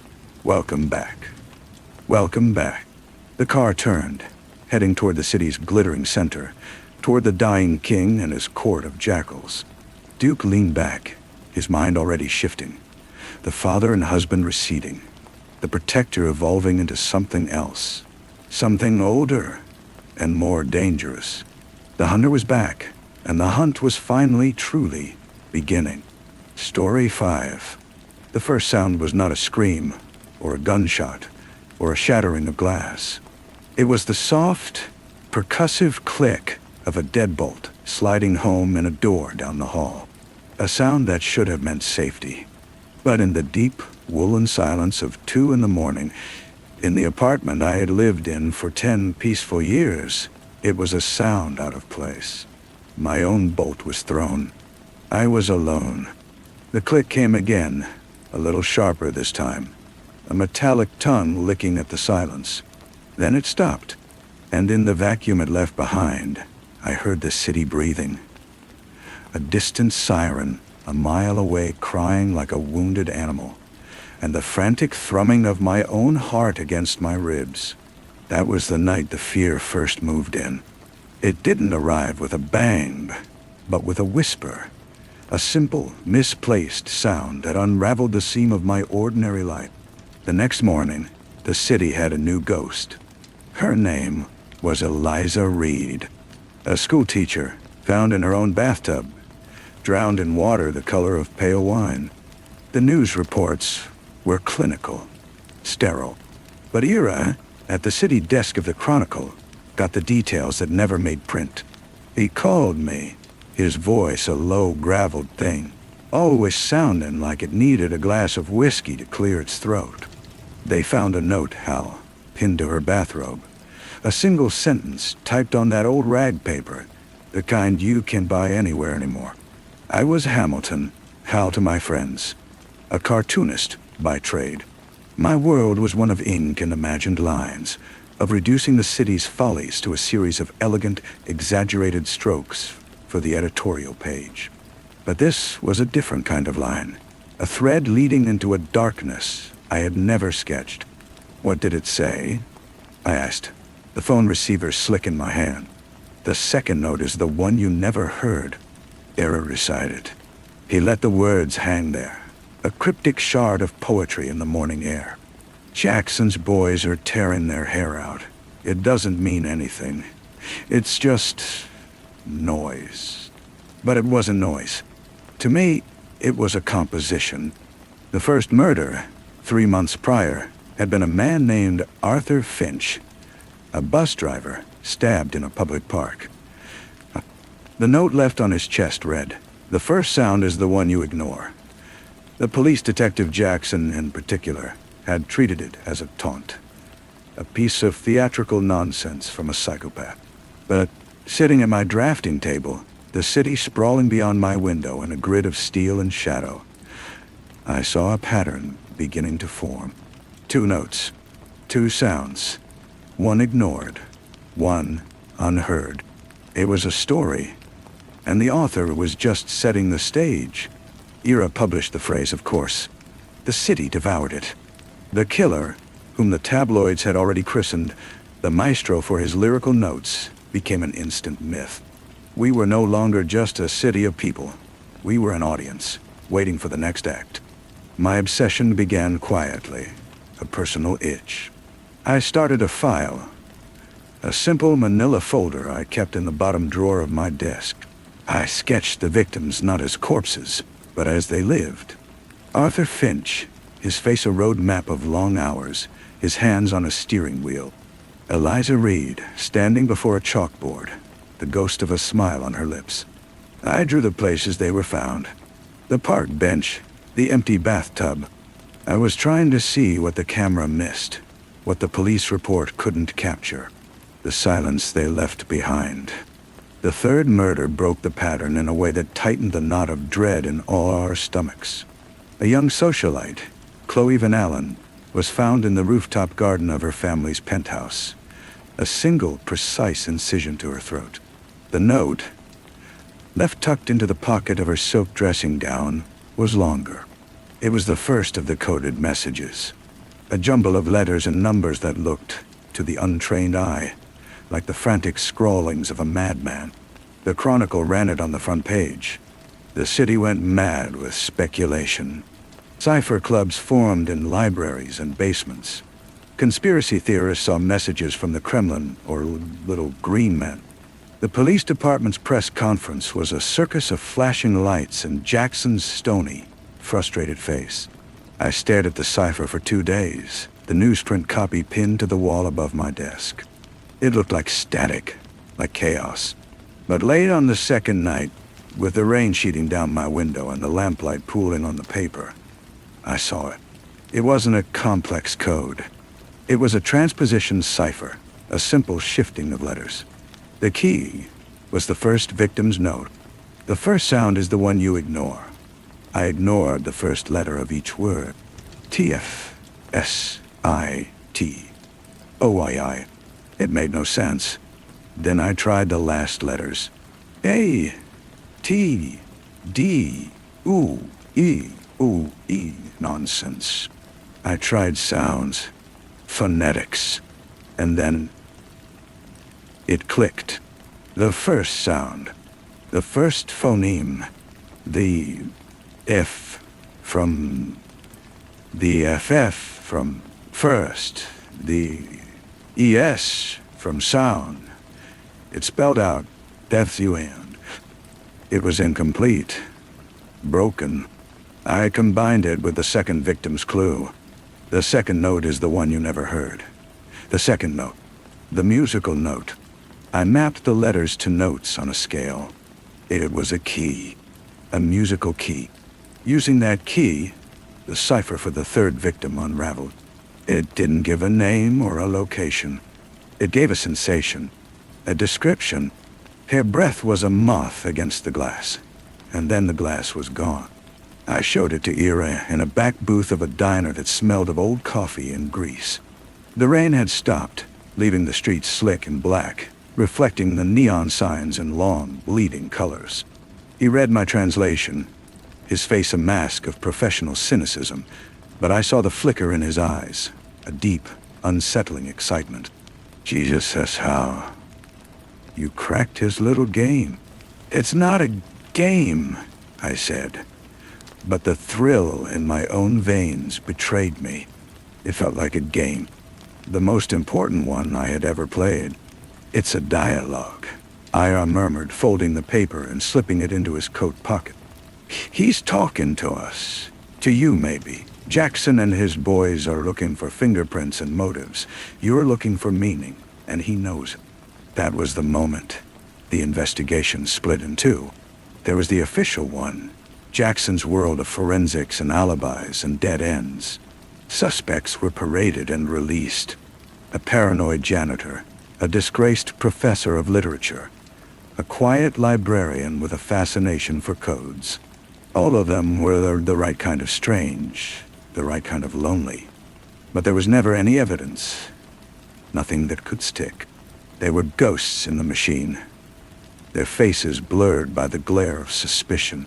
And then there was our investigation, mine and Ira's, a shadow pursuit conducted in diners and late-night bars, through the exchange of folded notes and hushed, intense conversations. We became a closed circuit, a secret society of two, orbiting the dark star of the maestro's intentions. Ira published my decryption, and the next day, a letter arrived at the Chronicle. It was addressed to the cartoonist. It contained another cipher, more complex this time, layered with references to the victims' lives, details the police had never released. The maestro was acknowledging me. He was writing for me.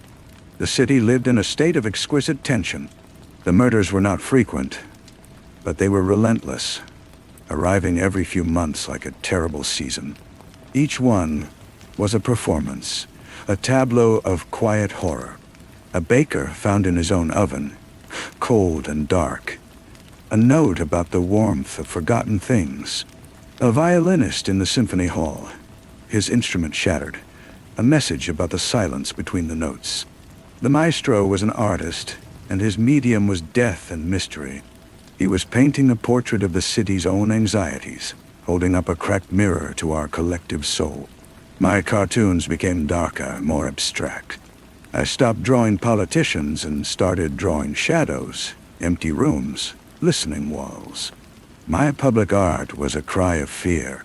My private art, the endless sketches in my growing pile of folders, was a desperate attempt to understand. Jackson found me one evening, standing on the bridge where the fourth victim, the baker, had been seen alive. The detective had aged a decade in 2 years.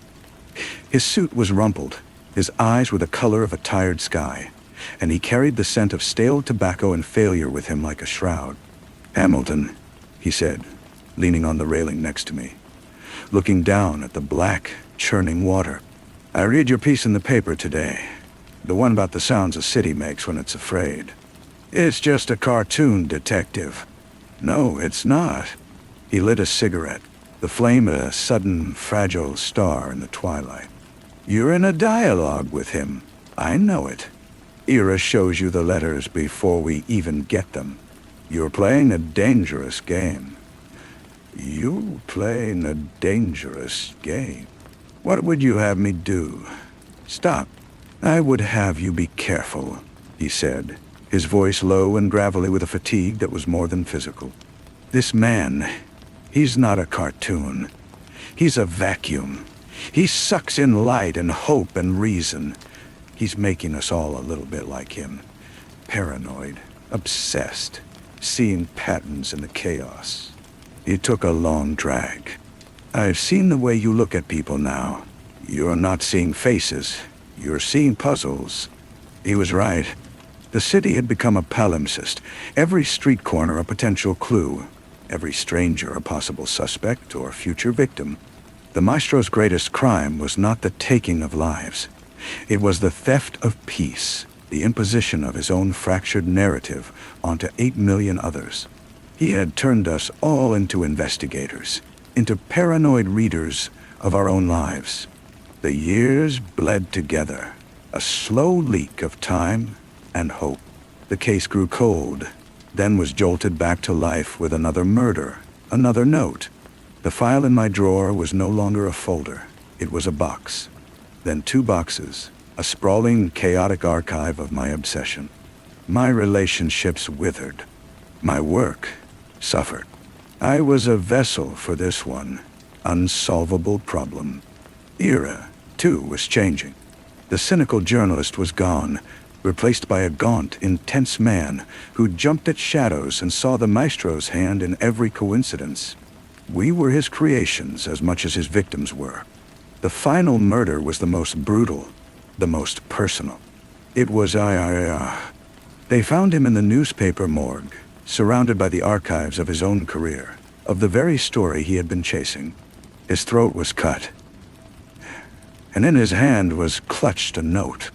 Not a cipher this time, just a single, typed line. The final story is the one you tell yourself.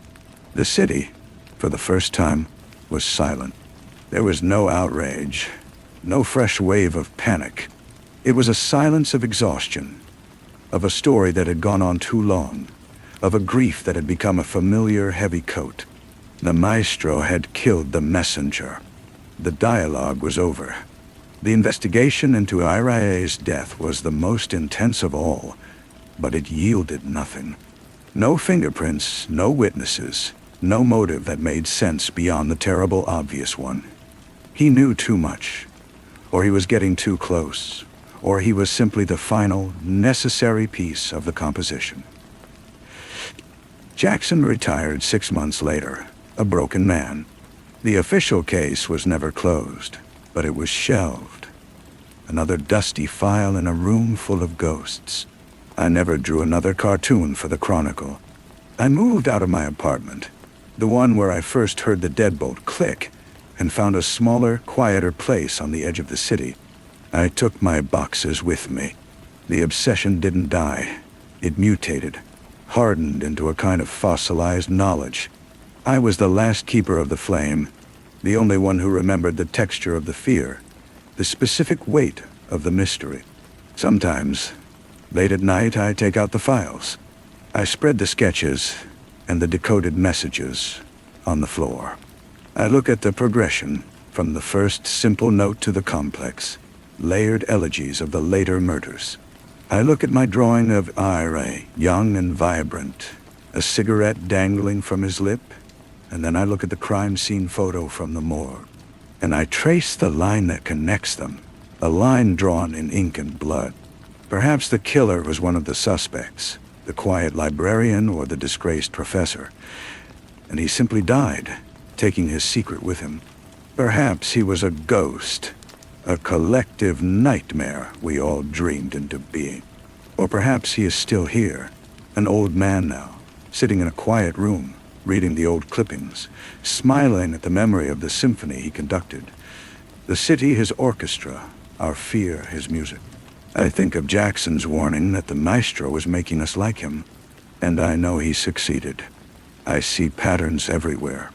In the way the rain drips from the gutter, in the arrangement of cracks on the ceiling, in the rhythm of my own heartbeat. I am still solving the puzzle, still listening for the next note. The other night, I was cleaning out a closet, and I found an old sketch pad from the early days. I flipped through it, and a loose piece of paper fluttered out.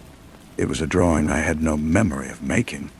It was a self-portrait, but my face was obscured in shadow, and in the corner, drawn in the same ink I used for everything, was a tiny, almost imperceptible symbol, a musical note. My blood turned to ice. The room seemed to tilt. The memory came back to me then, not as a memory, but as a sensation.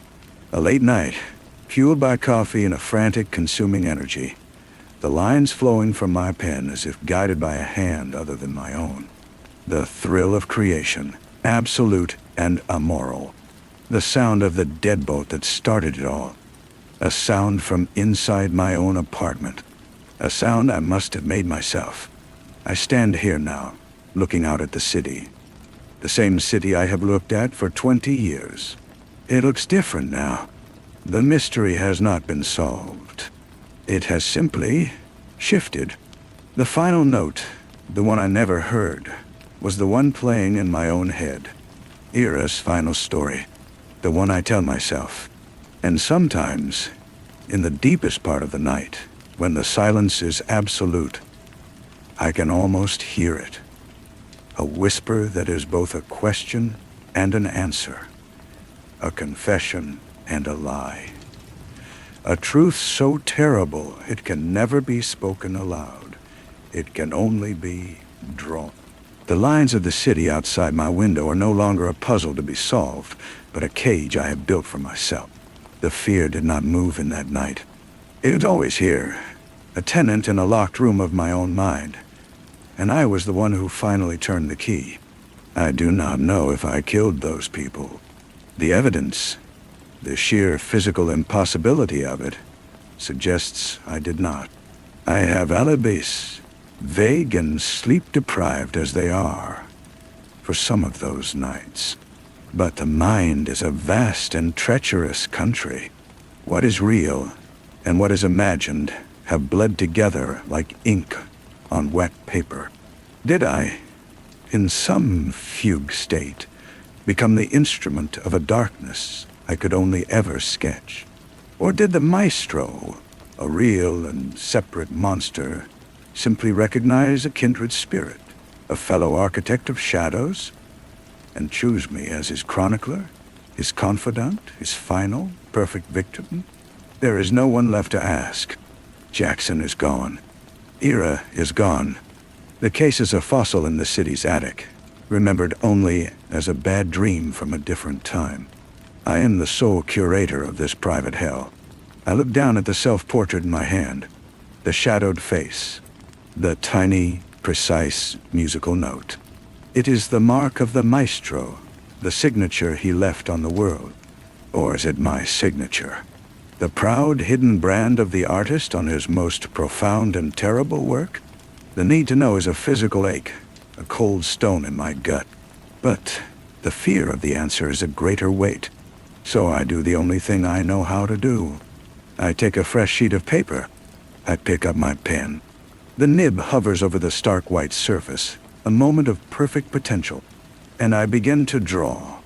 Not a cartoon, not a clue. I draw the silence. I draw the weight of the years. I draw the face of a man who may be a hunter or the prey, a solver of puzzles or the puzzle itself. The lines are tentative at first, then they grow more sure. It is not a good drawing.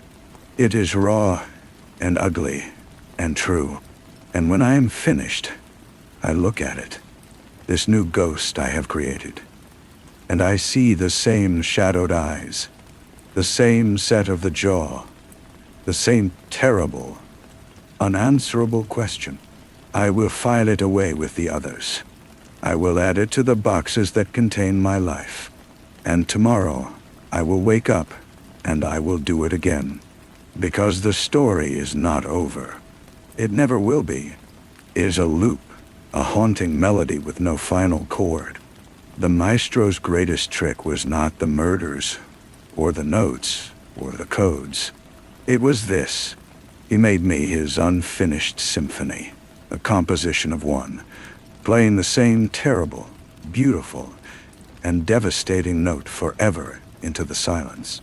The pen felt heavier than it ever had before, a rod of lead in my hand. I placed it down carefully on the desk, the click of its metal body against the wood impossibly loud in the quiet room. The new drawing lay before me, the ink still wet. It was a face, my face, but fractured, as if seen through a pane of cracked glass. In every shard, a different expression stared back. Fear, curiosity, a terrible knowing calm. I did not file it away. I could not.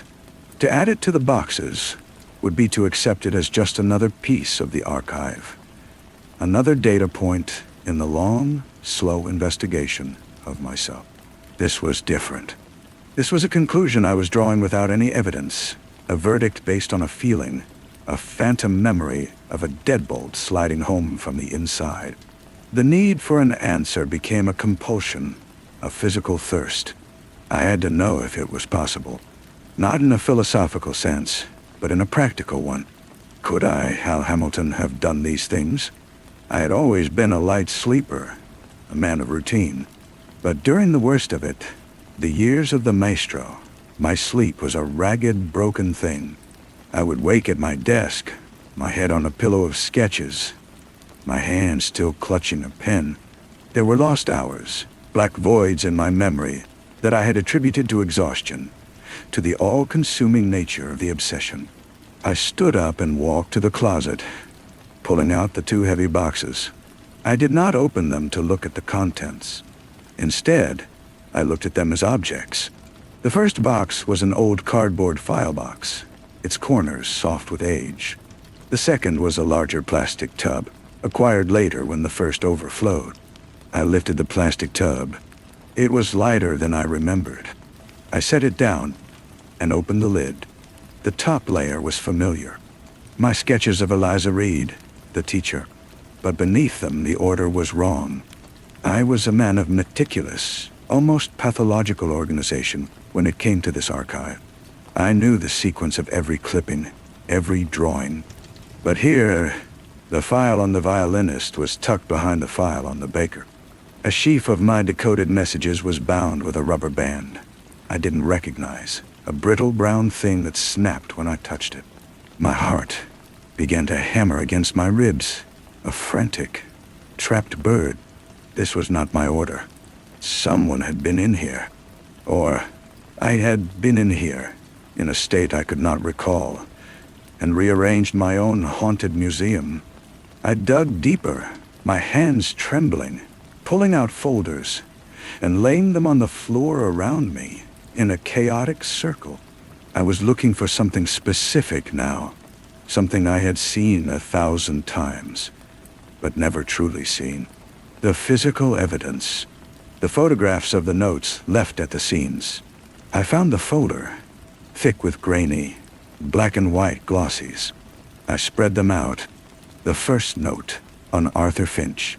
The first sound is the one you ignore. The handwriting was a spidery, elegant cursive. I had always assumed it was the killer's. I looked at it, really looked at it, comparing the slant of the T, the loop of the G, to the handwriting in my own sketchpad margins. It was different. Clearly, undeniably different. A wave of relief, so potent it made me dizzy, washed over me. I was not the maestro. I had not written these notes. But then, my eyes fell on the last note, the one found with the RI. The final story is the one you tell yourself. This was not handwritten. It was typed. On a typewriter. A cold, impersonal machine. I have a typewriter. An old Underwood that I used for drafting letters, for labeling my files before the world went digital. It sat on a shelf in the other room, under a cloth. I hadn't used it in years. I stood and walked to the other room, my movements slow, deliberate. I pulled the cloth away. The typewriter sat there, a hulking black monument. I touched the keys, cold and hard. I had no memory of typing that final note. But then, I had no memory of drawing that self-portrait with the musical note either. I opened the desk drawer where I kept my typing paper. The ream was there, seemingly untouched. But as I lifted it, I saw it. A single sheet, tucked beneath the ream, its top edge slightly crinkled, as if it had been ripped from the roller. I pulled it out. It was blank, but I held it up to the light from the window. And there, pressed into the fiber of the paper, was the faint, ghostly impression of words. The words. The final story is the one you tell yourself. Oh, the paper fell from my numb fingers, fluttering to the floor like a dying thing. The relief was gone, replaced by a void, a silence more profound than any I had ever known. The difference in handwriting on the early notes meant nothing. They were a disguise, a conscious affectation. The typewriter, my typewriter, was the truth. It was the instrument of the final terrible message. The maestro had not just been in my head. He had been in my home. He had used my things. He had sat at my desk. Or I had. There is no way to know. That is the masterpiece. That is the final, perfect note. I am left here in this quiet room with 2 boxes of evidence that prove nothing and everything. I am either a man who was haunted by a ghost, or I am the ghost who did the haunting. There is no third story. There is only the one I tell myself.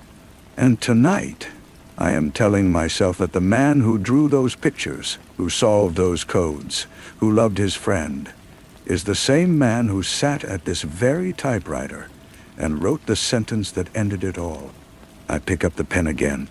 The city waits outside, no longer a puzzle, but a witness. And I have one more drawing left in me. The last one. It is not a drawing of a face or a shadow or a symbol. It is a drawing of a key. A simple, old-fashioned key, like the one that fit the deadbolt on my old apartment door. I draw it with a painstaking clarity I usually reserve for my public work, every ridge and notch defined, the metal seeming to gleam on the flat white paper. It is the most honest thing I have ever drawn. When I am finished, I do not look at it for long. I fold it once, then again, until it is a thick, small square. I walk to the window and open it. The night air is cool and smells of distant rain. Down below, the city hums its indifferent song. I hold the folded drawing over the ledge, my fingers pinching the thick paper. This is the choice: to file it away, to add it to the terrible accumulating weight of the boxes, to continue the loop, or to let it go, to release the story, or my part in it, back into the wild. My fingers open. The small white square tumbles, end over end, a falling leaf in the dark. It disappears into the gloom between the buildings, swallowed by the city. I do not hear it land. There is no satisfying conclusion, no final sound. Just the endless, murmuring backdrop of life going on. I close the window. The room is silent once more. The boxes are still there. The typewriter is still there. The ghost in my mind is still there. But something has shifted. The compulsion to know, to solve, to draw the next line, has left me. It has been replaced by a simple, weary acceptance. The mystery is not a thing to be solved. It is a place where I live. It is the air I breathe. I will not draw tomorrow. I do not know what I will do. Perhaps I will go for a walk and not look for patterns in the cracks of the pavement. Perhaps I will sit in the park and simply watch the people, seeing their faces, not their puzzles. The maestro's symphony is over. The music has faded. What remains is the silence, and in that silence, I must learn to live again. Not as a detective or a chronicler or a suspect, but as a man. A man who once heard a deadbolt click and followed the sound into a labyrinth of his own making. The exit was never there. I have to build it myself. One quiet, unremarkable day at a time. I turn off the light and sit in the dark, waiting for the dawn, listening not for a note, but for the absence of one. The dawn came, a pale and watery light that did little to warm the room. I had sat in a chair all night, not sleeping, not thinking, just existing within the new and fragile silence in my head. The boxes sat against the wall, no longer pulsing with malevolent energy. They were just boxes. The typewriter was just a machine. A week passed. Then another. I left the apartment. I bought groceries from the market down the street and made small, pointless talk with the cashier. I did not analyze the cadence of his speech for hidden codes. I walked through the park and watched children chase pigeons. I saw the randomness of their flight paths and felt nothing but a distant, aesthetic appreciation for the chaos. It was not peace. It was a ceasefire. The ghost was still there, a familiar shape in my peripheral vision, but it no longer whispered. It simply watched, and I simply lived alongside it. I started reading novels again, simple stories with clear endings, and the words did not rearrange themselves into accusations on the page. One afternoon, I found myself standing outside the public library. I had not been there in over a decade, not since the days when the disgraced professor was a person of interest. My feet had carried me there without conscious instruction. I stood on the steps, feeling the weight of the past pressing down, a storm cloud gathering on the horizon of my new quiet. This was a test. I walked inside. The air smelled the same, of old paper and floor wax. I did not go to the periodicals section where Ira had spent so many hours. I did not seek out the shelves on cryptography or composition. I went to the fiction aisle, to the section, and I found a book by an author I had enjoyed in my youth. I checked it out with a library card I had to reapply for, my hand steady as I signed my name. On my way out, I passed a trash can near the entrance. Tucked beside it, partially obscured by a discarded newspaper, was a small, white, folded square of paper. My breath caught. It was the same size, the same thickness as the drawing I had dropped from my window. It was impossible, of course. 1,000 explanations. A child's discarded drawing, a dropped note, flooded my mind. All logical, all sane. I kept walking. I walked right past it, out the doors and down the steps. I did not look back. I did not retrieve it. I let it be someone else's mystery, someone else's ghost. The key was gone. I had let it go. Whether it was found or trampled or washed away by the rain was no longer my story to tell. I had tightened my grip on the novel in my hand and walked home. The sun warm on my neck, the city just a city around me. The novel was a simple one, a tale of adventure on the high seas with a clear hero and a definitive ending where the treasure was found and the villains were vanquished. I read it in 3 sittings, and when I closed the cover, the story was simply over. It did not echo. It did not haunt. The experience was so foreign, it felt like a minor miracle. I began to clean the apartment. It was a slow, methodical process, not born of frenzy, but of a quiet need for order. I started with the kitchen, wiping down shelves that had gathered a fine layer of dust, throwing out expired tins and stale boxes of tea. I worked my way through the living room, dusting surfaces and vacuuming corners. I avoided the study for a week, but one morning the sunlight caught the dust motes dancing in the hallway, and I knew it was time. I opened the door. The 2 boxes were there, and the typewriter sat on its shelf. I did not feel dread. I felt a sort of detached curiosity, as if I were an archaeologist examining the relics of a lost civilization. I started with the typewriter. I carried it to the kitchen table, found a screwdriver, and began to take it apart. It was a complex, mechanical puzzle of levers and springs and type bars. I cleaned each piece with a soft cloth, wiping away years of accumulated grime and old ink. There was no revelation in the process, no hidden message etched into the metal. It was just maintenance. When I reassembled it, it was just a machine again, clean and functional. The boxes were next.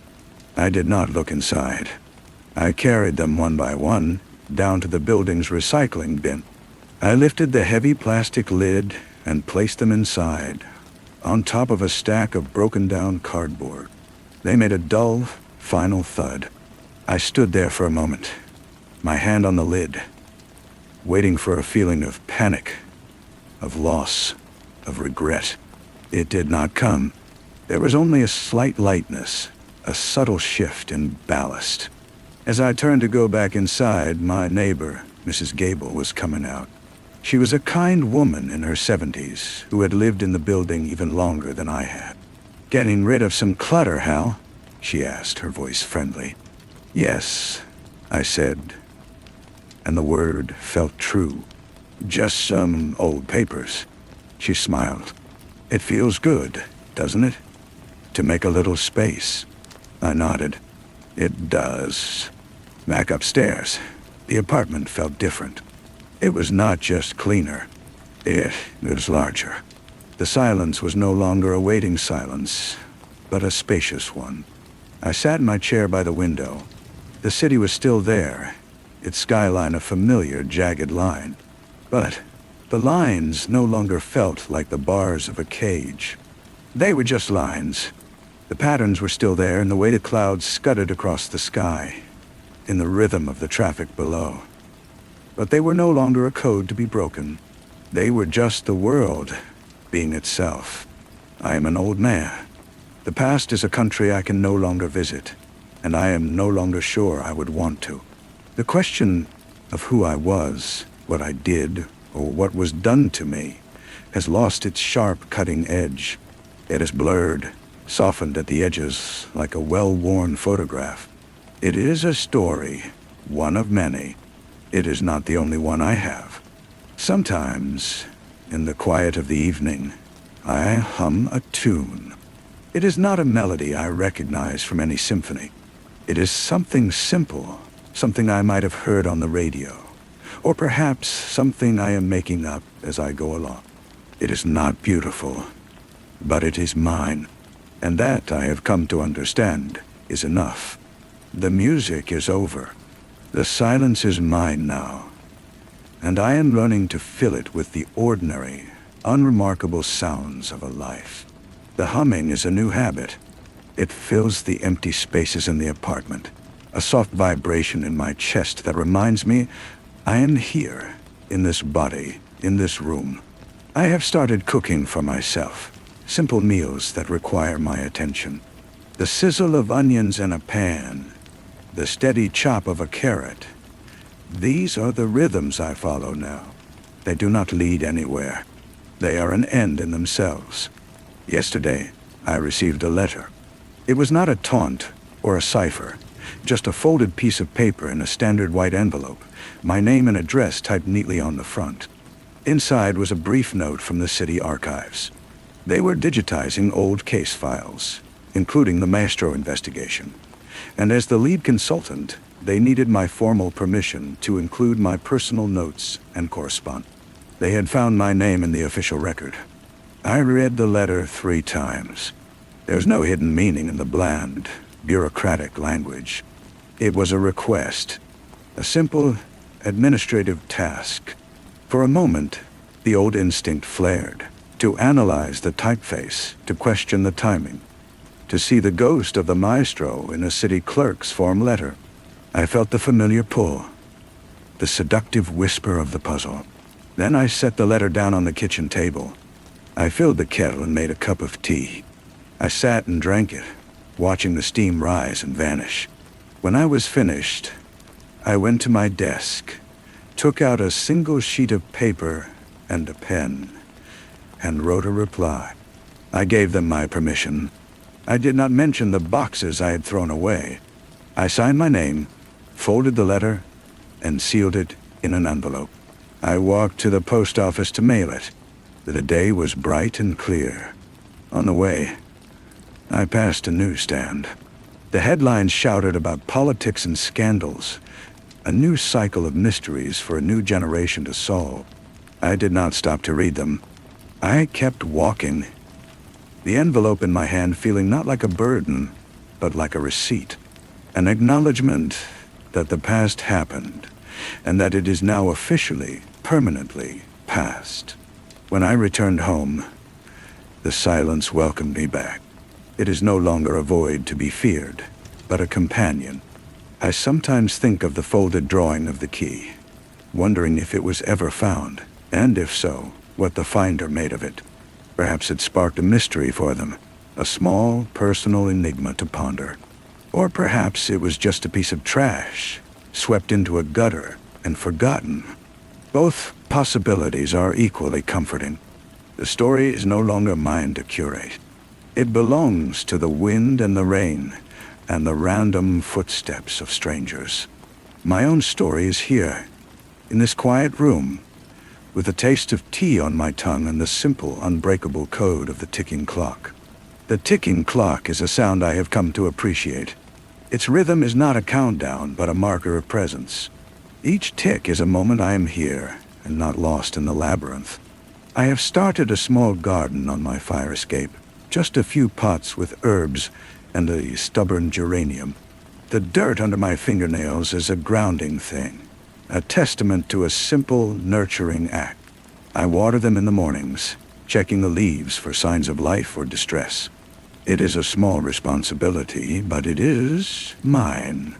A few days ago, a young woman from the university came to see me.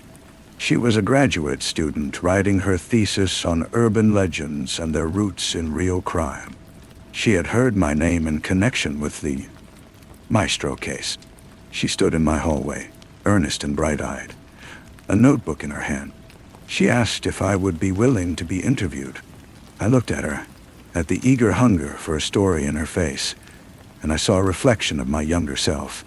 I saw the need to dissect, to understand, to fit chaos into a narrative box. For a long moment, I said nothing. I simply let the silence stretch, watching her confidence begin to waver. Then, I shook my head. "No," I said, my voice calm but firm. "I'm sorry. I have nothing to add to that story." Disappointment flashed across her features, but she was polite. She thanked me for my time and left. I closed the door and leaned against it, feeling the solid wood against my back. It was the right choice. To speak of it would be to give it breath again, to invite the ghost back from the corner and into the center of the room. Some stories are better left to fate. I went to the fire escape and pinched a leaf from the basil plant, crushing it between my fingers to release its sharp green scent. This is real. This is now. The past is a book I have finally closed. I do not know how many pages I have left in my own story, but I am no longer reading them ahead of time. I am content to turn them one by one in the quiet, ordinary light of day. The symphony is over. The silence is mine, and I am no longer afraid of the music I might find within it. The basil plant thrived. Its leaves grew broad and fragrant, and I used them in a simple pasta dish that evening.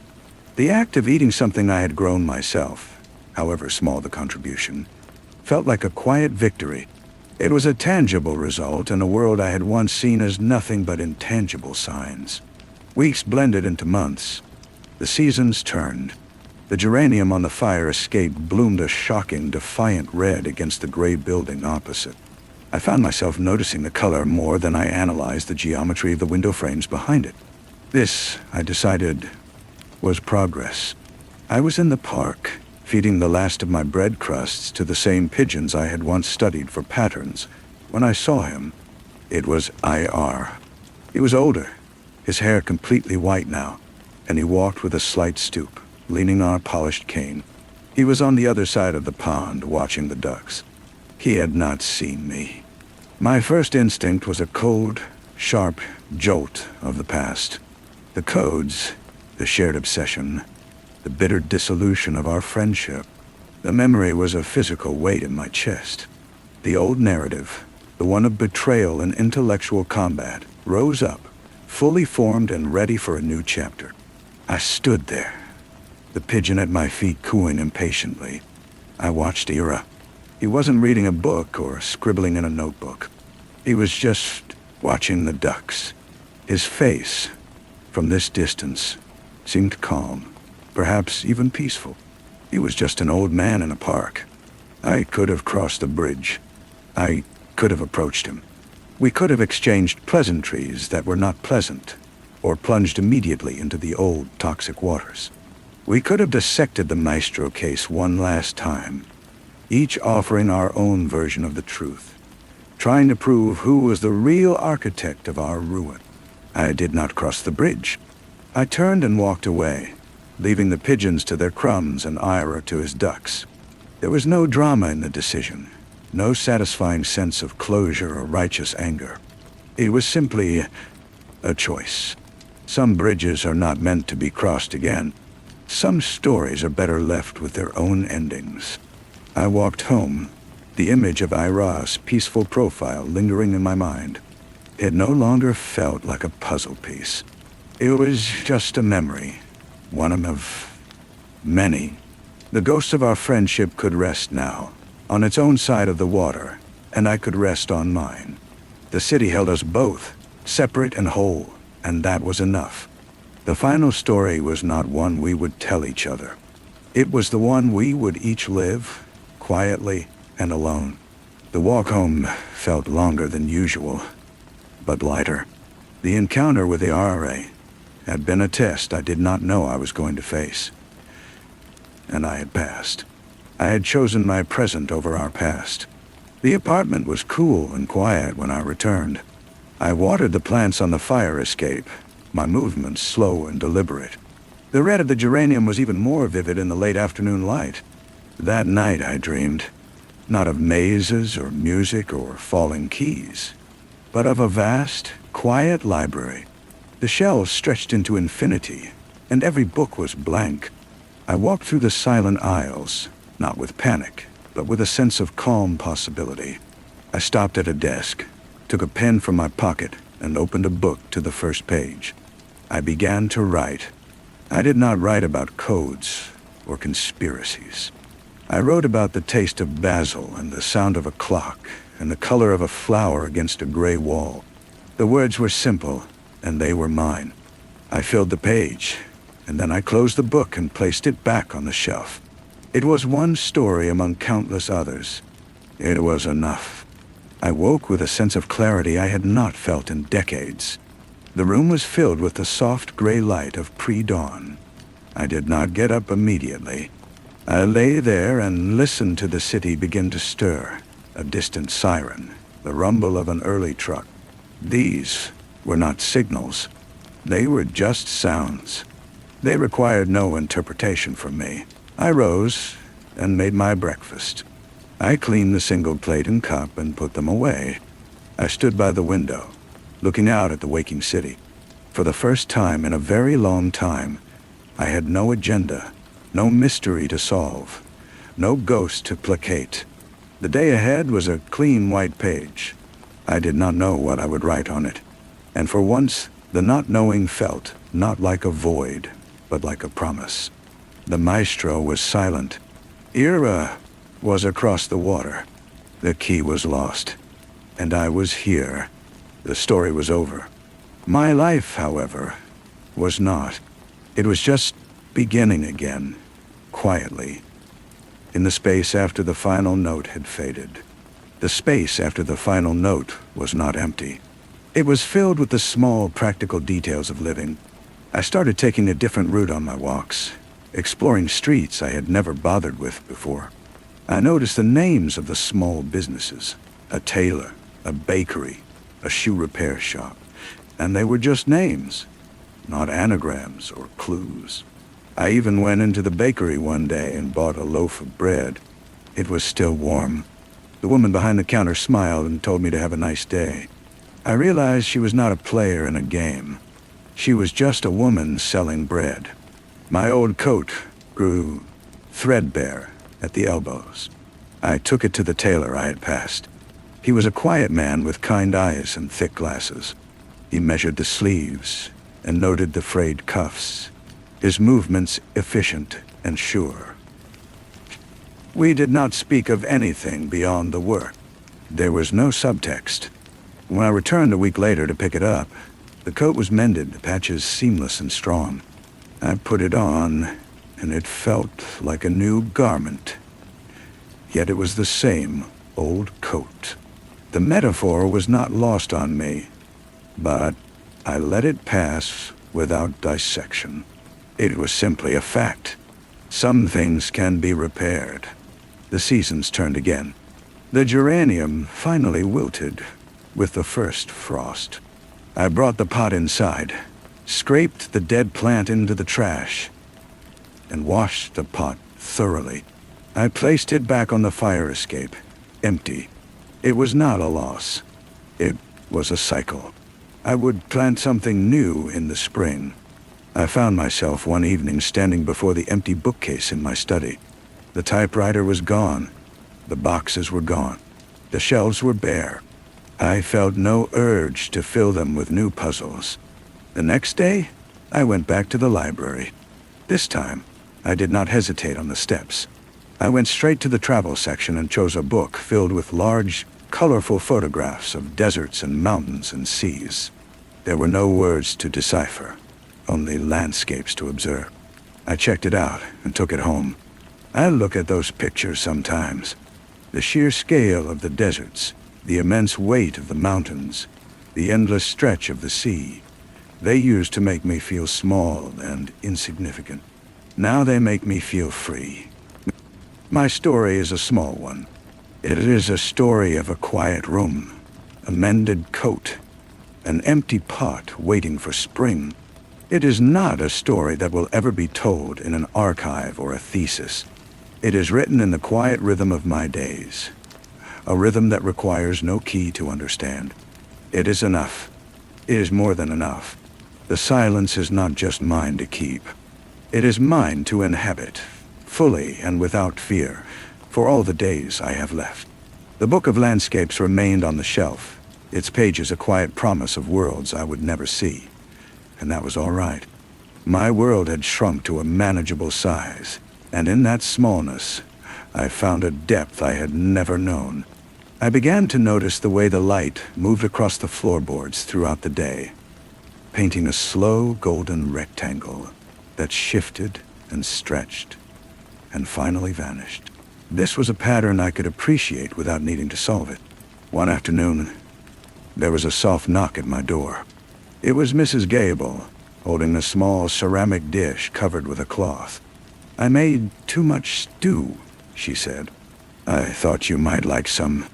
I invited her in. She placed the dish on my kitchen table, and her eyes fell on the open book of deserts. "Oh my," she said, leaning over to look.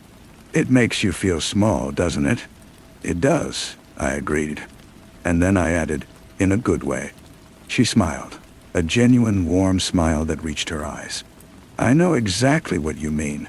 She did not ask about my past or my work. She did not look around the apartment for clues about the man I used to be. She simply talked about her stew, how her mother had taught her to make it, and how the carrots from the market were particularly good this year. I listened. I did not search for hidden meaning in her words. They were just words about stew and carrots and a mother's recipe. It was a pleasant conversation. After she left, I ate the stew. Well, it was hearty and rich, full of tender meat and soft vegetables. It was the best meal I had tasted in a long time. I washed the dish carefully and returned it to her the next day. A routine began. Sometimes she would bring me food, and sometimes I would bring her a fresh loaf from the bakery. We would talk for a few minutes in the hallway about the weather, or a program on the television, or the building's plumbing. It was not a deep friendship, but it was a connection. It was real. I realized that this was the music I had been afraid of. Not a grand, sweeping symphony, but the simple, melodic line of a shared meal. They exchanged greeting, the sound of another human voice in my home. It was not intrusive. It was a part of the silence, a variation on its theme.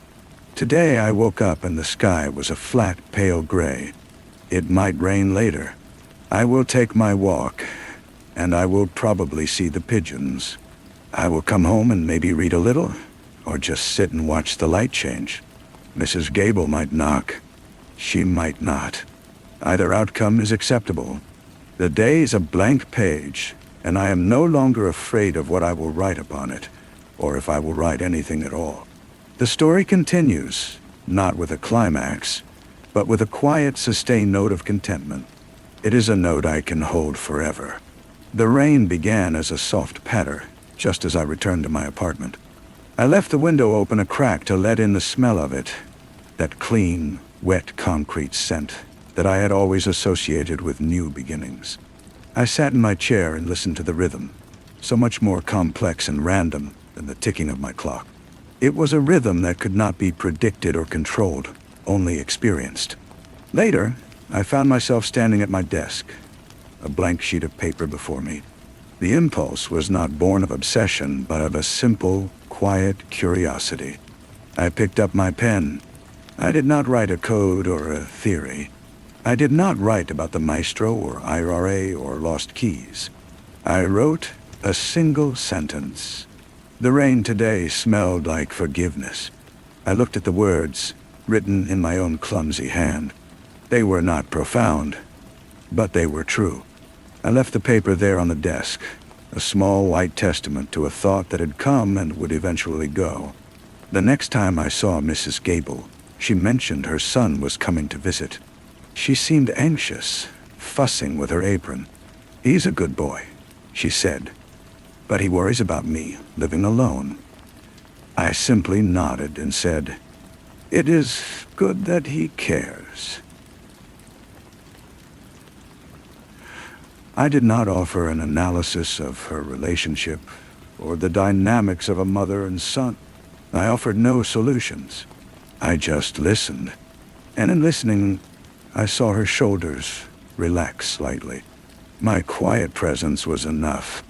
My fire escape garden is dormant now, the pots holding only dark, wet soil. But I still look at them.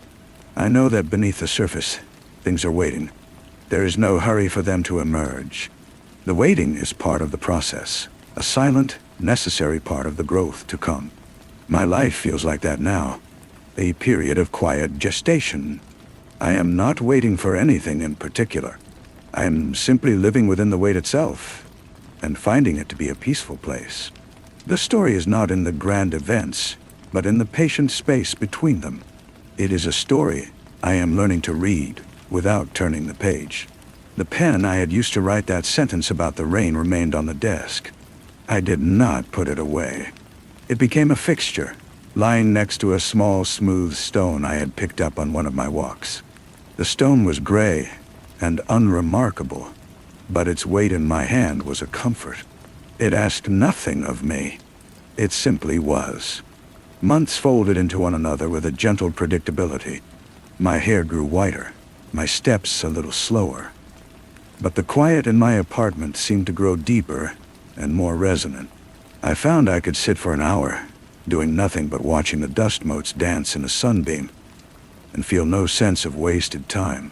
The compulsion to be constantly decoding, to be extracting meaning from every stray event, had vanished so completely it was hard to remember the man who had been possessed by it. One Tuesday, the mail brought a formal, cream-colored envelope. It was an invitation to a university fundraiser, a gala event. My name was printed in elegant script.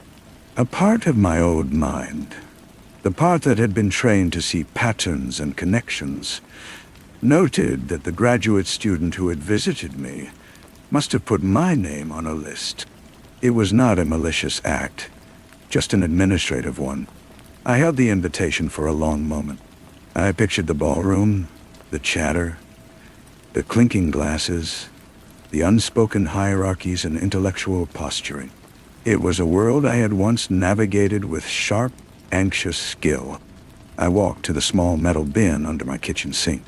I tore the invitation in half, then in half again, and let the pieces fall into the trash. The act was final, and without ceremony. There were no ghosts protesting the decision. The silence in my apartment approved. That evening, Mrs. Gable's son came to help her with a leaky faucet. He was a kind-faced man in his 40s, with his mother's eyes. He knocked on my door to introduce himself, his handshake firm and warm.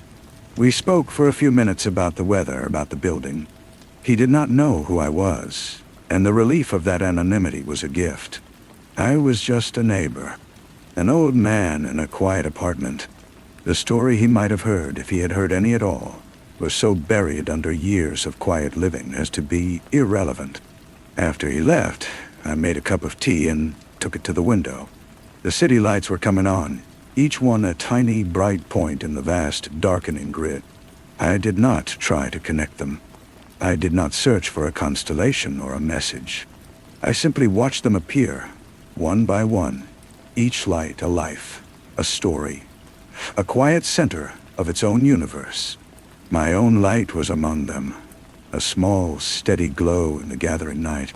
It was enough to be one light among many, no longer trying to outshine the darkness, but simply to exist within it, peacefully, until it was my time to be turned off. Story 6. The silence in the room was a physical presence, thick and distorted. A substance that had flooded the space and settled into the fibers of the expensive carpet, the velvet drapes, the very plaster of the walls.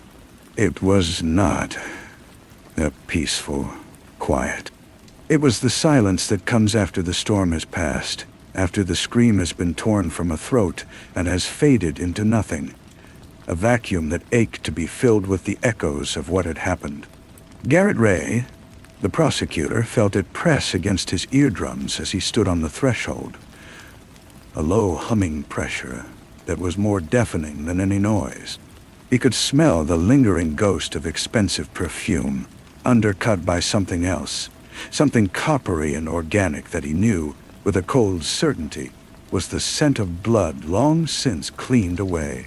This was the Vanguard House, a modernist structure of glass and pale stone cantilevered over the Pacific, a place designed for light and views, now a tomb for its secrets. The crime scene photos were burned into his mind, a series of images so brutal they felt like violations. Eleanor Vanguard, a philanthropist known for her sharp mind and sharper cheekbones, had been found in this very living room, arranged with a terrible, deliberate care on the white sectional sofa. The word cicada had been carved into the parquet floor before her, the letters deep and ragged. It was the third such murder, and the word was the same. The first had been a city councilman, the second a university professor. All prominent, all seemingly unconnected, all marked with the same cryptic label. Garrett Ray was a man built from patience and precision, his own personal architecture, one of ordered files and logical progression. But this case was a fog, a miasma that resisted order. The evidence was scant, almost mocking. A single identical black feather left near each body. No fingerprints, no usable DNA, no forced entry.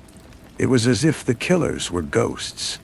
His team, a collection of the best and most weary investigators the city had to offer, moved through the facts like men trying to grasp smoke. Detective Miller, his face a roadmap of late nights and bad coffee, would just shake his head and say, "It doesn't track, Garrett. It's like they vanished into the air." The break, when it came, was as fragile as a bird's bone. A young woman was found wandering on a coastal highway, drenched and shivering, her eyes wide with a terror so profound she could not speak her own name. In the pocket of her soaked jeans was a small, smooth stone, painted with a single, staring eye. Her name was Ilara. And she, in halting, fractured whispers that filled the confidential silence of an interview room, began to speak of the garden. The garden was not a place on any map. It was a community, a family, a new way of being. She spoke of it with the reverence of a devotee and the fear of a prisoner. She described a man named Jackson. She never said his last name. It was just Jackson. Her voice, when she spoke of him, changed, becoming softer, almost melodic, as if the very syllables of his name were a balm. He had found her, she said, when she was nothing, a hollow shell waiting to be filled. He had shown her the truth. The world was sick, rotting from the inside with greed and hypocrisy. The cicadas were the cure. They were the ones who sang while the world slept, who emerged from the dirt to cleanse and renew. Garrett Ray sat across from her, his pen still above his notepad. He did not write down cicadas. He let the word hang in the air between them. He watched her hands, how they trembled even as they lay placidly on the table. He saw the faint, silvery lines of old scars on her wrists. Jackson's philosophy, pieced together from Ilara's testimony and the later, more defiant ones of the others they arrested, was a beautiful, poisonous thing. It was a tapestry woven from threads of self-help, environmental extremism, and a Nietzschean will to power. He preached that to truly change the world, one had to be willing to break it. The old structures, the politicians, the intellectuals, the wealthy elites, were like diseased limbs. They had to be amputated. It was not murder, he taught. It was harvest. The followers were a collection of beautiful, broken things. They were the disillusioned children of privilege, the runaways, the art school dropouts, the seekers. Jackson had a preternatural ability to find the cracks in a person's soul and pour his ideology into them, like gold filling the fractures in Japanese pottery, making them whole again, but in his image. He gave them purpose, a new family, a secret knowledge. He gave them the feathers, a symbol of their lightness, their ability to rise above the mundane. He gave them the name Cicada, for their time of hiding was over, and their song of change would now be heard. The trial was not a battle of facts. It was a war of realities. The courtroom became a theater, and Jackson, even from the defendant's table, was its master.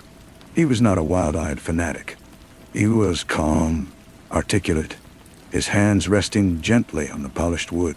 He wore a simple, dark sweater, and his gaze was steady and intelligent. When he looked at the jury, he did not seem like a man accused of commanding 3 brutal murders. He looked like a teacher, a philosopher, patiently enduring a misunderstanding. He never denied the garden.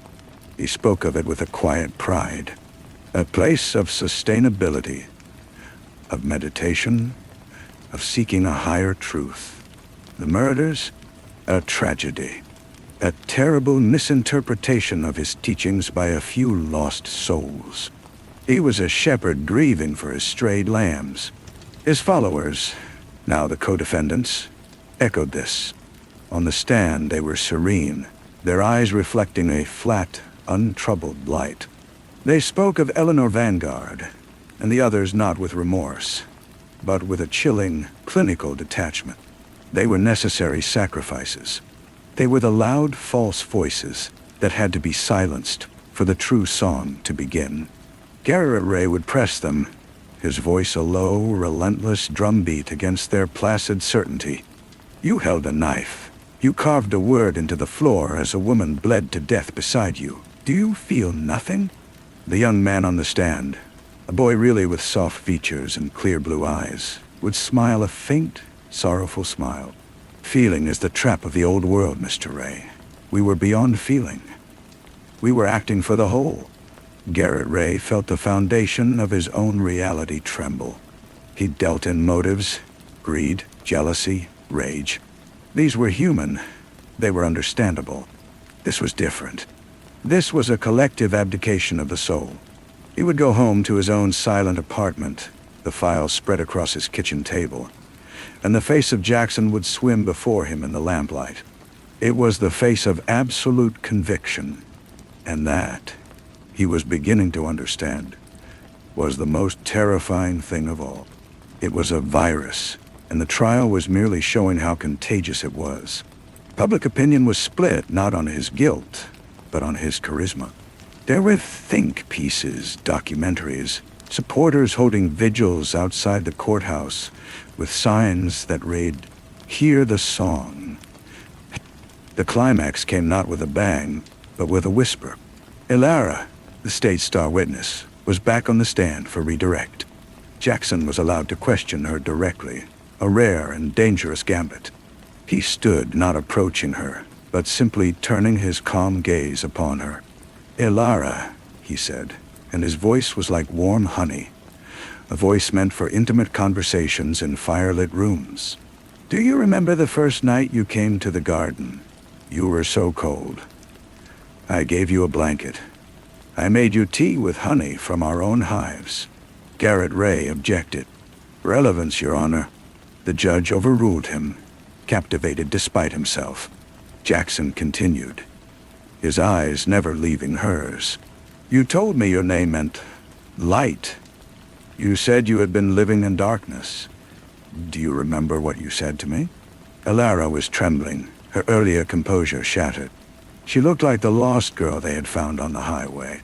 "You said, 'Thank you for seeing me.'" Jackson's voice dropped, becoming almost inaudible. A secret shared just with her, in the vast, silent courtroom. "I see you now, Elara. I still see you. The world outside, they will never see you. They will only see a tool to use against me. They do not understand the song. But you do, don't you?" There was a long, terrible silence. Elara's face was a battlefield. The fear, the programming, the memory of that kindness, all warred within her. She looked at Jackson, and then she looked at Garrett Ray, and in her eyes he saw not the triumph of the law, but its profound inadequacy. She did not recant. She did not scream. She simply folded in on herself, a quiet sob escaping her, and said nothing more. The spell was not broken. It was reaffirmed. Jackson had, in front of God and everyone, reached across the room and reminded one of his lost children that she belonged to him. The verdict was guilty. All of them. The gavel fell like a stone on a coffin. Jackson was sentenced to life without parole. As he was led away, he turned one last time, not to the jury, not to the judge, but to Garrett Ray. And he smiled. It was not a smile of defiance or malice. It was a smile of pity, as if he were the one who had just witnessed a great tragedy, and Garrett Ray was its victim. Years bled away. Garrett Ray retired. The case, the Cicada murders, became a legend, a true crime footnote, the subject of books and a mediocre television miniseries.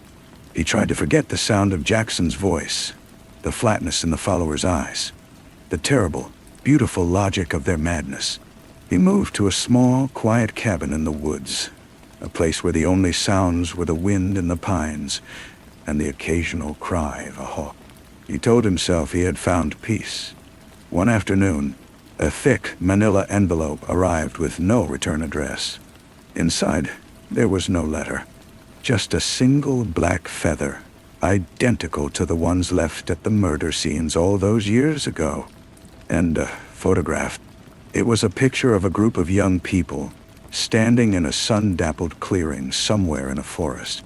They were smiling, their arms around each other. They looked healthy, happy, full of purpose. In the center of the group, his back to the camera, was a man with a familiar posture, a familiar set of the shoulders. The photograph was recent. The styles of clothing, the quality of the print, told him that. And on the back, in a neat, precise handwriting, was written, "The soil was always more fertile elsewhere. The song continues." Garrett Ray felt the old silence descend, the same distorted, deafening silence from the Vanguard house.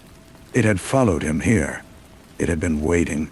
He drove for hours, the photograph burning a hole in the passenger seat, the feather tucked into the sun visor. He did not know where he was going. He followed an instinct, a pull, as faint and undeniable as a magnetic field. He found himself on a dirt road, then a footpath, deep in a state forest he had never visited. He came to the edge of a clearing, and he stopped. The light was low and golden, the long light of late afternoon. In the center of the clearing stood a cluster of well-maintained yurts and rustic cabins. A vegetable garden flourished nearby. A young woman was hanging white linens on a clothesline, and they billowed in the gentle breeze like ghosts. A young man was chopping wood, his movements strong and rhythmic. There was a sense of peace, of order, of community. It was the garden, not the same one, of course, but a new one, a transplanted one. He saw the man from the photograph. He was standing with his back to Garrett Ray, pointing something out to a young couple. He turned. It wasn't Jackson. It was one of the followers from the trial, the boy with the soft features and the clear blue eyes, the one who had spoken of being beyond feeling. He was older now, his face more defined, but his eyes held the same serene, untroubled light. He was the shepherd now. The man's gaze swept the edge of the clearing and met Garrett Ray's. There was no surprise, no alarm. He simply looked at him, and then he smiled that same faint, sorrowful smile. He gave a small, almost imperceptible nod, as if to an old acquaintance, and then turned back to his conversation. Garrett Ray stood there, rooted to the spot. The verdict, the prison sentences, the years of his life poured into building a wall against this evil. It had all been an illusion. He had not stopped it. He had merely pruned a branch. The roots were deeper than he could ever have imagined, spreading underground, sending up new shoots in hidden, fertile soil. He had won his case, and in doing so, he had accomplished nothing. The silence around him was no longer just an absence of sound. It was the silence of the earth hiding its secrets, the silence of the predator waiting in the grass, the silence of a beautiful, poisonous idea replicating itself in the dark. It was the same silence. It had always been the same silence. And he knew, with a cold and final certainty, that it would never, ever end. He did not approach the man. He did not call out. There was nothing to say. The law, his old and steadfast companion, had no jurisdiction here. This was not a crime scene. It was a homestead, a vision of utopia built on a foundation of graves. He stood for a long time, watching the simple, purposeful movements of the people in the clearing. He saw the way they looked at the man who had once been a boy on the stand, with a deference that was both gentle and absolute. He saw the calm efficiency, the shared smiles, the quiet industry. It was all so horribly sane. He finally turned and walked away, his footsteps silent on the pine needles. The walk back to his car felt like a journey through a different, thinner world. The cabin he had thought was a refuge now seemed flimsy, a child's fort against a coming tide. He got into the driver's seat and sat for a long time, the key untouched in the ignition. He stared at the photograph, at the happy, anonymous faces. He picked up the black feather, running his thumb along its spine. It was not a threat. It was a receipt, a confirmation of delivery. He drove home in the dark. The cabin was cold. He did not build a fire. He sat in his chair by the window, looking out at the stars.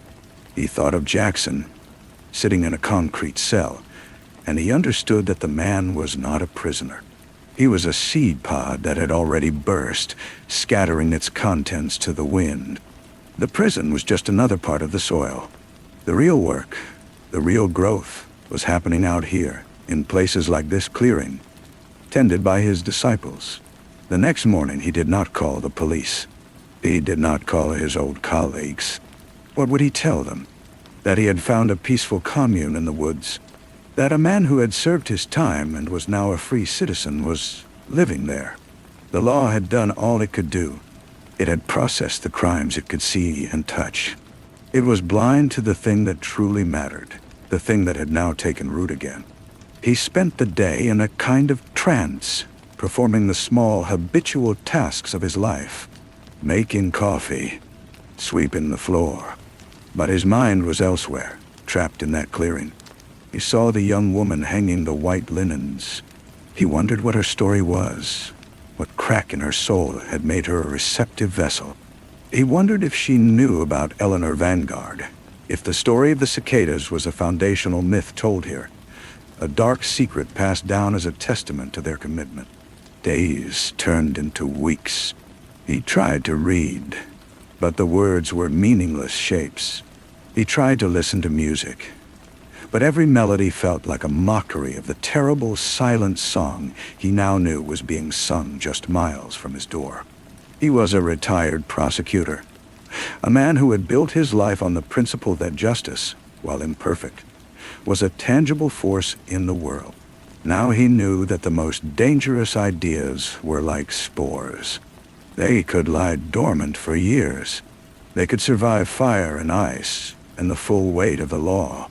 One evening, he went to the small shed behind his cabin. Under a dusty tarp was a box of his old case files. He had sworn he would never look at them again. He dragged the box inside and opened it. The smell of old paper and memory filled the room. He found the Vanguard file. He spread the photographs on his table. Eleanor Vanguard on the white sofa. The word cicada carved into the floor. He looked at the faces of the other victims, the councilman, the professor.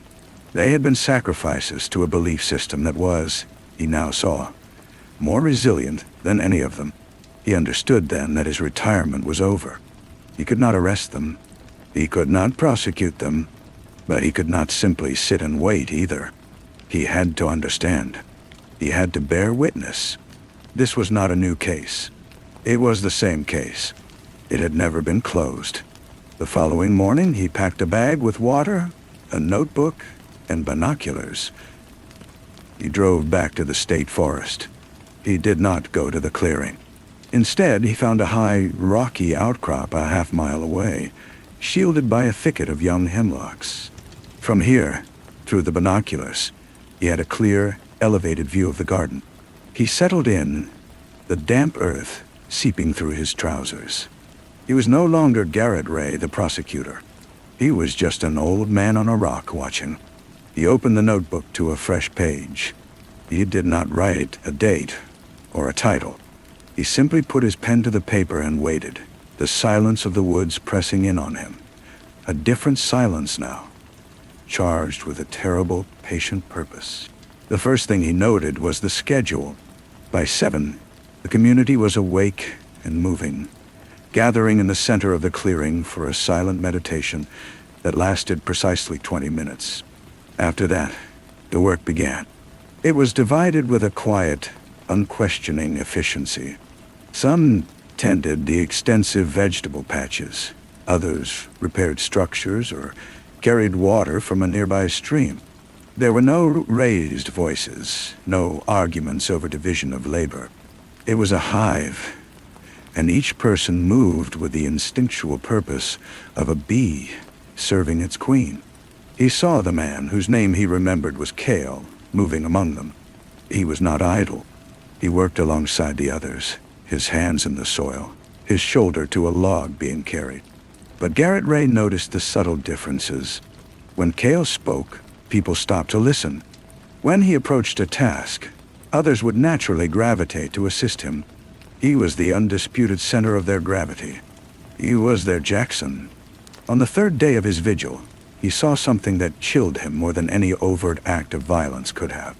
A young man, perhaps no more than 19, was struggling to split a particularly stubborn piece of oak. His swings were growing frantic, frustrated. Cale noticed. He walked over, placed a calming hand on the boy's shoulder, and took the axe. With 3 precise, effortless strokes, he split the log. He then handed the axe back, not with a word of instruction, but with a steady, affirming look. The boy's posture changed immediately. The frustration melted into resolve. He took the axe and resumed his work, his movements now calm and measured. It was a small moment, a lesson in patience and control. But to Garrett Ray, it was a masterclass in domination. Kale wasn't just teaching him to split wood. He was teaching him to rely on him, to see his calm as the solution to all turmoil. He began to recognize other faces from the trial, men and women who had been sentenced as accessories, who had served their time and been released back into the world. They were here. They had come home. The garden was not just a new venture. It was a sanctuary for returning veterans of a holy war. His supplies ran low after a week. He drove into the nearest town, a sleepy cluster of buildings called Pine Ridge, to restock. He felt exposed under the fluorescent lights of the small grocery store, as if the quiet order of the commune had marked him, and these ordinary people would see it on him. He bought tinned meat, crackers, and more notebooks. At the hardware store, he purchased a better pair of binoculars and a long-range lens for his old camera. The man behind the counter, grizzled and friendly, took his money. "So you're getting some serious gear there. Bird watching?" "Something like that," Garrett Ray said, his voice rough from disuse. "Lots of interesting wildlife out in those woods," the man said, his eyes holding Garrett Ray's for a beat too long. It was impossible to tell if it was just small-town curiosity or something else, a warning. Garrett Ray felt a fresh wave of paranoia. How many people in this town knew about the garden? Did they see it as a harmless collection of hippies, or did they understand what it truly was? Were they sympathetic? The roots, he thought, might be even deeper than he feared. He turned to his overlook. That evening he saw a bonfire being lit in the center of the clearing. The community gathered around it in a circle. Cale stood, and though Garrett Ray was too far to hear the words, he could see the man speaking, his hands moving in gentle, expressive gestures. The faces around the fire were upturned, rapt. It was a sermon. This was when the song was sung, when the doctrine was passed down, when the beautiful, poisonous logic was drip-fed into their hearts. He focused his binoculars on one young face at the edge of the firelight, a girl with long, dark hair. She was listening with an intensity that was almost painful to witness, her whole body leaning forward as if to catch every syllable. She was where Alara had been, all those years ago, a hollow shell, waiting to be filled. And Kale, with his calm eyes and his soft voice, was the one filling her. Garrett Ray lowered the binoculars. The law had given him a set of tools for a world that no longer existed, a world of discrete crimes and individual culpability. It had no tool for this, for a self-replicating belief, for a quiet, patient cancer. He was just one man, an old, tired man on a rock. But as he watched the firelight dance on the enraptured faces below, he knew he could not leave. He had to find a new set of tools. He had to find a way to prove that this piece was a lie, that this community was a weapon being slowly, carefully sharpened. He picked up his pen. The page was still blank. He finally wrote a single word, the only one that seemed to matter anymore. Watch, dark.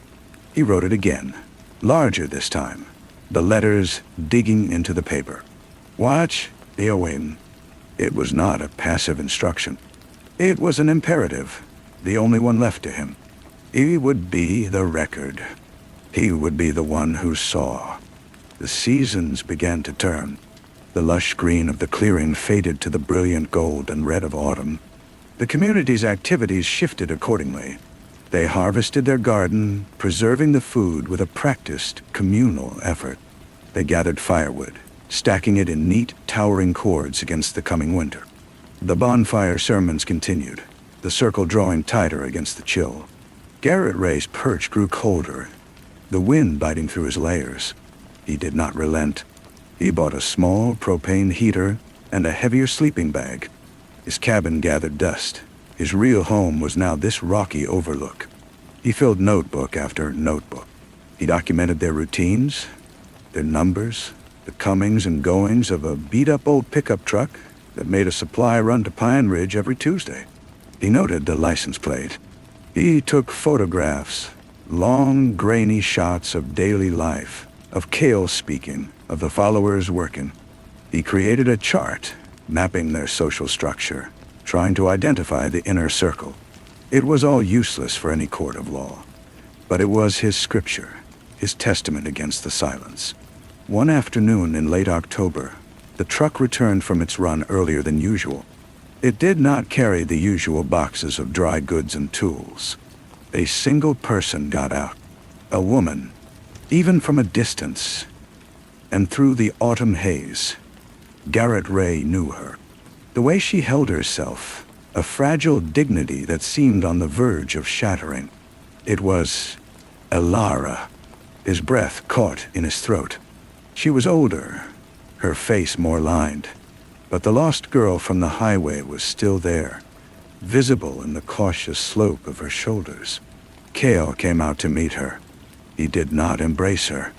He simply stood before her, his head tilted as if listening to a frequency only he could hear. Then he smiled, that same sorrowful smile, and gestured for her to enter the circle of yurts. She was home. Garrett Ray felt a profound and weary despair.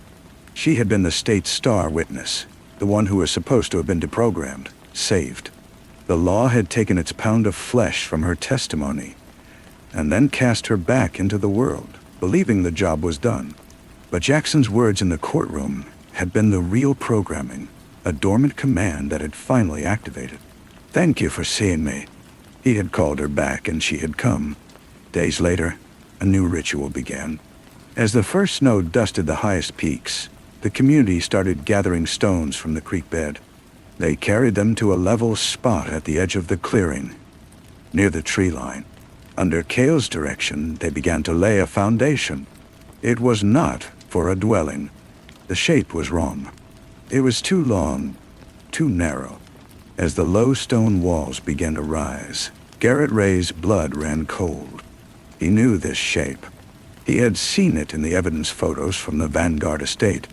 It was a replica of the meditation room, where Eleanor Vanguard had been found. He photographed the construction obsessively. This was different from growing vegetables or chopping wood. This was the literal rebuilding of their temple, the physical manifestation of their faith. It was a direct link back to the origin of the horror. But what was its purpose? Was it merely a place for their silent meditations? Or was it a blueprint for something darker? The answer came on a night of the full moon. The snow on the ground glowed with an eerie blue light. The community did not gather around the bonfire. Instead, they filed silently into the unfinished stone structure. They left the wooden door open, and from his vantage point, Garrett Ray could see the flicker of candlelight from within. He trained his binoculars, his hands numb with cold and a dread he had not felt since the trial. Cale stood at the head of the room. Before him, on a simple stone slab, lay the young dark-haired girl. She was perfectly still, her hands folded over her chest. Elara stood beside Cale, her head bowed. Cale raised his hands. He began to speak. The wind carried fragments of his voice, just enough for Garrett Ray to hear the cadence, the rise and fall of a chant. It was not English. It was something older, something with a rhythmic, clicking quality that reminded him of the sound he had always imagined a cicada's mandibles would make. He was witnessing a ceremony, an initiation. The girl on the slab was being welcomed into the inner mystery, transformed from a follower into a cicada. This was not a memory. This was not a reenactment.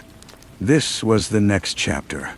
The song was not just continuing, it was evolving. Garrett Ray lowered his camera. He knew, with a certainty that settled deep in his bones, that he was not just watching a community. He was watching a patient, the same patient he had thought was cured, now preparing to metastasize. And he was the only doctor who knew the disease was back. The walk back to his car was a numb, mechanical process. The images burned on the back of his eyelids, the girl on the slab, the chanting, the awful serenity on her face. He drove to Pine Ridge, not to his cabin. He went to the small post office and rented a box under a name he hadn't used in decades. He made copies of the most damning photographs: the stone room, the girl in a trance-like state, Cale's upraised hands. He wrote a detailed account of the ceremony, describing the sounds, the symbols, the palpable shift in the community's energy. He sealed it all in a thick manila envelope and addressed it to the only person he still trusted, a retired FBI analyst named Cora living in Florida. The instructions were simple. If she did not hear from him every 2 weeks, she was to open the envelope and take the contents to the authorities. This was no longer about justice. It was about containment. He was building a quarantine around the memory of what he had seen. He returned to the overlook. The snow fell more heavily now, blanketing the world in a deceptive purity. The community's activity became more insular, more focused on the stone building. The bonfire sermons stopped. All their gatherings were inside now, behind that wooden door. He saw them carrying in supplies, not food or tools, but books, candles, strange bundles of herbs. The garden was no longer just a homestead. It had grown a church, and its steeple was a tomb.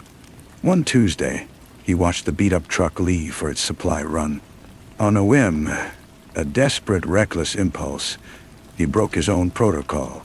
He drove down the mountain, his heart hammering against his ribs, and followed it at a distance. He needed to see them in the open world, to see if the madness was visible under the fluorescent lights of a grocery store. The truck parked in front of the general store in Pine Ridge. 2 men got out. They moved with the same calm efficiency they displayed in the clearing. They did not look like fanatics. They looked like quiet, serious woodsmen. They nodded politely to the store owner as they entered. Garrett Ray watched from his car, parked across the street. He saw them select their items with a frugal precision. Then one of them, a man with a thick red beard, went to the counter and placed a new axe head on it.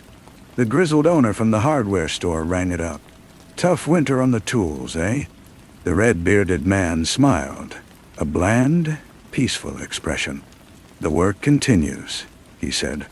His voice was calm, devoid of any inflection that could be construed as threatening or odd. It was the most terrifying thing Garrett Ray had heard. They were perfect. They knew how to wear the skin of normalcy without a single seam showing. As the man took his change, his eyes drifted across the street. They passed over Garrett Ray's car, a nondescript sedan he kept for this purpose. There was no flicker of recognition, no pause. The gaze was as empty as the silence in the woods. They got back in their truck and drove away. Garrett Ray sat there, his hands gripping the steering wheel. He had expected a sign, a crack in their facade. He had found nothing. They were ghosts already, moving through the world without leaving a trace. He was the only one who could see them, and the effort of that seeing was carving him out from the inside. He was becoming a hollow man, a vessel for a single terrible knowledge.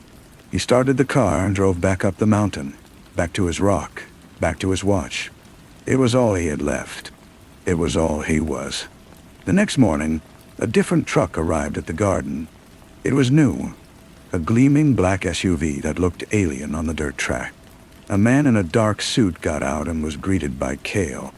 They spoke for a long time near the stone building, their postures formal. Garrett Ray fumbled for his camera, his fingers clumsy.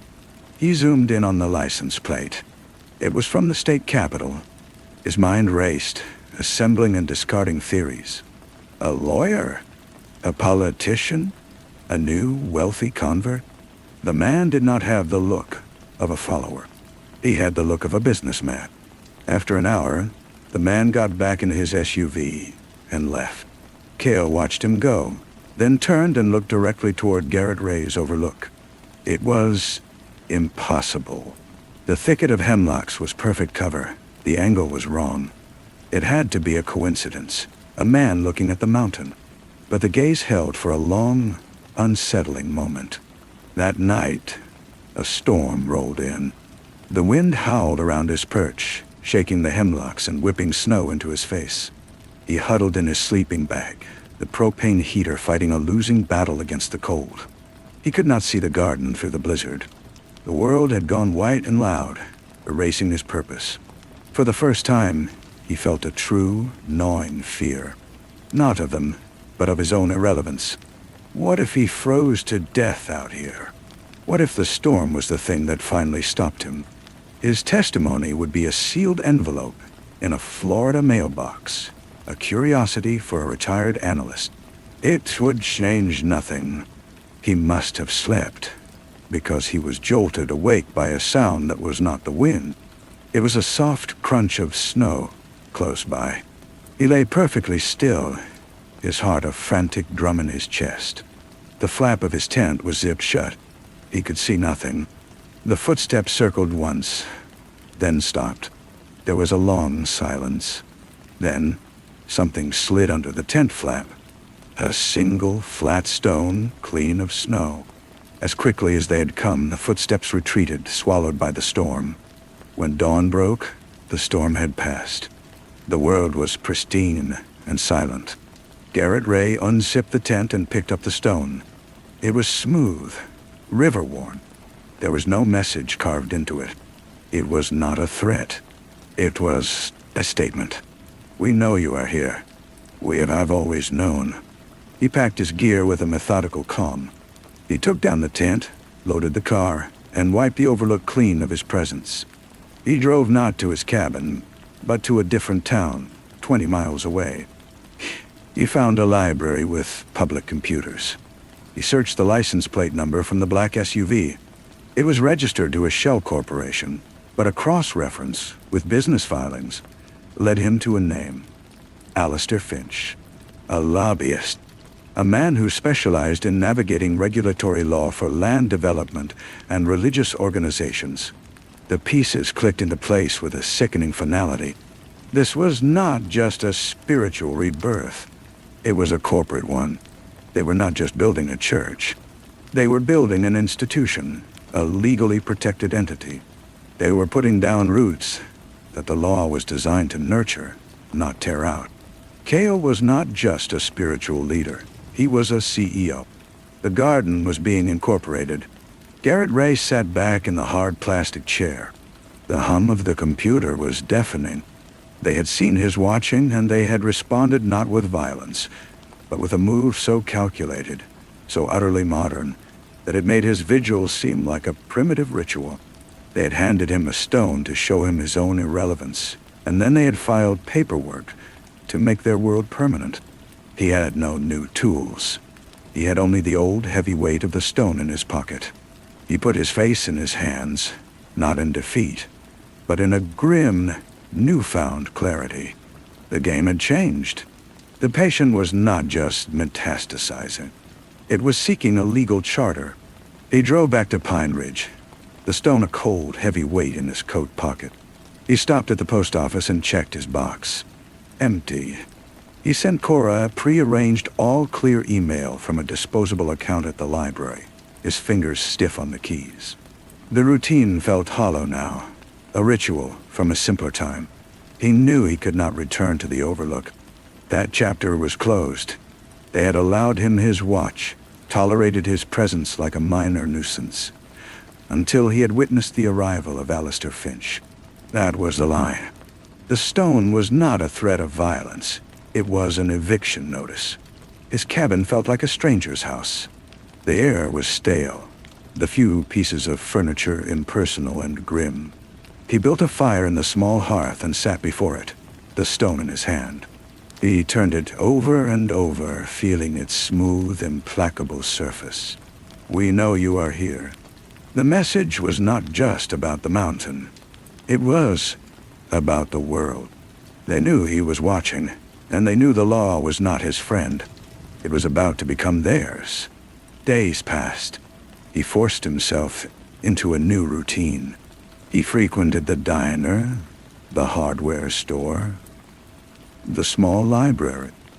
He became a slightly more visible fixture, a retired man with a quiet demeanor. He listened. He learned that a group called the Garden Foundation had recently filed permits with the county to expand their educational retreat. They were citing religious land use laws. The grizzled man from the hardware store, whose name was Bill, mentioned it offhand one afternoon. "Seemed like a quiet bunch," Bill said, wiping down the counter. "Orderly, paying cash. Can't say I mind 'em." Garrett Ray just nodded. That was the genius of it. They were not monsters.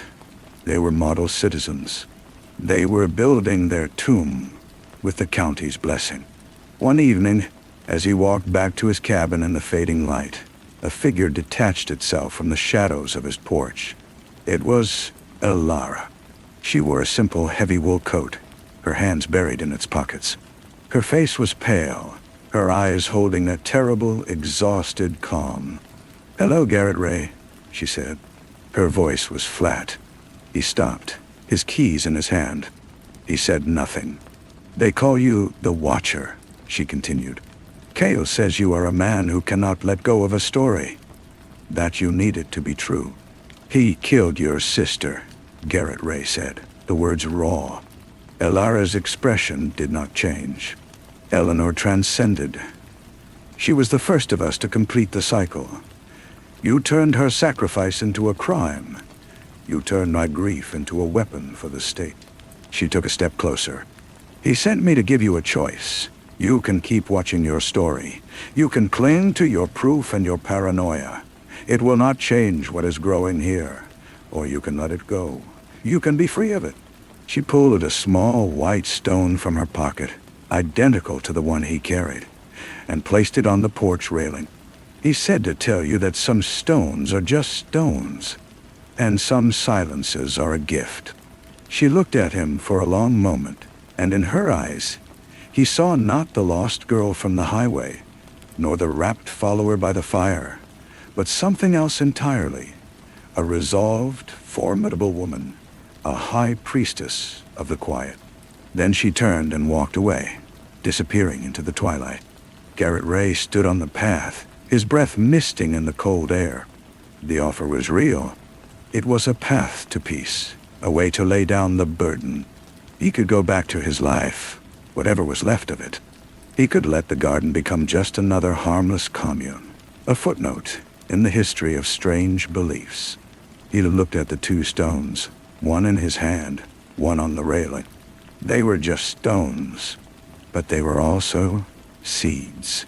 Seeds of doubt, of acceptance, of surrender. Kale was not trying to scare him away. He was trying to absorb him, to convert him with the most potent weapon of all, the offer of peace. He climbed the steps to his porch. He did not pick up the new stone. Instead, he went inside and locked the door. He built the fire higher. Then he took the original stone from his pocket and placed it on his mantelpiece. It was no longer a message from them. It was a reminder for him. A reminder that the law was a language, and Kale was learning to speak it fluently. Garrett Ray could not speak that language anymore. He had to find a different one. He sat in the chair, watching the fire, and began to wait. Not for evidence, but for a mistake. He was done watching the garden. Now, he would watch for the crack in the world they were building. It would come. All perfect things eventually break. The crack appeared 3 days later, not in the garden, but in Pine Ridge. It was small, almost insignificant. A child's bicycle left lying on the sidewalk outside the general store. As Garrett Ray walked past, he saw the red-bearded man from the supply run step out of the store. The man looked at the bicycle, a simple, bright blue thing with training wheels. He did not move it aside or step over it. He stopped. His face, usually a mask of serene blankness, contorted for a single, unguarded second. It was a spasm of pure, unadulterated rage. His eyes narrowed, his jaw clenched, and his hands curled into white-knuckled fists. Then, as quickly as it came, the expression vanished. He carefully, almost tenderly, lifted the bicycle, set it upright against the storefront, and walked to his truck with his customary calm. Garrett Ray stood frozen. He had seen it. The flaw, the perfect, seamless skin of normalcy had split. And for one heartbeat, the furious, intolerant truth had glared through. It was not about the bicycle. It was about the disorder, the imperfection, the chaotic, childish intrusion on his controlled world. This was the core of it. The silence they worshipped was not peace. It was a violent suppression of anything that did not conform. He knew then what he had to do. He could not fight their paperwork or their legal shields. He could not out-argue their faith. But he could disrupt their silence. He went to the library and used the last of his cash to buy a cheap, prepaid cell phone. That night, from a payphone on the edge of town, he made a call. He did not call the FBI or the police. He called the regional office of the Department of Environmental Protection. Using a vague, concerned citizen voice, he reported suspicious, unpermitted construction activity near a protected watershed, mentioning the new stone building by the creek. It was a small stone thrown into a still pond. The next week, a green government truck bumped up the track to the garden. Garrett Ray watched from a new vantage point, farther away but still with a view. He saw the DEP inspector, a woman in a hard hat, walking with Cale around the stone structure. Cale was calm, polite, showing her documents. But Garrett Ray could see the subtle tension in the postures of the other members who watched from a distance. The intrusion, the questioning, the demand for justification. It was a form of noise. A few days after that, a different truck arrived. This one belonged to a local television news crew from the next county over. Tipped off about a potential conflict between a new religious group and environmental regulators. A reporter with a microphone tried to approach the wooden door. Ilara emerged to meet her, her face a placid mask. But Garrett Ray saw her fingers twisting together behind her back. A tiny, frantic dance of agitation. The garden was no longer invisible. It was now subject of discussion, of paperwork, of a 30-second news segment. It was being touched by the messy, unpredictable world. Garrett Ray received no more stones. No one came to his cabin. The silence from the mountain felt different now. It was not the silence of peace or of secret triumph. It was the silence of an organism that had been poked and was now coiling in on itself, recalculating. He kept the stone on his mantle. He waited. The quarantine was broken. The infection was now in the wild, and he would watch to see what it did next. The first frost of the season came, glazing the fallen leaves in a brittle white shell. The news crew did not return, and the DEP, after a second visit, issued a minor fine for a grading violation. On the surface, the garden had won, but Garrett Ray saw the changes. The supply runs became less frequent. The members he occasionally spotted in town no longer nodded politely. Their eyes were fixed ahead, their movements quicker, more purposeful. They were withdrawing. Then the dreams started. Not his own. He had long been plagued by images of Eleanor's still face. But something new. He woke one night with a phrase echoing in his mind. A string of words that felt foreign and sticky. He could not recall the dream itself, only the lingering sense of a vast, dark room and this single resonant command. He wrote it down on a scrap of paper, a nonsensical arrangement of syllables, and shoved it into a drawer. The following day, he saw Cale. It was in Pine Ridge, outside the post office. Cale was getting into the beat-up truck, his back to Garrett Ray. For a moment the wind shifted, carrying a fragment of conversation. Cale was speaking to the red-bearded man in the driver's seat, his voice low and urgent. The words were indistinct, but the rhythm, the cadence, was identical to the phrase from Garrett Ray's dream. A cold that had nothing to do with the weather locked his joints. It was not a coincidence. It was an infection. His watching, his obsession had opened a door in his own mind. He was not just observing their silence. He was beginning to hear its echoes. He went home and burned the scrap of paper in the wood stove, watching the strange words blacken and curl into nothing. But he could not burn them from his memory. He knew then that his initial plan, the envelope to Cora, was obsolete. It contained facts, evidence of a crime. What was happening now was beyond the scope of any law enforcement agency. How could he report a dream? How could he testify to a feeling of psychic intrusion? They were not just building a church or a corporation. They were weaving a pattern, a resonant frequency, and he was now an unwilling part of the loom. He drove to a remote overlook 50 miles away, a place with no view of the mountain. He needed to think where the air was clear. As he sat there, the prepaid phone he had used to make the anonymous calls buzzed in his pocket. He had not given the number to anyone. He pulled it out. The screen was dark. It buzzed again, a phantom vibration. He threw it out the window, watching it shatter on the rocks below. When he returned to his cabin, Hilara was waiting again. This time, she stood in the center of his small living room. He had locked the door, but that had not mattered.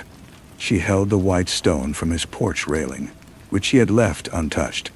"You are making things difficult," she said, and her voice was different. The flat calm was gone, replaced by a thin, sharp wire of tension. "The noise you introduced, it disrupts the harmony. It creates dissonance. Kale does not like dissonance."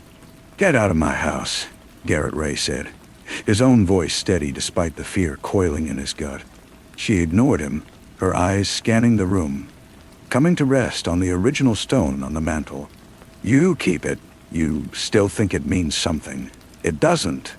It's just a rock." She took a step toward him. "The dreams will get worse. They will become clearer. You will hear him, and eventually you will listen.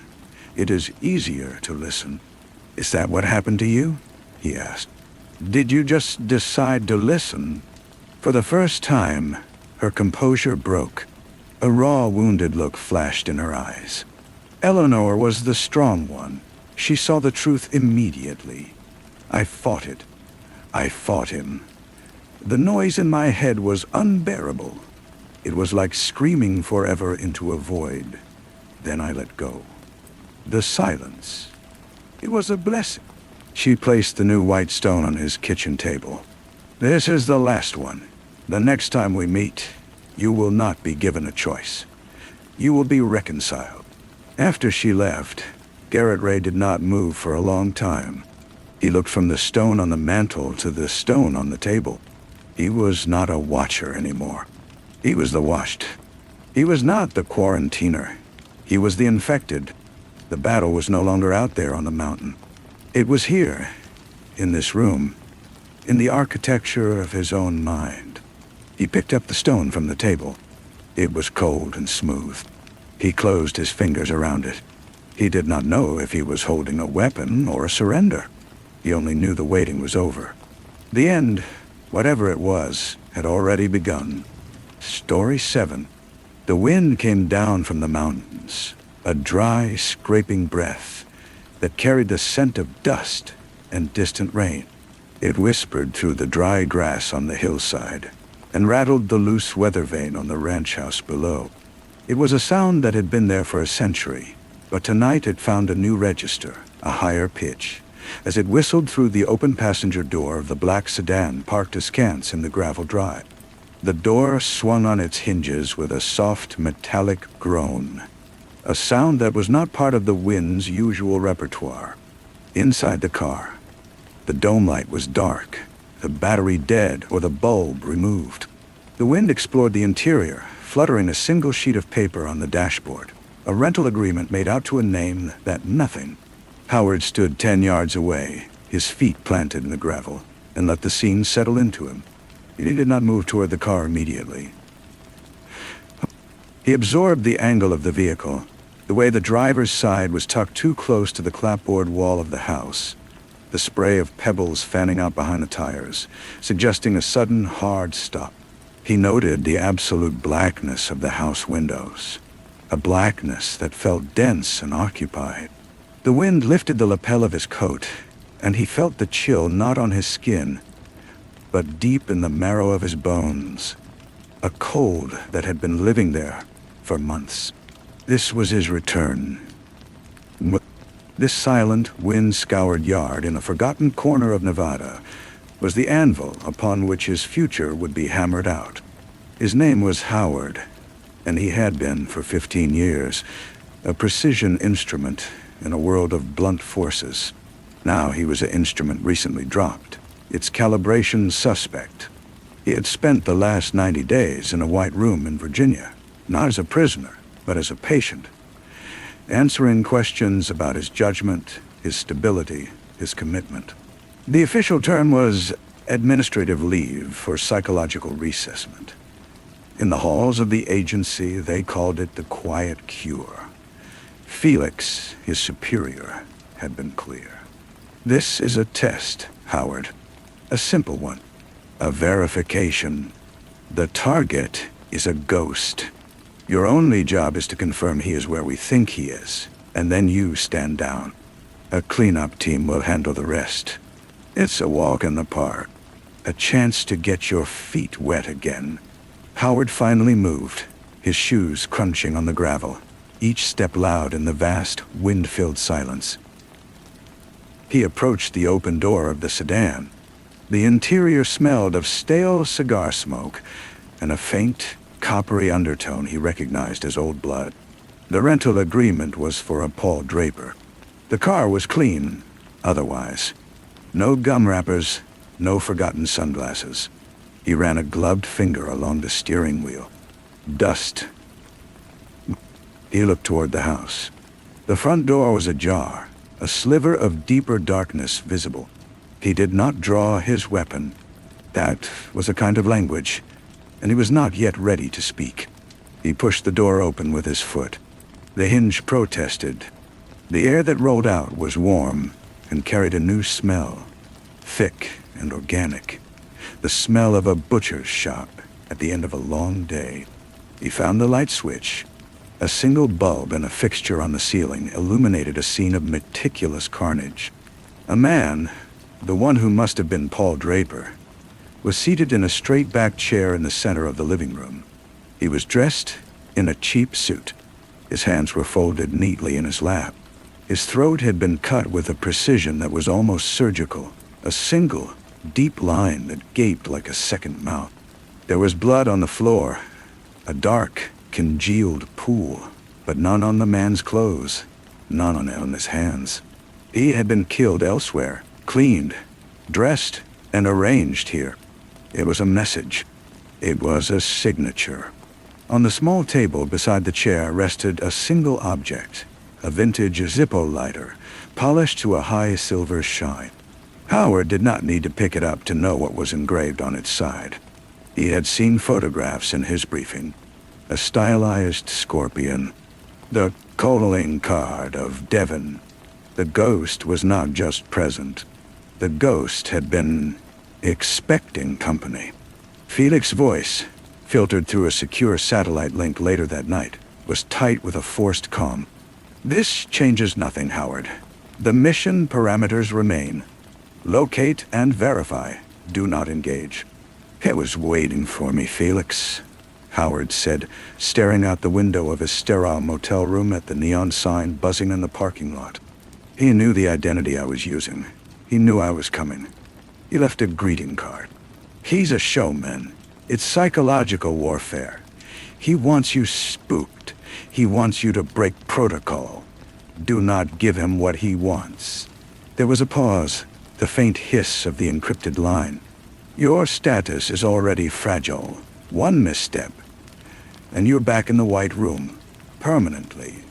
Confirm the hitman's presence in the city, and then you are done. We have assets in place to neutralize him. The city was Macau, a peninsula stitched together by light and money, a place where the air was thick with the smells of salt water, fried food, and desperation. Howard's new cover was that of a Canadian mining executive, a man with money to lose and few questions to ask. He moved through the crowded casinos like a man in a dream, the clatter of chips and the whirring of slot machines a dissonant symphony to the cold silence he carried within. He felt Devon's presence not as a location, but as a pressure, a constant, subtle weight on the back of his neck. He was being watched. He was being led. The contact was a woman named Michaela. She worked the high-stakes baccarat tables at the Golden Phoenix, a dealer with hands that moved like smoke and eyes that gave away nothing. She was, according to the thin file Felix had provided, a peripheral figure. She had been seen with Devon on 2 occasions. She was a thread, and a fragile one. Howard watched her for 3 nights from the anonymity of the casino floor. She was beautiful in a way that was almost severe, a sharp, elegant beauty that seemed to cut through the gaudy opulence of the room. She never smiled. On the 4th night, he took a seat at her table. He played badly, losing a significant stack of chips with an air of detached amusement. When the table emptied for a shift change, he looked up at her. "I'm looking for a friend," he said, his voice low. "He's a collector of lighters." Her hands, which had been gathering the cards, froze for a fraction of a second. Her eyes met his. They were the color of dark honey, and in their depths he saw not fear, but a profound and weary resignation. "I do not know any collectors," she said, her English accented with a soft Cantonese lilt. "You should cash out, sir. The house always wins." She turned and walked away, the silk of her cheongsam whispering against her skin. As she disappeared through a staff door, Howard saw a man, large and impassive, detach himself from a pillar and follow her with his eyes. One of the accomplices, the myth's guardians. He found her later, not by design, but by the simple, brutal calculus of the hunt. He was walking back to his hotel, through a narrow, rain-slicked alley that smelled of fish and wet concrete, a shortcut he should not have taken. He heard the scuffle first, the muffled cry. Rounding a corner, he saw 2 of the large, impassive men from the casino. They had Michaela pinned against a wet brick wall. One held her arms while the other spoke into her ear. His voice, a low, threatening rumble. They were not there to hurt her, not yet. They were there to deliver a message. From him. Howard did not think. The months of therapy, the warnings from Felix, the careful parameters of his mission, they evaporated in the cold fire that ignited in his gut. He moved with the old familiar economy of motion. A sharp, disabling blow to the knee of the man holding her. A pivoting strike to the throat of the one who was speaking. It was over in less than 5 seconds. The 2 men lay on the ground, one choking, the other clutching his shattered knee. Michaela stared at him, her chest rising and falling rapidly. The rain had plastered her hair to her forehead. "You," she breathed. "You are the one he is waiting for." "Where is he?" Howard asked, his voice rough. "He's a ghost. He finds you." She looked at the men on the ground, then back at Howard, a new fear in her eyes. "But now you have touched his things. He will not like that." She was right. The next morning, a package was delivered to Howard's hotel room. Inside, nestled in black velvet, was the vintage Zippo lighter. There was no note. The message was in the object itself. "I know where you sleep." The following night, his local contact, a jovial Portuguese man named Silva, who supplied him with information and weapons, was found floating in the harbor, his mouth stitched shut with fishing line. The hunt had inverted. Howard was no longer the pursuer. He was the bait, being dangled in front of a predator. Felix was apoplectic on the secure line. "You were told to observe. You have compromised the entire operation. You have directly engaged the target's assets." "They're not assets. They're his pack of dogs," Howard said, his voice flat. "And he's not a ghost. He's a man. He eats, he sleeps, he bleeds. And he's obsessed with his own legend. That's his weakness. Your analysis is not required. A team is being mobilized. You are to stand down. That is a direct order." Howard looked at the Zippo lighter on his table. He picked it up, flicked it open. The flame was steady and bright. "The signal is breaking up, Felix. I didn't copy that." He broke the connection. He was off the reservation. There was no going back to the White Room now. There was only going forward into the dark. He used Michaela, not with cruelty, but with the grim necessity of the cornered. He knew Devon was watching her. She was the lure, the only piece on the board that seemed to matter to the hitman. Howard kept her close, not in his room, but in a safe house he established in a cramped apartment overlooking the old city. He used her movements to draw out Devon's men. He followed them, a shadow among shadows, through the neon-drenched streets and into the quieter, more dangerous neighborhoods where the city's wealth rotted into decay. He learned their routines, their patterns. He identified 3 key players: a driver, a logistics man, and a quiet, elegant Filipino who was Devon's personal lieutenant. Howard took them down not with violence, but with silence. The driver's car simply vanished, later found at the bottom of a quarry with the driver in the trunk. The logistics man failed to show up for a meeting. He was discovered in a warehouse, locked in a shipping container with the air slowly running out. Howard was not just killing them. He was dismantling Devon's apparatus, piece by silent piece. He was sending a message of his own. "I am not afraid of your myth. I am building my own." The final confrontation was not in a crowded casino or a dark alley. It was in the one place Devon could not resist, a private, soundproofed room in the highest suite of the most exclusive hotel in Macau, a room where he conducted his business away from prying eyes. Howard knew he would be there. The Filipino lieutenant had given up the location in his final, gurgling moments. Howard entered through the service entrance, a figure in black, moving with the silence of a falling leaf.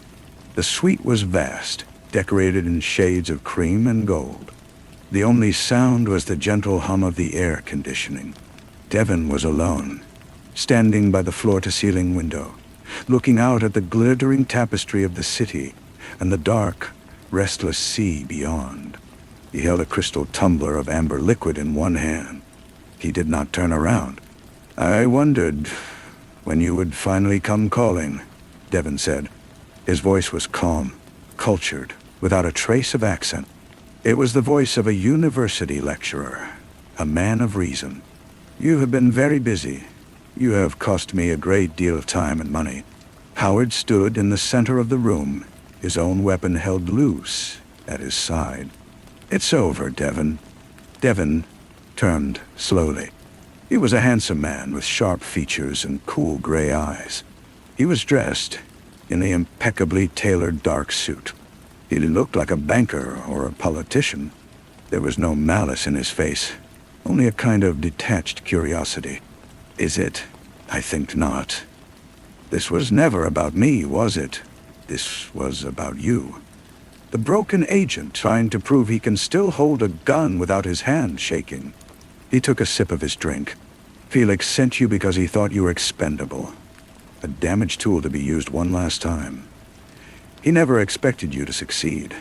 He expected you to die and provide a convenient casus belli for a full-scale operation." Howard said nothing. The words found their mark, resonating with the doubts he had carried for months. "She's quite something, isn't she? Michaela," Devon continued, a faint smile touching his lips.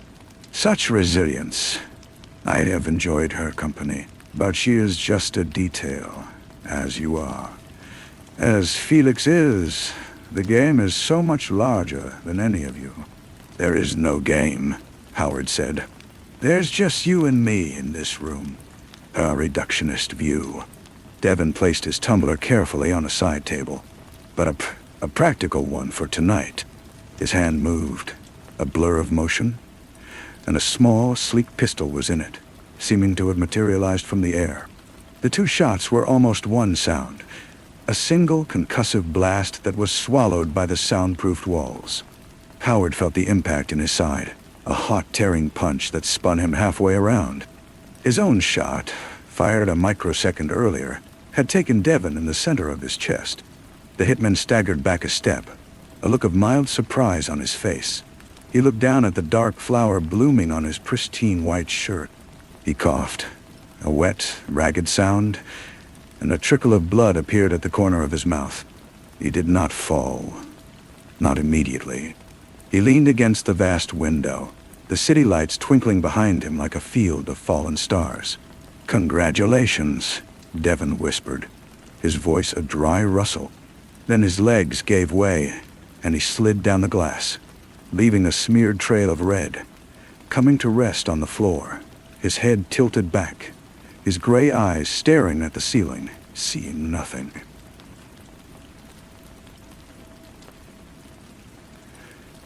"Now, well, there it is. Oh."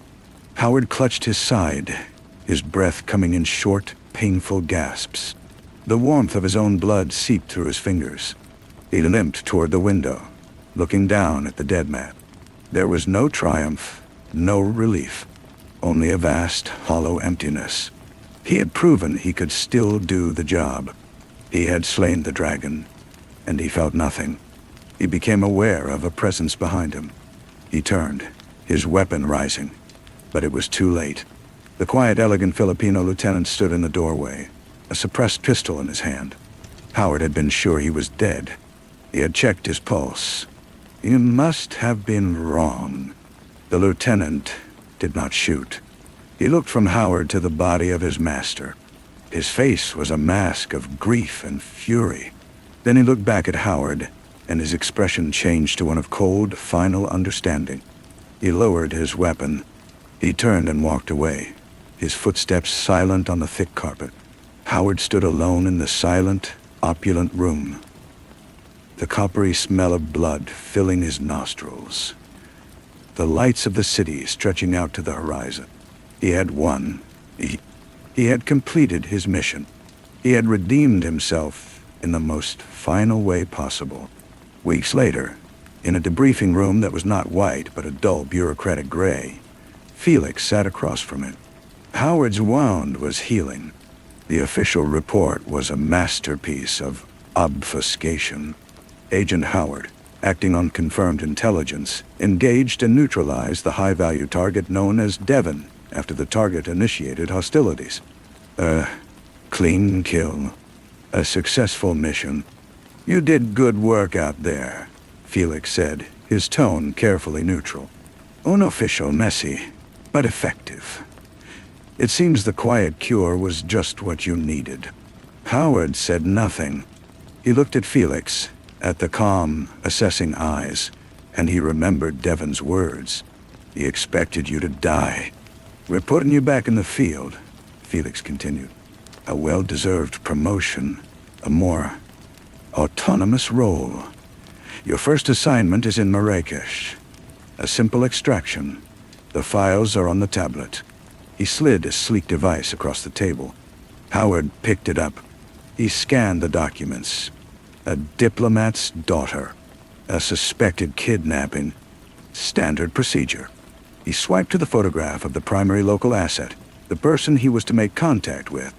It was a grainy, long-lens shot of a woman walking through a market, her face partially hidden by a scarf. But the eyes were unmistakable. The color of dark honey. Michaela, thought. He looked up at Felix. Felix's expression had not changed. It was still calm, professional, utterly unreadable. Howard stood, the tablet in his hand. He walked out of the room, down the long, sterile corridor, and out into the daylight. The sun was bright. The world was sharp and in focus. He got into a car that was waiting for him. He opened the tablet again, looking at the photograph of Michaela. He thought of the Filipino lieutenant, walking away. He thought of the Zippo lighter, now in an evidence vault somewhere. He thought of Devon's final, whispered word. "Congratulations." The car pulled into traffic, merging with a river of other cars, all moving toward their own destinations, their own secrets. Howard watched the city slide past the window, the edges of the buildings blurring, the faces on the sidewalk becoming indistinct smudges of color. The details of the case, the facts of his victory, the certainty of his redemption, all of it began to soften at the edges, to lose their hard definition. They faded, not into memory, but into something else, a pervasive and unsettling uncertainty, as if the truth he had fought so hard to grasp was not a solid thing at all, but merely a pattern of light on water, dissolving even as he looked at it, leaving him with only the chill of the wind and the faint, metallic taste of a lie he had agreed to live. The flight to Marrakesh was a study in silence. Howard sat in the business class cabin, the hum of the engines, a dull monotone in his ears. He drank water, not the whiskey he craved, and he did not sleep. He reviewed the file until the words lost all meaning. Michaela, asset designation, Nightingale. Her presence in the operation was presented as a fortunate coincidence, a local resource with proven reliability. He knew it was neither fortunate nor a coincidence. It was a test, the first of many. Felix was seeing how far the newly repaired tool could be bent before it broke. He met her at a cafe on the edge of the Jama El Fana Square, as per the protocol. The air was thick with the scent of spices, grilling meat, and the pervasive dust of the city. She was waiting at a small table, a pot of mint tea steaming in front of her. She wore a simple linen dress and sunglasses, her hair pulled back. She looked older, the sharp elegance of the casino dealer softened by a layer of weariness. She did not seem surprised to see him. She poured him a glass of tea without a word. The noise of the square, the snake charmers and storytellers and the clatter of carts, formed a chaotic bubble around their quiet table. "You look well," she said, her voice low. "You look surprised," Howard replied. "I'm surprised you are still alive. I heard a story about a man in Macau. Stories are all they are." She took a slow sip of her tea, her eyes hidden behind the dark lenses. "Is that what we are going to do? Pretend? What do you want me to say, Michaela? I want you to tell me why I am here. Really. They pulled me out of Macau. They gave me a new name, a new life. Then they put me in front of you. They are not that careless. This is a move. I just do not know what the game is." Howard looked past her, at the crowd ebbing and flowing in the heat haze. He saw nothing out of the ordinary, no telltale signs of surveillance, but he felt it. The pressure was back, different from the predatory weight of Devon, but just as constant. It was the pressure of the machine he worked for, the gears of which he was a small, disposable part. "The game is the same as it always is," he said. "We find the girl, we bring her out. That's the mission. And after. There is no after. There is only the mission." A faint, bitter smile touched her lips. "You sound like him, like Devon." The name hung between them, a ghost at the table. Howard did not flinch. "Devon is dead." "Are you sure?" she asked, and for the first time she lowered her sunglasses, her honey-colored eyes meeting his. They were full of a deep, unsettling knowledge. "I saw his body. I identified it for your people. But a man like that, he is more than a body. He is an idea, and ideas are harder to kill." The mission proceeded with a smooth, dreamlike efficiency. Michaela's information was flawless. The diplomat's daughter was being held in a secluded villa in the Atlas foothills, a compound owned by a minor shipping magnate with questionable affiliations. The extraction was a night operation, all silenced approaches and precise, violent action. Howard moved through the dark halls with the old, cold certainty, a specter dispensing a final, quiet justice to the guards who stood in his way. He found the girl, terrified but unharmed, in a locked bedroom on the second floor. He led her out through the garden, the air cold and thin at that altitude. Michaela was waiting with a vehicle, the engine running. As Howard helped the girl into the back seat, He saw Michaela looking not at him, but past him, back at the dark, silent villa. Her face was pale in the dashboard lights. "What is it?" he asked. "It was too easy," she whispered. They drove back toward the city in silence, the rescued girl sobbing quietly in the back. The first light of dawn was bleeding into the eastern sky when Howard's secure satellite phone vibrated. It was Felix. "The package is secure," Howard said. "I know," Felix replied. His voice was crisp, satisfied. "Excellent work. The client is very pleased. There's a plane waiting at a private strip. Coordinates are being sent to your device. Bring the girl. Leave the asset." Howard's grip tightened on the phone. "Leave her? She's compromised. Her cover is blown. Her part in this is concluded. She is a local resource. She will be reassigned. Your concern is noted, but unnecessary. Proceed to the extraction point." The connection died. Howard looked at Michaela, who was watching the road, her profile tense. She knew. She had always known how this would end. He could follow orders. He could deliver the girl, get on the plane, and return to the gray rooms and the new, autonomous role Felix had promised. He could become a more permanent, more valuable tool. It was the logical, the professional, the only sane choice. He thought of the Filipino lieutenant, lowering his gun and walking away. He had understood the game was larger than any single player. He had chosen to live, to continue in a different role. "Stop the car," Howard said. Michaela glanced at him, confused, but she pulled over onto the dusty shoulder of the road. The sun was cresting the mountains, painting the barren landscape in shades of orange and gold. "Get out," Howard said to her. She stared at him. "What?" "Take the car. Take the money in the glove box. Disappear. Do it now." Understanding dawned in her eyes, followed by fear. "They will kill you for this." "They will try," Howard said. He got out of the car, opened the back door, and helped the diplomat's daughter out. She looked between them, bewildered. Michaela slid into the driver's seat. She looked at him for a long moment, a silent exchange of everything that could not be said.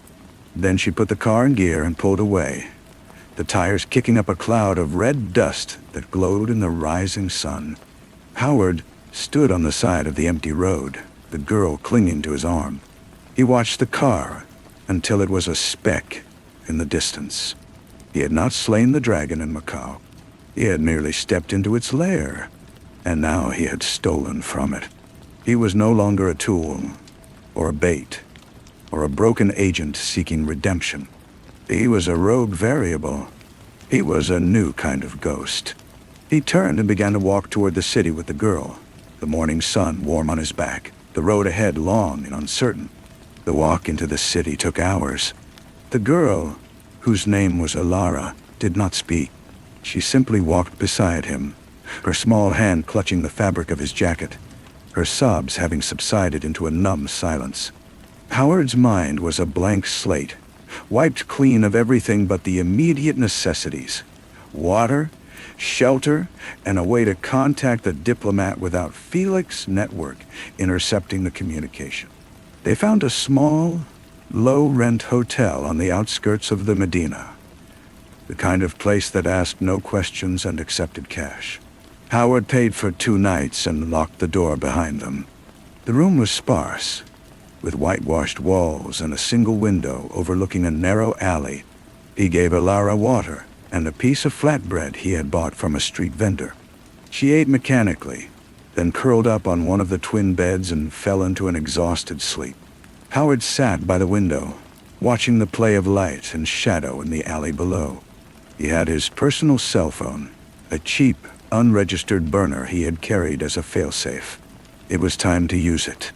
He found the number, a direct line to the diplomat that was supposed to be for extreme emergencies only. He dialed. The voice that answered was guarded, strained. "Yes, I have your daughter," Howard said. "She is safe." A sharp intake of breath. "Where are you?" the agency said. They said the mission had failed. They said the team was lost. Of course they had. Felix had moved quickly to cut him off, to paint him as a rogue, a failure, a liability to be terminated. The agency was misinformed. I have her. I need you to listen carefully. You cannot trust your usual security. You need to come alone. I will give you a location, a public place.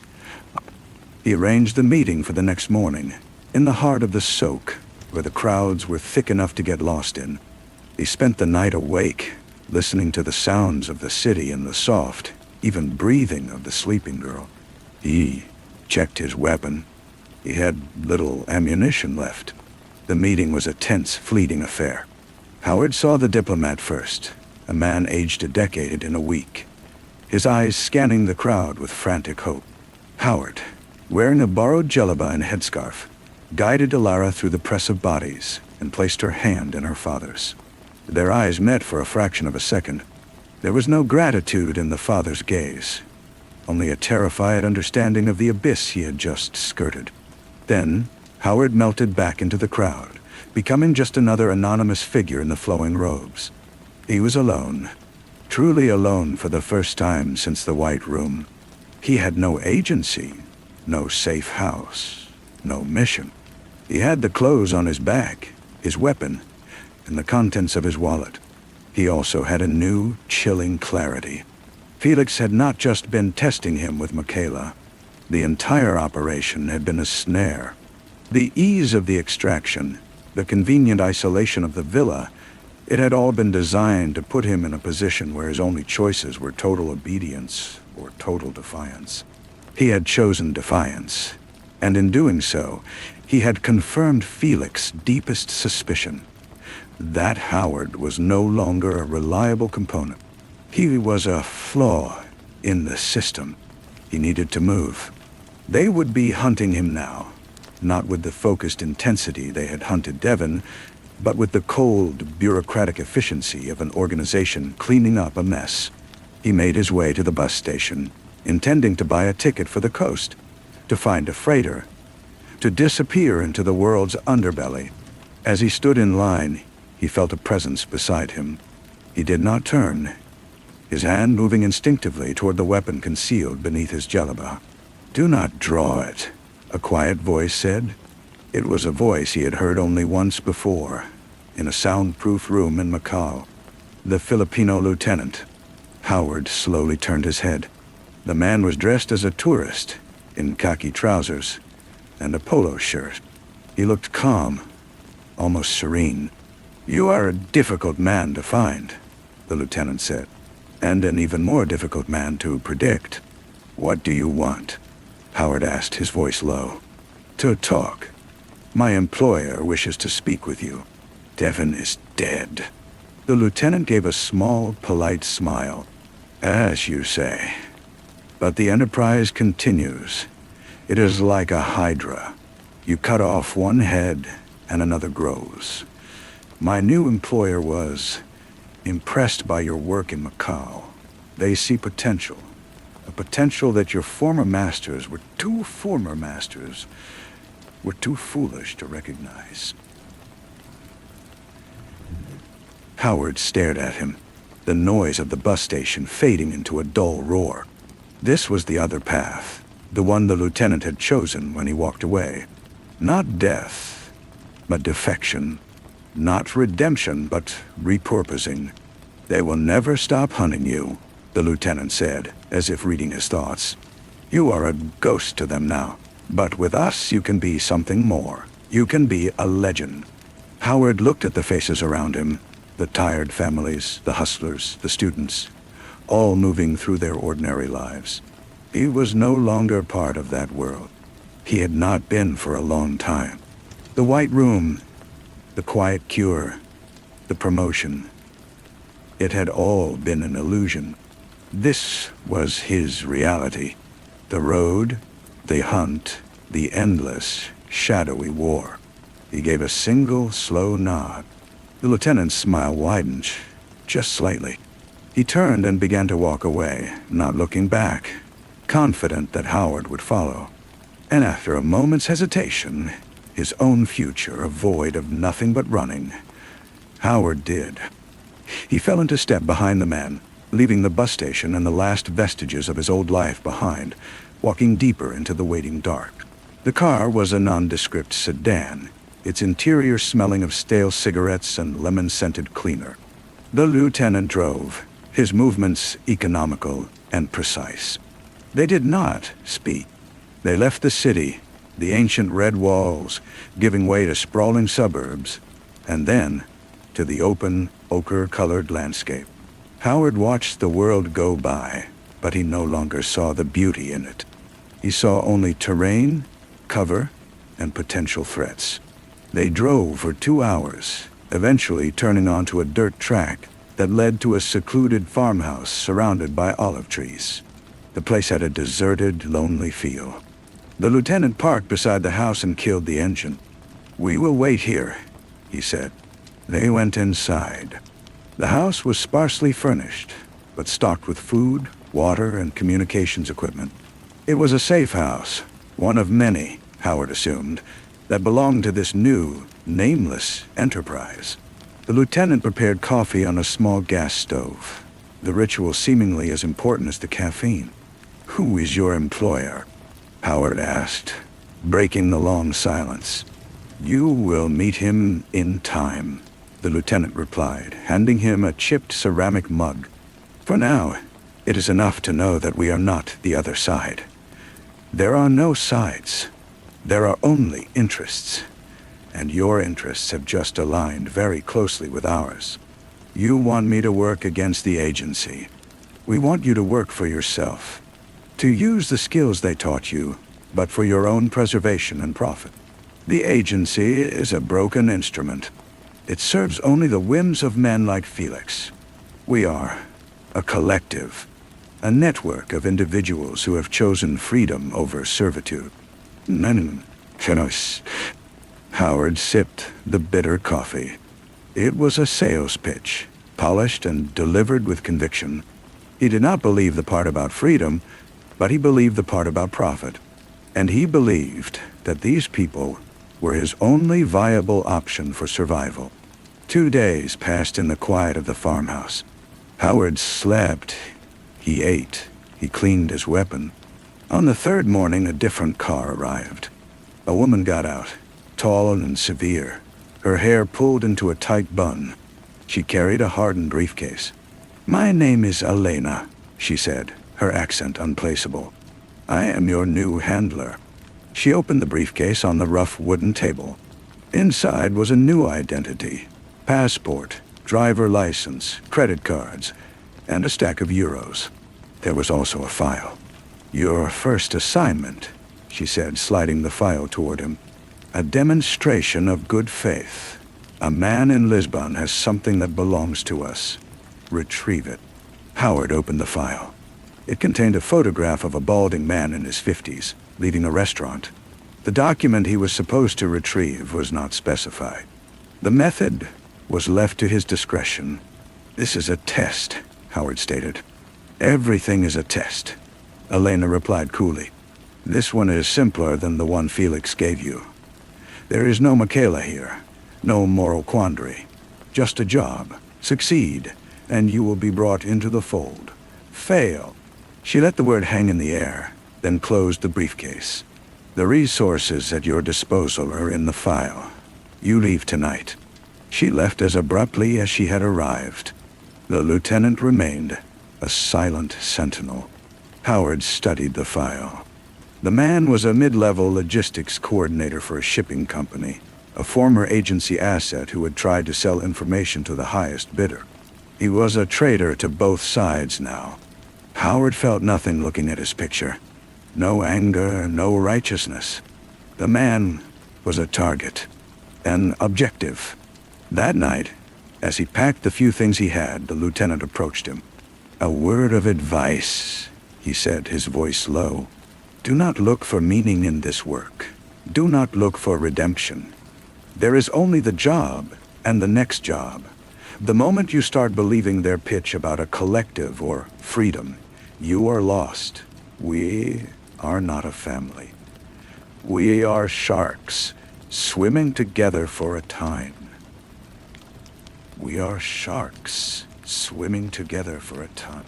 Howard looked at him, this man who had once spared his life for reasons he still did not fully understand. Why are you telling me this?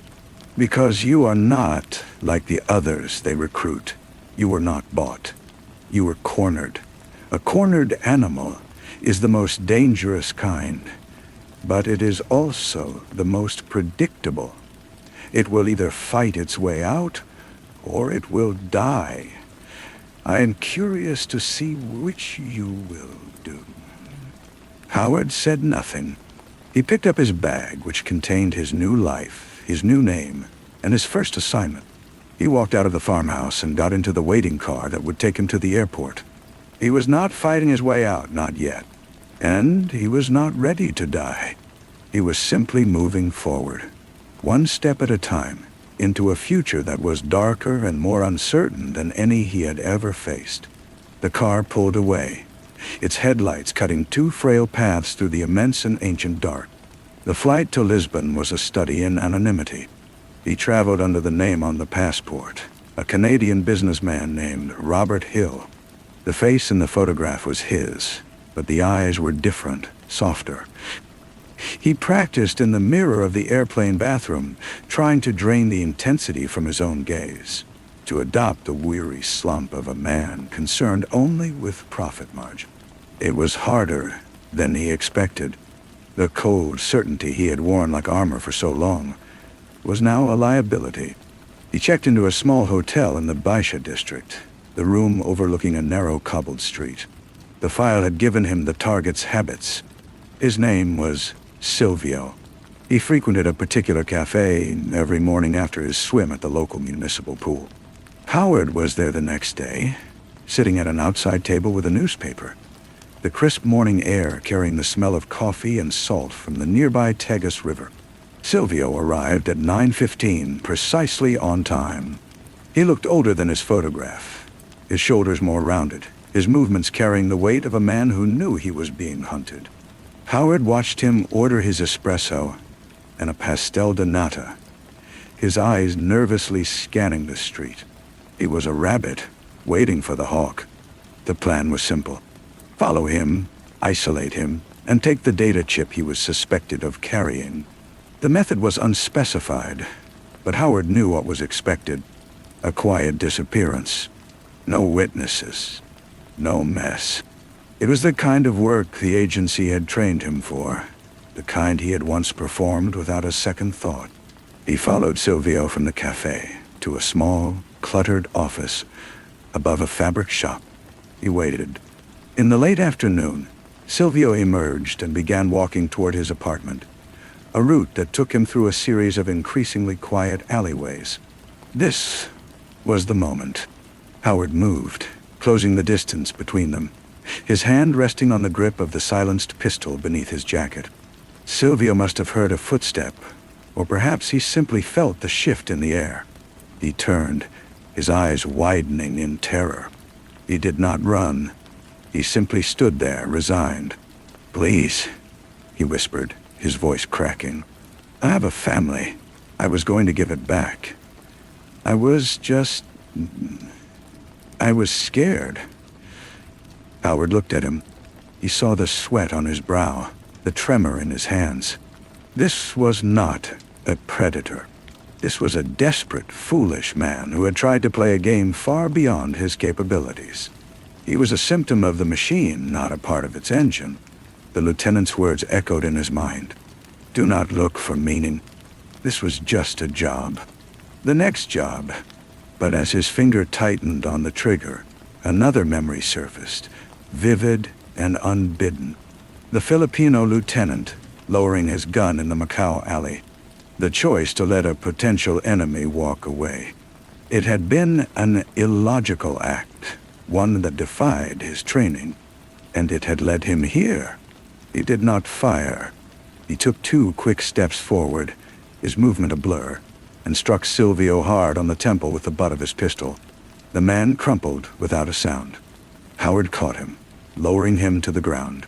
He quickly searched him, finding the data chip in a hidden pocket of his wallet. He left Silvio breathing, unconscious, in the alley.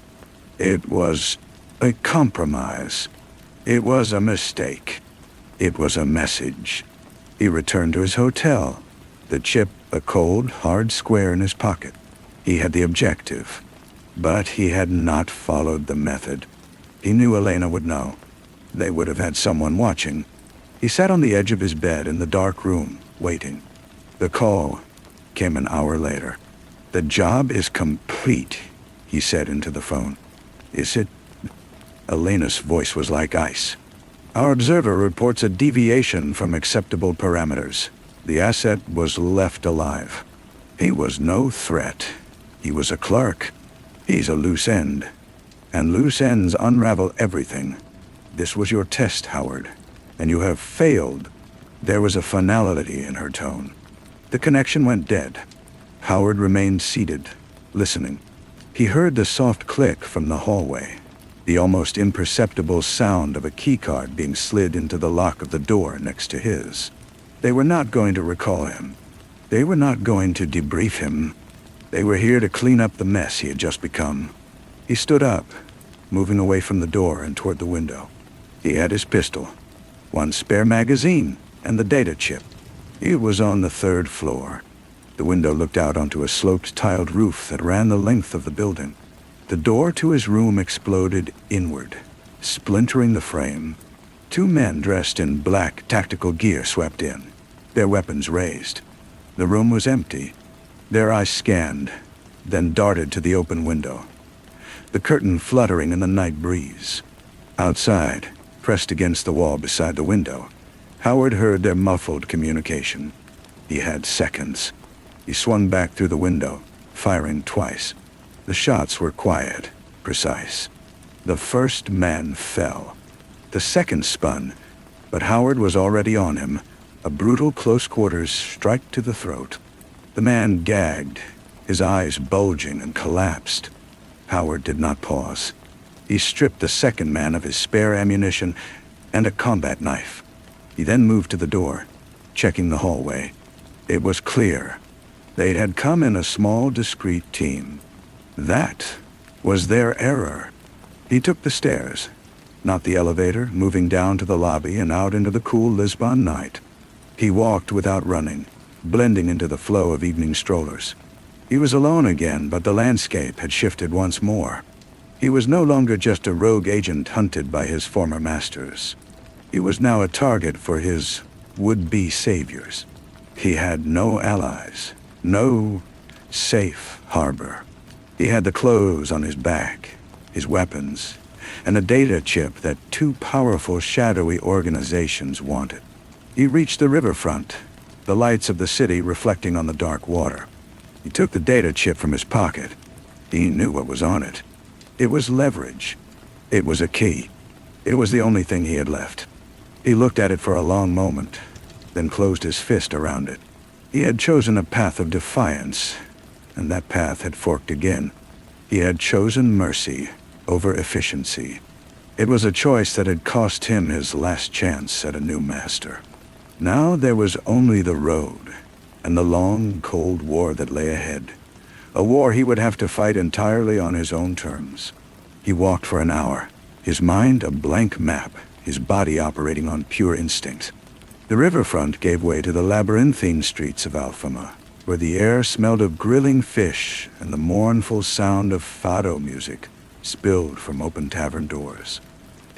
He found a quiet corner in the shadows of the Say Cathedral, the ancient stone a cold comfort against his back. He needed to think, to plan, but the only thought that circled was the lieutenant's warning.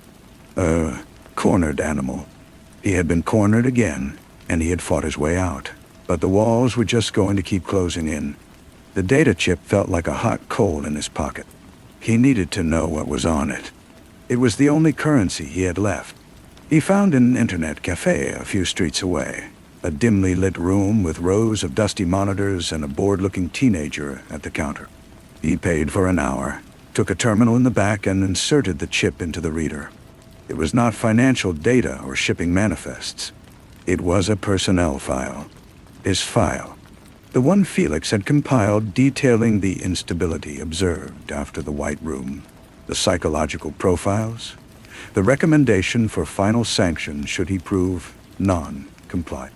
But there was more. Attached were dossiers on others. The Filipino lieutenant, Elena, a dozen more names he didn't recognize. It was a list of the network's key operatives, their covers, their methods. Silvio hadn't just stolen from them. He had stolen them. He had been building an insurance policy. Howard leaned back, the glow of the monitor reflecting in his eyes. This changed everything. This wasn't just leverage. It was a weapon. He could burn the entire network to the ground with a few keystrokes. Or he could use it to buy his life back. He copied the contents of the chip onto 2 encrypted cloud drives, memorizing the access codes. Then he physically destroyed the chip, grinding it to pieces under his heel in the cafe's restroom. He walked out into the early morning, the first light of dawn painting the city's tiles a soft pink. He had a destination now. He needed a phone, a secure line, and a single, decisive call.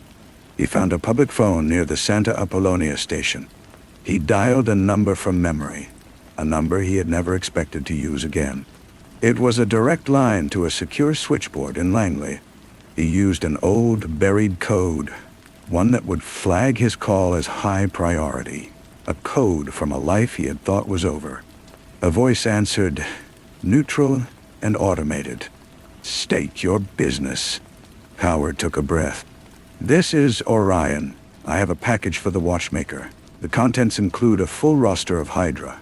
I'm willing to trade for a clean slate and a one-way ticket out."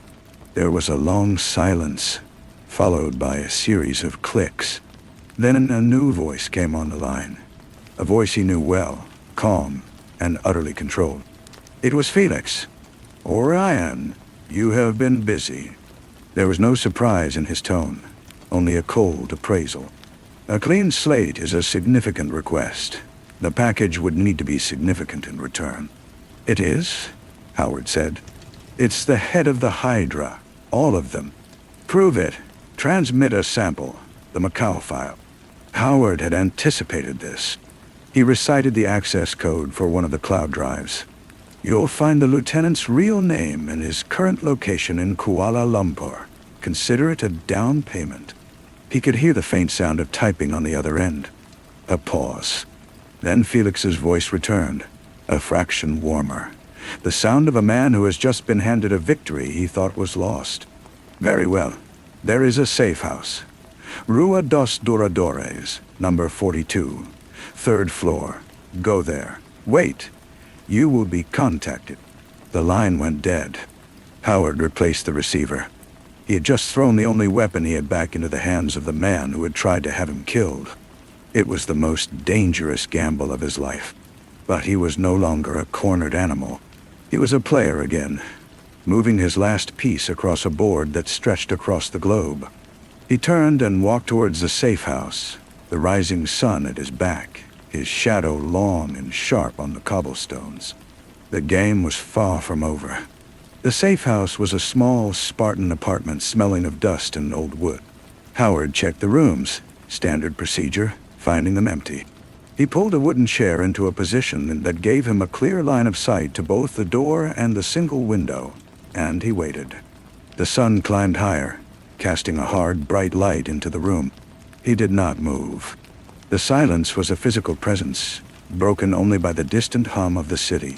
He thought of Felix. The cool, analytical mind already dissecting the data, moving assets into place.